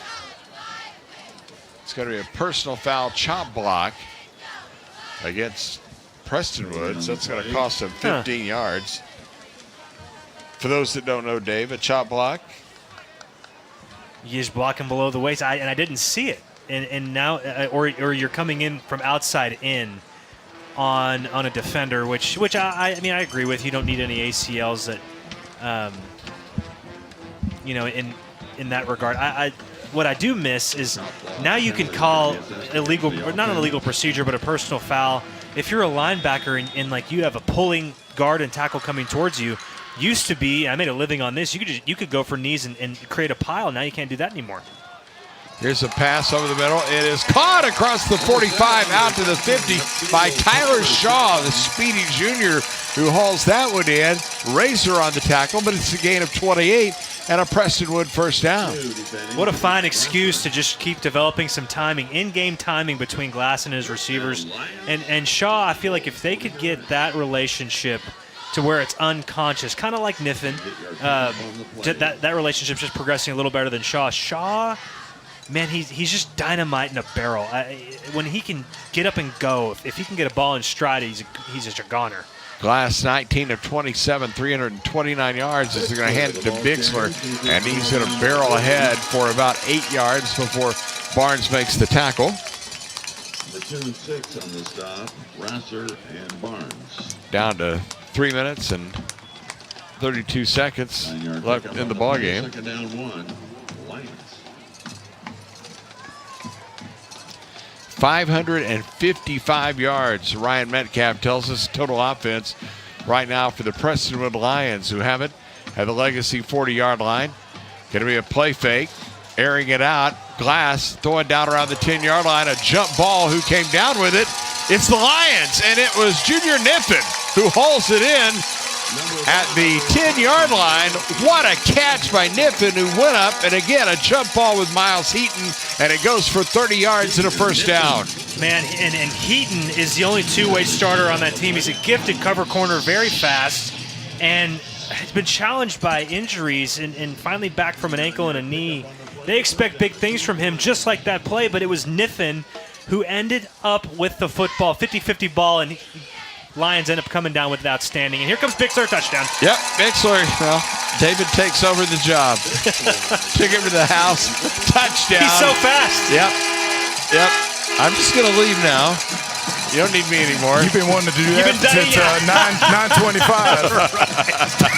I thought you were waiting for someone to grab the reins. You can't fool us. Well, touchdown for Prestonwood, and that pushes the count even further, 50-25 now. 6 plays, 79 yards on the drive. That took 2 minutes and 42 seconds. And now the PAT to come from Trent Clarkson, as he's been perfect on the night, trying to tack on another and get us closer to the finish line. Of course, the clock rests during a PAT as the kick is up, and it is good. So a timeout with 2:46 remaining. Now Prestonwood 51 and the Legacy Christian 25. One more timeout here, and back to send it toward the finish line in a moment. You're listening to Prestonwood Christian football from Metro Sports Communications. It's not about fixing air conditioners. It's not about the thousands of hours spent training. It's about homeowners resting easy, knowing they can trust us in their homes.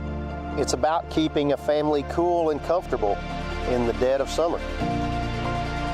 At Milestone, it's more than just a job. It is and always will be how we help people.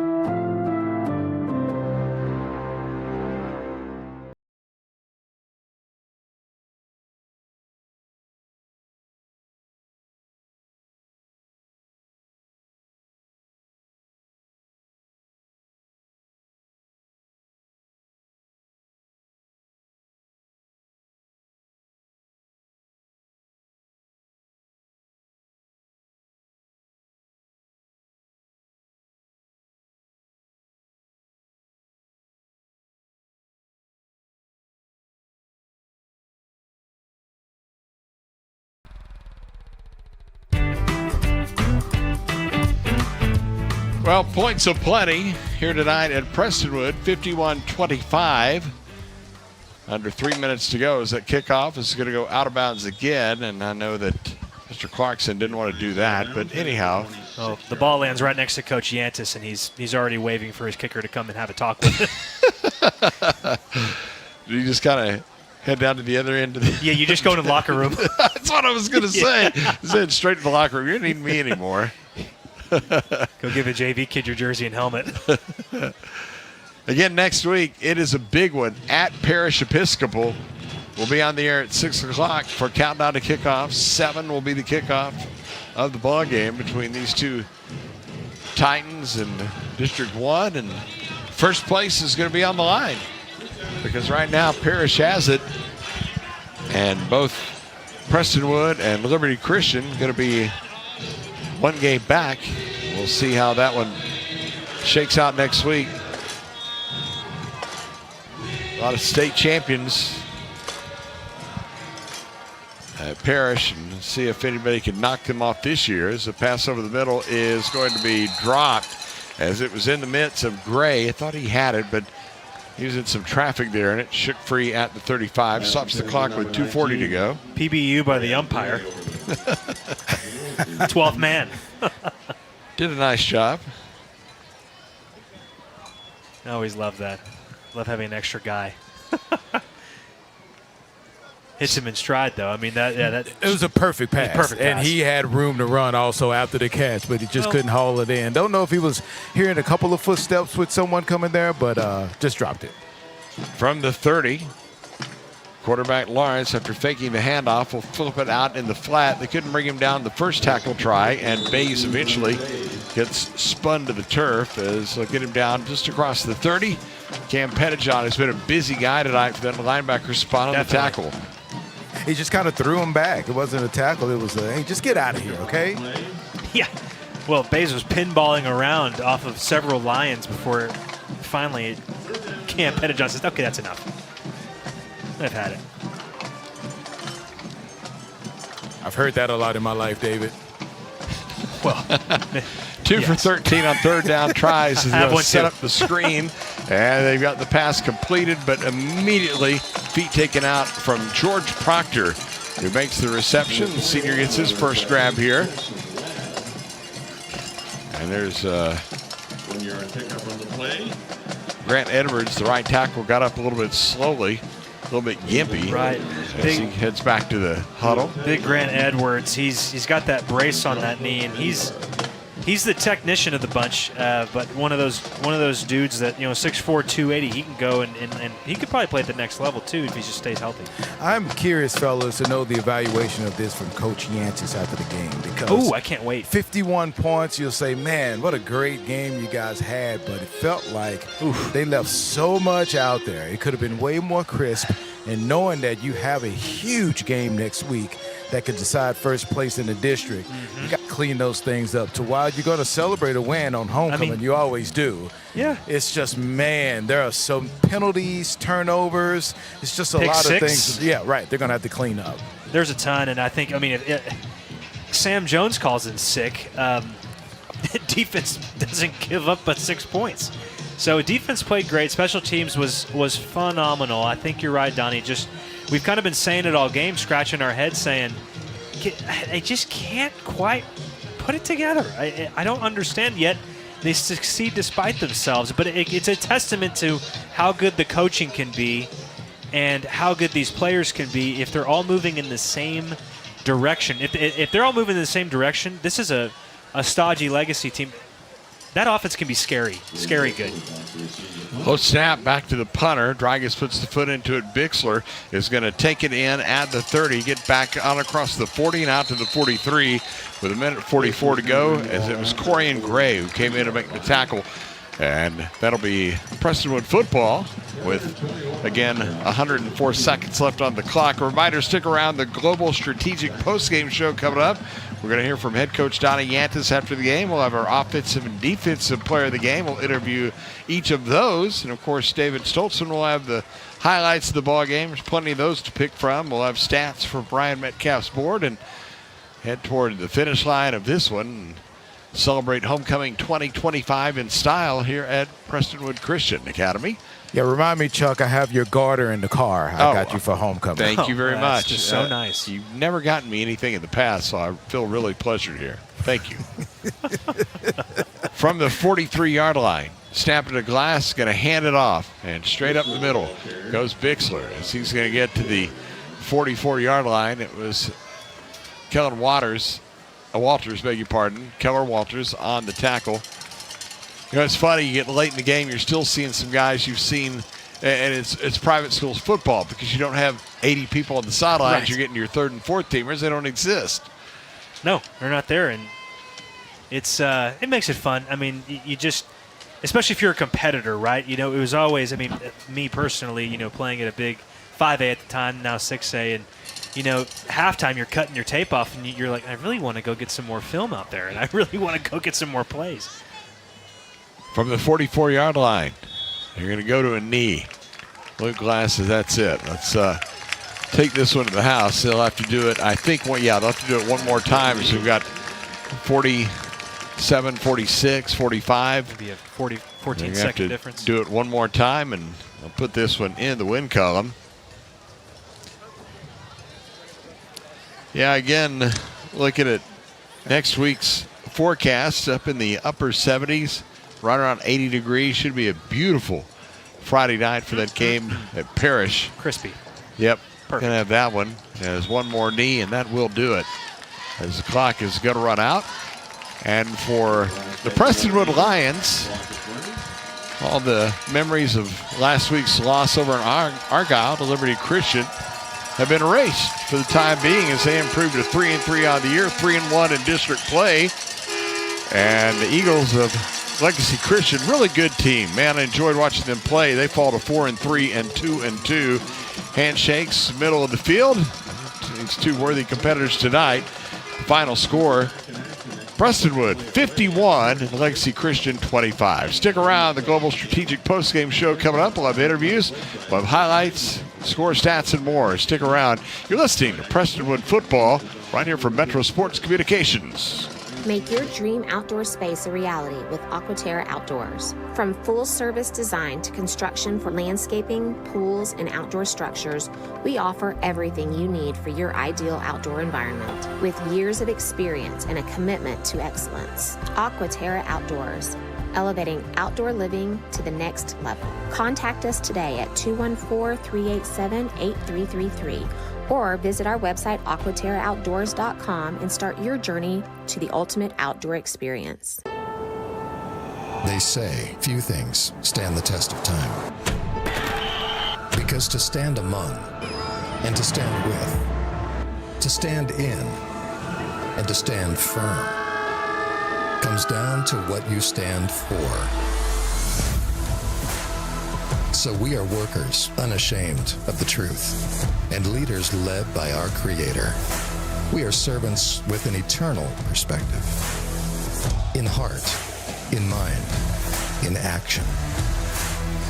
We believe that reaching higher starts by going deeper and that longevity isn't achieved alone. We believe that reverence for God is the foundation of wisdom, that champions out there are established in here. It strengthens how we lead, how we invest, how we serve, and how we love. Because that which stands the test of time has a foundation that cannot be moved.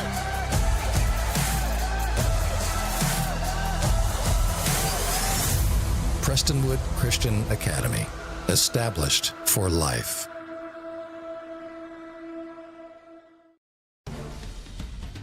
This is a PCA Lions postgame show with interviews from the field, highlights, and a complete recap of the game. The Lions postgame show is brought to you by Global Strategic Business Process Outsource Solutions. Visit online at globalstrategic.com. Now, back to the stadium for the Global Strategic Lions postgame show. 51-25, Prestonwood over Legacy Christian tonight. Chuck Kelly, David Stoltzman, and Donovan Lewis. Happy to have you with us here on the Global Strategic postgame as we wrap up victory number 3 on the year. And again, that's an asterisk on the record of 3-3. First game called after a half, so depending on how you look at it, was it a game, was it not? We don't know. But anyhow, that is officially the 3rd win. We do know that for sure for Prestonwood. It feels a lot better than what happened last week because they have that huddle down around head coach Donnie Yantis on the field. We'll be hearing from momentarily. But again, that's just a feel-good win for the team, David, and one that's going to help catapult them into next week's showdown with the Episcopal. Well, you mentioned their overall record, and I think that it's not necessarily as important as that 3-1 that they're now carrying into the parish Episcopal game. That is going to be a game. And really coming into this game, it was something that I failed to mention in the beginning. It was one of my key points of the game was this might have been a look-ahead game. It very well could have. If you're PCA and you have Parish on the horizon, I mean, are you going to really take, Legacy that serious? I mean, again, these are young men, and they're only human, and that happens. So I think that as Donnie is going over to talk to Coach Yantis, I do think that this is a game where there's a lot of upside because there's a lot to clean up. But then again, there's tons of room for improvement, lots to be proud of. We get Coach. Yep, our post-game visit with head coach Donnie Yantis brought to you by Chick-fil-A. It's located at Park and Parker, down from the stadium, as Preston wins it tonight, 51-25. Coach, congratulations on the victory. What are your thoughts on that one? Proud of our defense. Did a great job, and our offense persevered. I mean, turnover 5 times and win the game and score 50 points is pretty good. But defense, I tip my hat to those guys. They did a great job of keeping us in it, turning the ball over, getting stops. So proud of our guys for persevering, coming back, and when they're making mistakes. And, when you make a mistake, it's not what you do. Not the mistake determines your character, what you do from it. So I'm proud of the dudes. Coach, did you think special teams would come, roaring up? I mean, I know defense played lights out, but how much did special teams play a factor into this game? I think they did a great job, especially on the kickoff. I think we did a good job. Trent kicked a good field goal, that gave us 3 points, so that's nice. But I thought we did a good job. We put pressure on their field goal, and then their punt. The one thing that I think we got to get better at is, David's awesome catching punts, so I don't know what was going on with him. He dropped a few punts tonight. It's just not like him, so we'll get that fixed. But other than that, I thought special teams played pretty well except for the drop punts. And I know in the game plan you did all you could to slow him down, but how special is Sam Jones for Legacy? He's a great player. I mean, he caused a couple turnovers himself. I mean, so, yeah, he's a great player, and we knew it, and we were doing things to get to him and then also read off of him, and we made a couple mistakes that we had talked about. So hats off. He's a great player. I think he's the best linebacker. Not talking about our team, but in our district, I think he's the best linebacker in the district.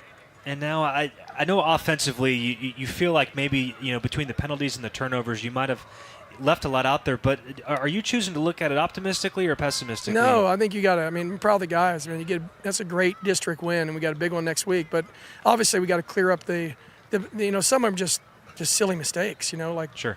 Luke has been awesome, and he just one play I just didn't know what he was throwing it to. But it was one of those things that happens there when you're dealing with 16, 17-year-old kids. That kind of stuff happens, and you got to stay positive and you get on to them. You coach them hard, and then love them harder after. I was going to say, it's kind of hard to complain when you get almost 600 yards of total offense. Wow, that's I had no idea. That's awesome.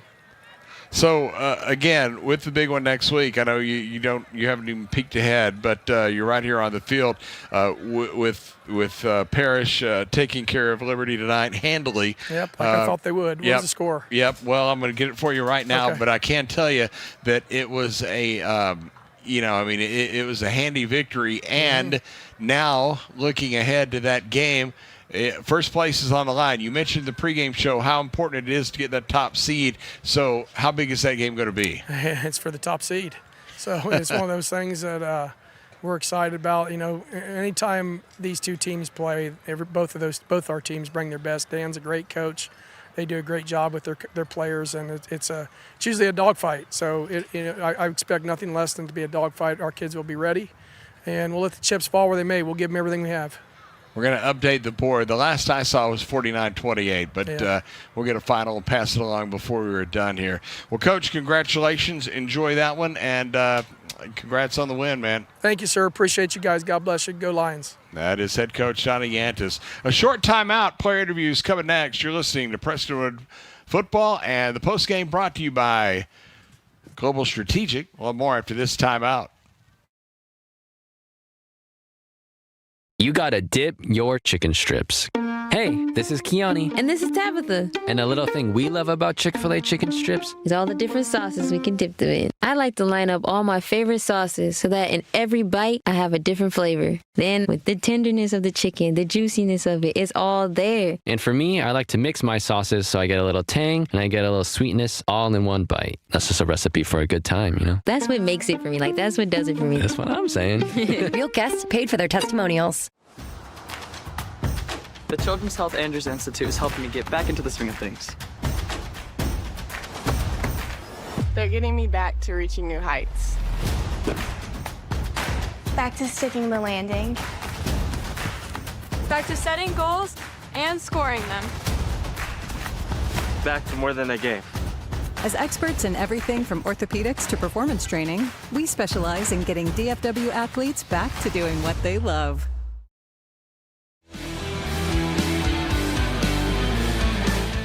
Final score tonight, 51-25. By the way, passing on that score that Coach was looking for, 56-28. Parish Episcopal leading Liberty Christian, that one with 2.5 to go in the fourth quarter. Well, it's time now for the post-game interviews with the players, and we're going to start with the fellow in the backfield that had a big night on the ground. Well, he and his running mate both did, but William Taylor, 24 carries for 95 yards, and again, he had a huge game here 2 weeks ago against Bishop Lynch. We went over 100, but he joins us from down on the field. William, congratulations on the win. How good did that feel to put together that kind of offensive performance where you get almost 600 yards of total offense? Yes, sir. Thank you, but it was a team effort. 100%. It's great to see, even though you made mistakes. We have so many guys, we have so much depth in this team that we can just bounce back. And William, so to take us into the huddle there on the sidelines, you know, the offense played up and down. And what is it like? I know it feels like y'all are even keeled on offense. Like y'all all have short memories, but what is the conversations like on the sidelines? You know, coming off of a turnover or a bunch of penalties. What's that like? We come off the sideline, watch film, and correct it. We don't ponder on it too long because you gotta have a short memory to be able to go out and make the next play. And so I know that, you know, I guess I could say this about everybody because Coach Yantis loves you guys, but, you know, what he said about you was, you know, great ball security, runs extremely hard. You know, your yak yards are outstanding. You're great in pass pro. But critique your game. You know, is there something specific that you're working on or is there a milestone that you're trying to hit this season? I think the biggest thing is consistency. You know, taking a lot more carries this year than I'm used to. And just being consistent in everything from ball security to finishing hard and finishing on my runs, and just being more complete back overall. Was there any, added disappointment last week because you got off to such a great start in that game, and it seemed like, you know, the running game started fizzled out a little bit, and they went more to the passing attack. So what was that mindset coming out of that game and coming into this one for you in the backfield? You know, the scheme of the game kind of depends on how the game's going. You know, we were down a little bit, had to make some quick scores, so sadly running the ball runs out the clock as well. So Coach Anderson has made a smart coaching decision and just because he knew we had to score quickly, so went into more of a hurry-up scheme. Well, my broadcast partner, who was a linebacker at South Lake Carroll and later at TCU, had a second sport that he competed in, as well as I look at your bio here, it says you also participate in wrestling, or you have anyway. Yes. So, yeah, you guys need to commiserate here for a minute. So you're a wrestler? Yes, sir, I am. I've been wrestling since about 4th, maybe 6th grade, somewhere around there. It's been a long time. Runner-up state last year, 2-time All SBC, and 1-time SBC champion. So, and so what would you say is your favorite, William? You like folk style? You like freestyle, Greco? I think freestyle is the most entertaining. Yes. Folk style is probably my favorite. I'm the most familiar with it. Leg riding, and it's the only one that has referees position, which is really fun for me. I love that. So what weight do you wrestle at, and what weight are you going to wrestle at this season? I was 175 last year, and I'll probably repeat it again this year. May have to drop a few pounds, but yes, sir. That's okay. Yeah, I myself wrestled at 180, and I had to drop from 205. So you have a little less to go, but no, I think that's outstanding. How much has wrestling helped you in terms of football? It's completely defined how I run. Just in terms of contact balance to conditioning to just the mental toughness. Wrestling is such a mentally deteriorating sport to where it's really you versus another person. You're trying to demean the other person. So just coming out on the football field, it makes football a not easier game, but it prepares me for football. More. William, tell us one more before we get you out of here. Obviously your purpose, just like everybody in the team, the coaching staff, glorifying Jesus as you play this sport. For Prestonwood, you play a gutty and outmatched team, really, if you look at it on paper against Legacy tonight. What do you say about those guys? I mean, you both are representing the Lord playing this game, and they gave it their all. You guys had them outmatched. So what are your thoughts as you think about your opponent? I think they're a great team, great effort all around. This is one of the few teams you've had, and even in their words in the field, they're completely honoring the God, which is amazing. I'm familiar with one of their defensive coordinators, Coach Victor Butler, who's one of my old coaches, and he's a great guy as well. And so I know that he teaches them, raises them up in the Lord's way. That is outstanding. Well, William, outstanding job for you tonight. Congratulations on the victory. Any homecoming plans? What do you got? Dance tomorrow night? Yes, sir. You got a date? Yes, sir, I do. Okay. Just want to make sure David would go to work if you needed help, but you already got it under control. So, hey, congratulations. Enjoy that one and have a great rest of the season. Yes, sir. Thank you. That is William Taylor, running back for the Prestonwood Lions here on the postgame, and we are going to move directly over to our defensive player of the game, who is the big end, Eddie Brownstein, who had 3 sacks that we counted. Of course, we don't get official defensive stats till the end of the game, but our statistician, Ryan Metcalf, had him for 3 sacks on the night and just creating some absolute havoc there. And Eddie joins us from down on the field. Congratulations on the win. What did it look like from the defensive side of the ball? Thank you. It was a great game. I think we played a really good defensive game. We held it down. After all, our past games, they haven't been what I've wanted them to be. But I think this game we really meshed it together. We all played as one, and we really we brought it to them. We were ready. Eddie, do you feel like, last week with Liberty, defense played fantastic. That's a high-powered team, veteran team, and well-coached. And you come into this game, and it's a gritty team and very blue-collar, and they've been decimated by injuries. But I feel like defensively, correct me if I'm wrong, does it feel like y'all are starting to galvanize at the right time this season? Definitely, yeah. That's what I've been saying all week. Last year, Legacy, they brought it to us. We played them away, and it was way too close of a game. So I've been saying that all week. We had to be ready because, they bring it to us. But, our defense, we were able to lock it in after past weeks, So I think this week, we really brought it together. And I feel like I mentioned it on the broadcast. We were watching you all night. I feel like you could have got home maybe 7 or 8 times if we really stacked it up. But you're able to get at least 3 in there and some other TFLs, and you're in on other plays. What was this week of prep like? Did you feel like the defensive line was just going to be a huge factor tonight? Yeah. So watching film, Legacy, they have a really good offensive line, one of the best I think we've played. So their left tackle was out. We saw that during pre-game.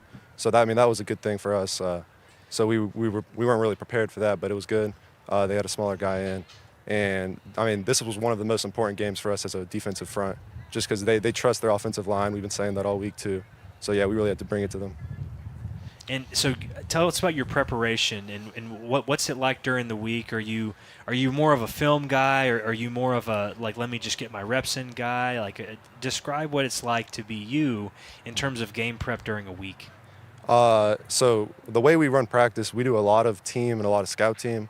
They got me out there on scout team for offensive line, and we've got a really good, really strong offensive line. So that helps me a lot. going up against our offensive line during practice. So I get a lot of reps there. And then we got our defensive team, which I get a lot of reps, and then watching film, of course. So I'm looking at your bio here, and I see a conflict. Yep. You list your favorite NFL team, as many people in the Metroplex, the Cowboys. Makes sense. Yep. Your favorite NFL player is Micah Parsons. So how do you justify that? I mean, I'm trying to put two and two together here. You're bringing this to me after this great win. You're ruining my mood.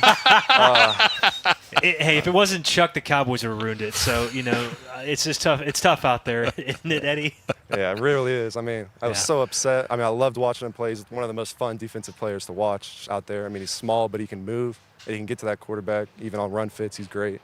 I loved watching him. I mean, honestly, I don't blame him. I'm glad he went to the Packers. He should have. I mean, the Cowboys, they're really going down a bad path, so good for him. Yeah, well, once we have Luka happen, and then they go, you know what? Let's just go ahead and get rid of Micah too. Why not? Terrible year. Let's make our hands hit. I love hearing the disgust in Eddie's voice because it's everybody else. I mean, we're all in the same boat. It's like whatever. We're all here. All right, let me lighten you up a little bit. Homecoming plans. What you got going on?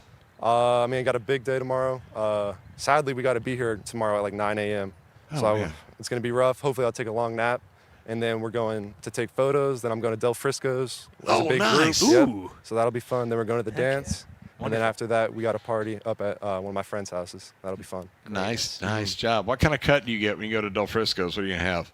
I think we have a preset menu this year. Okay. But I think it'll be a filet mignon, hopefully. Love it. Fillet mignon. Yeah, I'm sure you can put at least you can put at least one, maybe two of those away. But usually I'll eat the girls if they don't eat theirs. Yeah. Are you eating that? Are you through with that? You done there?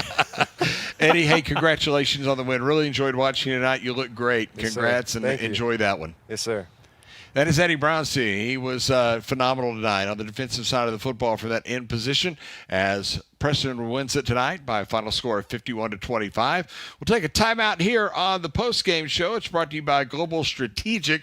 When we return, David Stoltzman will have the highlights of the ball game. We'll get the stats a little bit later and head toward the finish line. You're listening to Prestonwood Football from Metro Sports Communications. More after this timeout.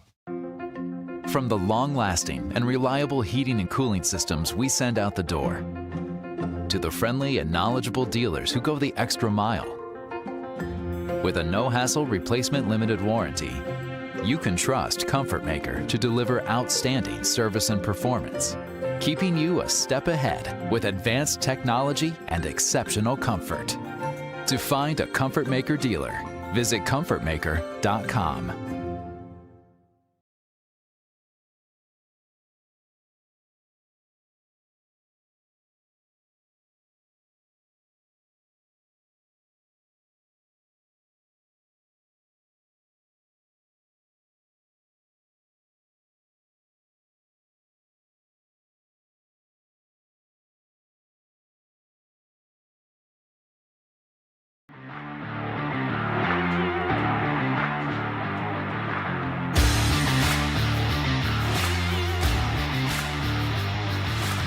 Well, 3 and out was how Legacy Christian would have a start to the game. PCA would have a scripted march all the way down the field, and before long, a perfect pass on an out route to Niffen put the Lions up 6-0.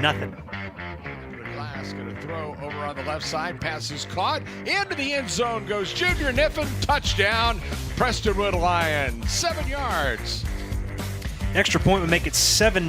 PCA driving in an interception by the Eagles. Oh, Sam Jones bobs and weaves his way all the way to even the score, 7-7. And a long 6, and they're going to pass over the middle. It's intercepted, picked up by Sam Jones. Down the boundary he goes, 30, cuts middle of the field, 20, headed toward the end zone to the 10, to the 5, and a touchdown for Legacy Christian. 55 yards on the interception return for Sam Jones. We heard all about him, and he makes his mark felt here early. It's 7-6 Lions. And it wouldn't be the last time you'd hear Sam Jones' name. A PCA fumble takes us to the first quarter break. 2 takeaways in the first quarter for Legacy. Defense would hold strong for PCA. Special teams would show up big with a bad snap and a blocked punt. It's 4 plays later on a 3rd and 17 when Niffen and Glass and the Lions offense would get right back on track. And they snap to the Glass, fires over the middle, slant, caught at the 10. Niffen breaks a tackle to the 5, and he is in for the touchdown.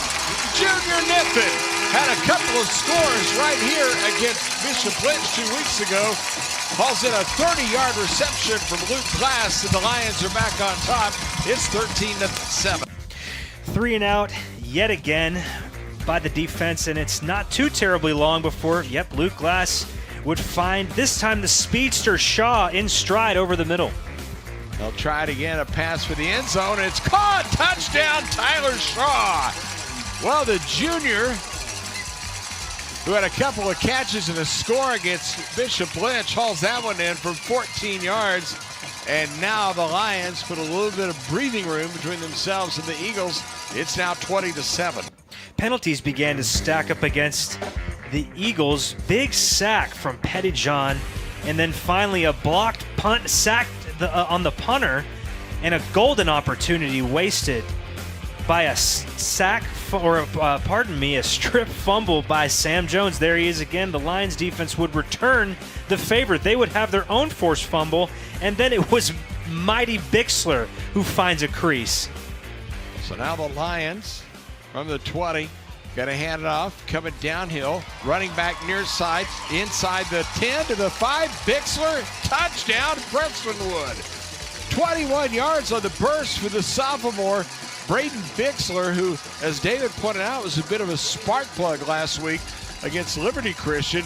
Well, that's a spark right there that puts the 4th touchdown on the board, and it's now 27-7, Prestonwood on top.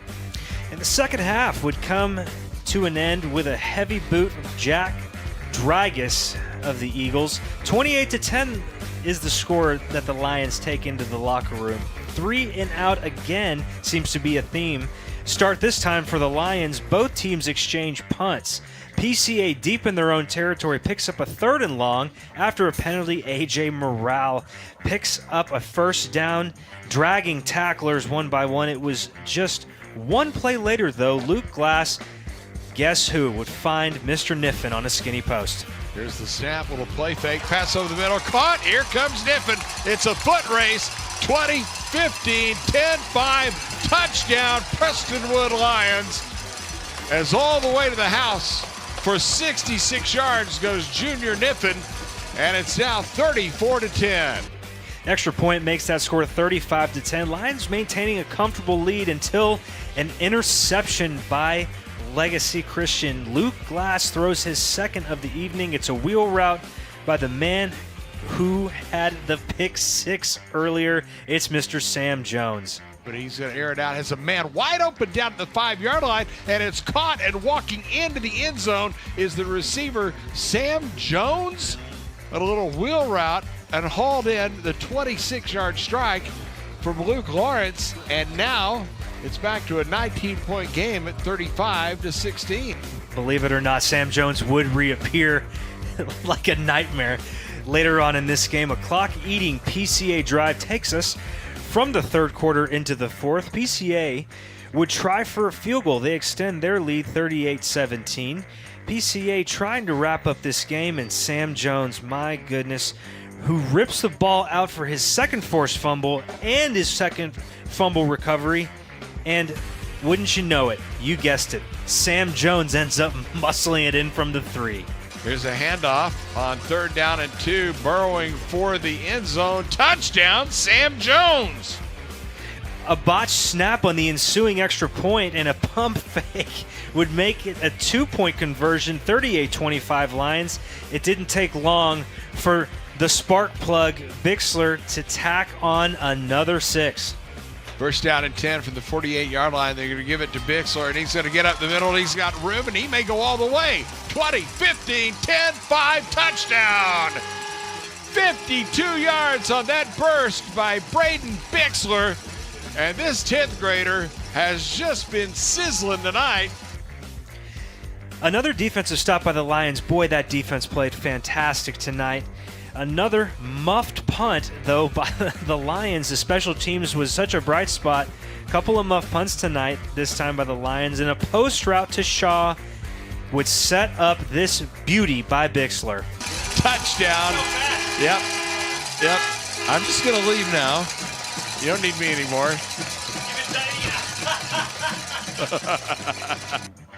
We have too much fun on this broadcast. I had to step in for Chuck Kelly, who seemed to just be absent-minded there. But you know what? Sometimes play-by-play is a little easier than they say. Wink, wink. Couple of kneel downs then for Luke Glass, and that's how this one would finish. Lions 51, Eagles a hard-fought 25. You're listening to Prestonwood Football, presented by Metro Sports Communications. We'll be right back. The Children's Health Andrews Institute is helping me get back into the swing of things. They're getting me back to reaching new heights. Back to sticking the landing. Back to setting goals and scoring them. Back to more than a game. As experts in everything from orthopedics to performance training, we specialize in getting DFW athletes back to doing what they love. It's not about fixing air conditioners. It's not about the thousands of hours spent training. It's about homeowners resting easy, knowing they can trust us in their homes. It's about keeping a family cool and comfortable in the dead of summer. At Milestone, it's more than just a job. It is and always will be how we help people.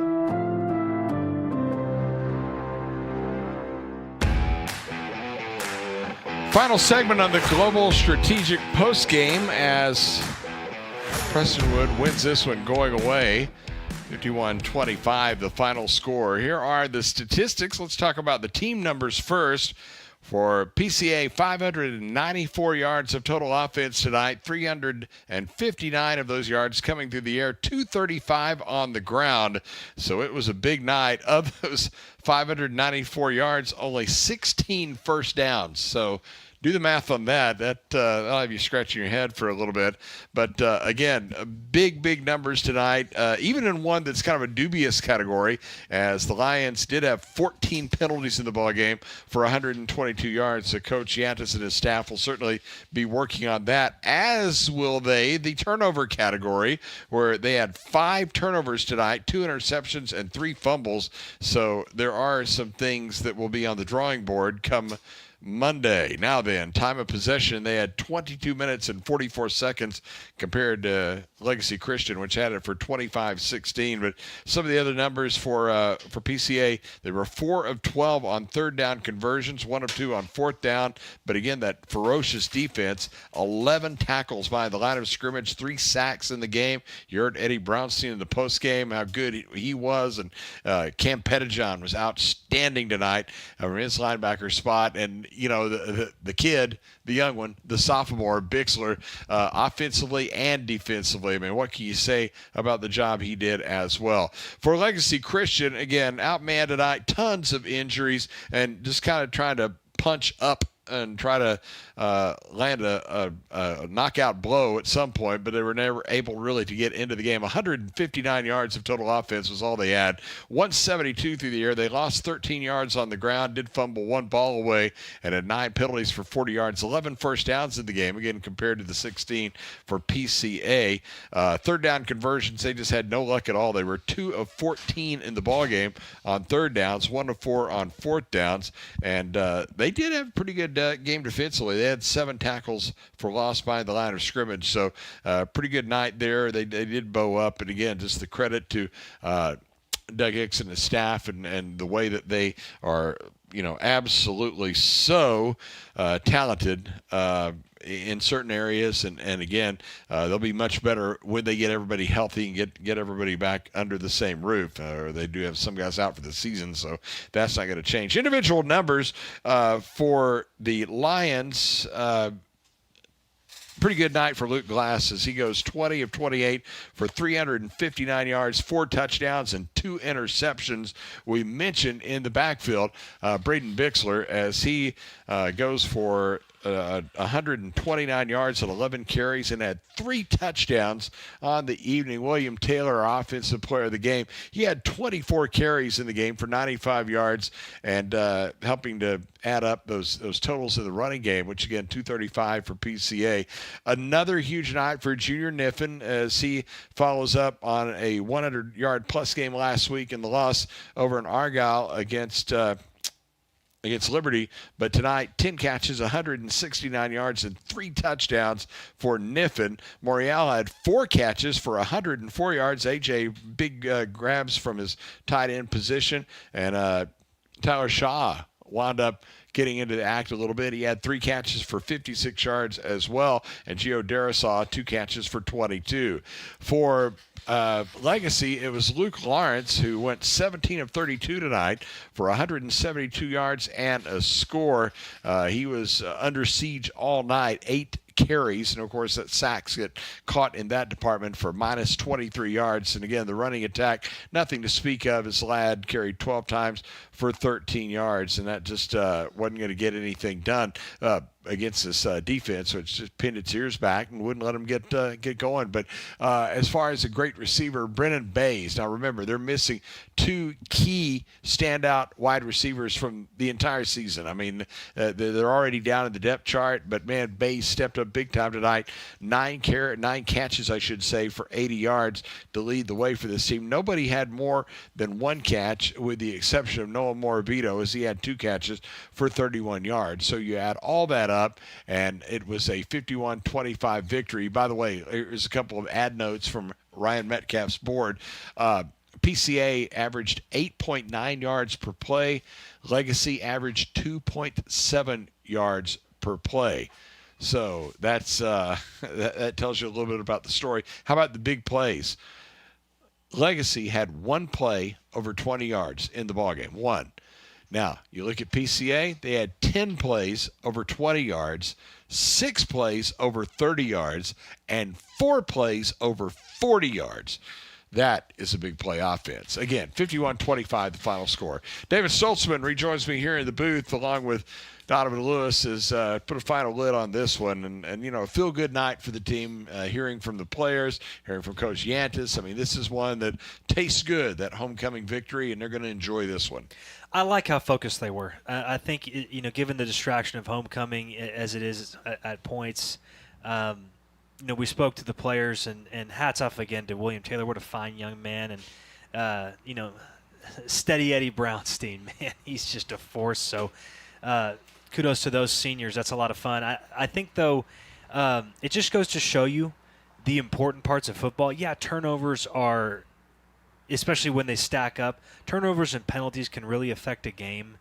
But when you have a defense that's firing on all cylinders and holding a team to negative 13 rushing yards, you know, that right there carries a ton of weight. And then when the offense, despite itself in the bonehead department, they haul off 10 plays over 20 yards. And then if you added up 20 plays over 20 yards, a momentum changer, a big play is 20 yards. That's hard. They had 20 plays over 20 yards, 4 over 40. So that is that's certainly something to hang your hat on. But you see what can happen, and a little bit of that, Chuck, was missing from last week. So this is, I think, making up for that and a little bit of carryover, because Legacy is a well-prepared team. They're going to do everything right. They're going to be in the right position. They're going to make plays. Sam Jones, heaven's sakes, I think he could play on the Cowboys, just given the state of that situation. But truly, I think that it was a well-rounded game. Offense was a little clunky. Special teams was, you know, terrific. When this PCA team can put it all together, I'm not sure anyone in Taps can touch him, but that's the key, and that's what Coach Yantis is going to be trying to do. Is he needs to fit the puzzle pieces together, not just in the correct place, but at the right time.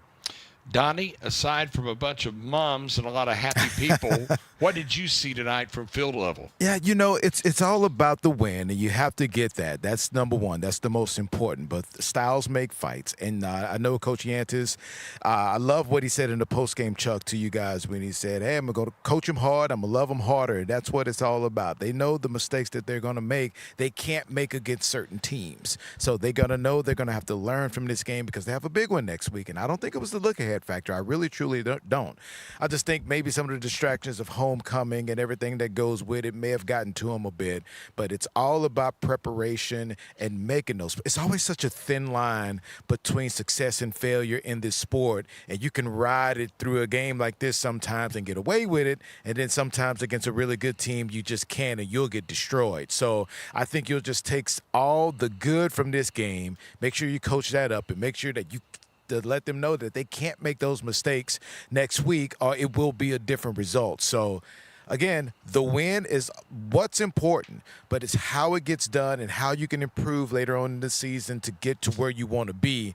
That's more important. And I know they'll get that done this week. After they have a lot of fun tomorrow, get homecoming out of the way, then it's time to go to work next week. So I think everyone realizes that. Whole lot of guts on that green and gold team, didn't you think? No doubt about it, man. They felt they were shorthanded, but they never, ever quit. And you know one thing they did? They made PCA play the entire game, which is probably good for PCA.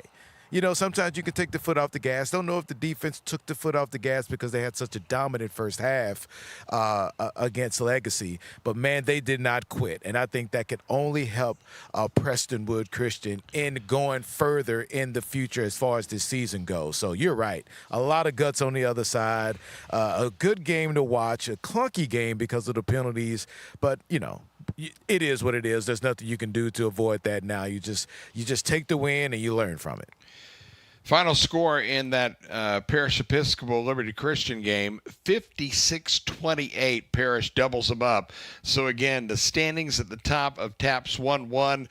It is Parish on top at 4-0. Prestonwood a half game ahead of Liberty Christian because they played one more district game, 3-1. Preston will give that game back in week 10.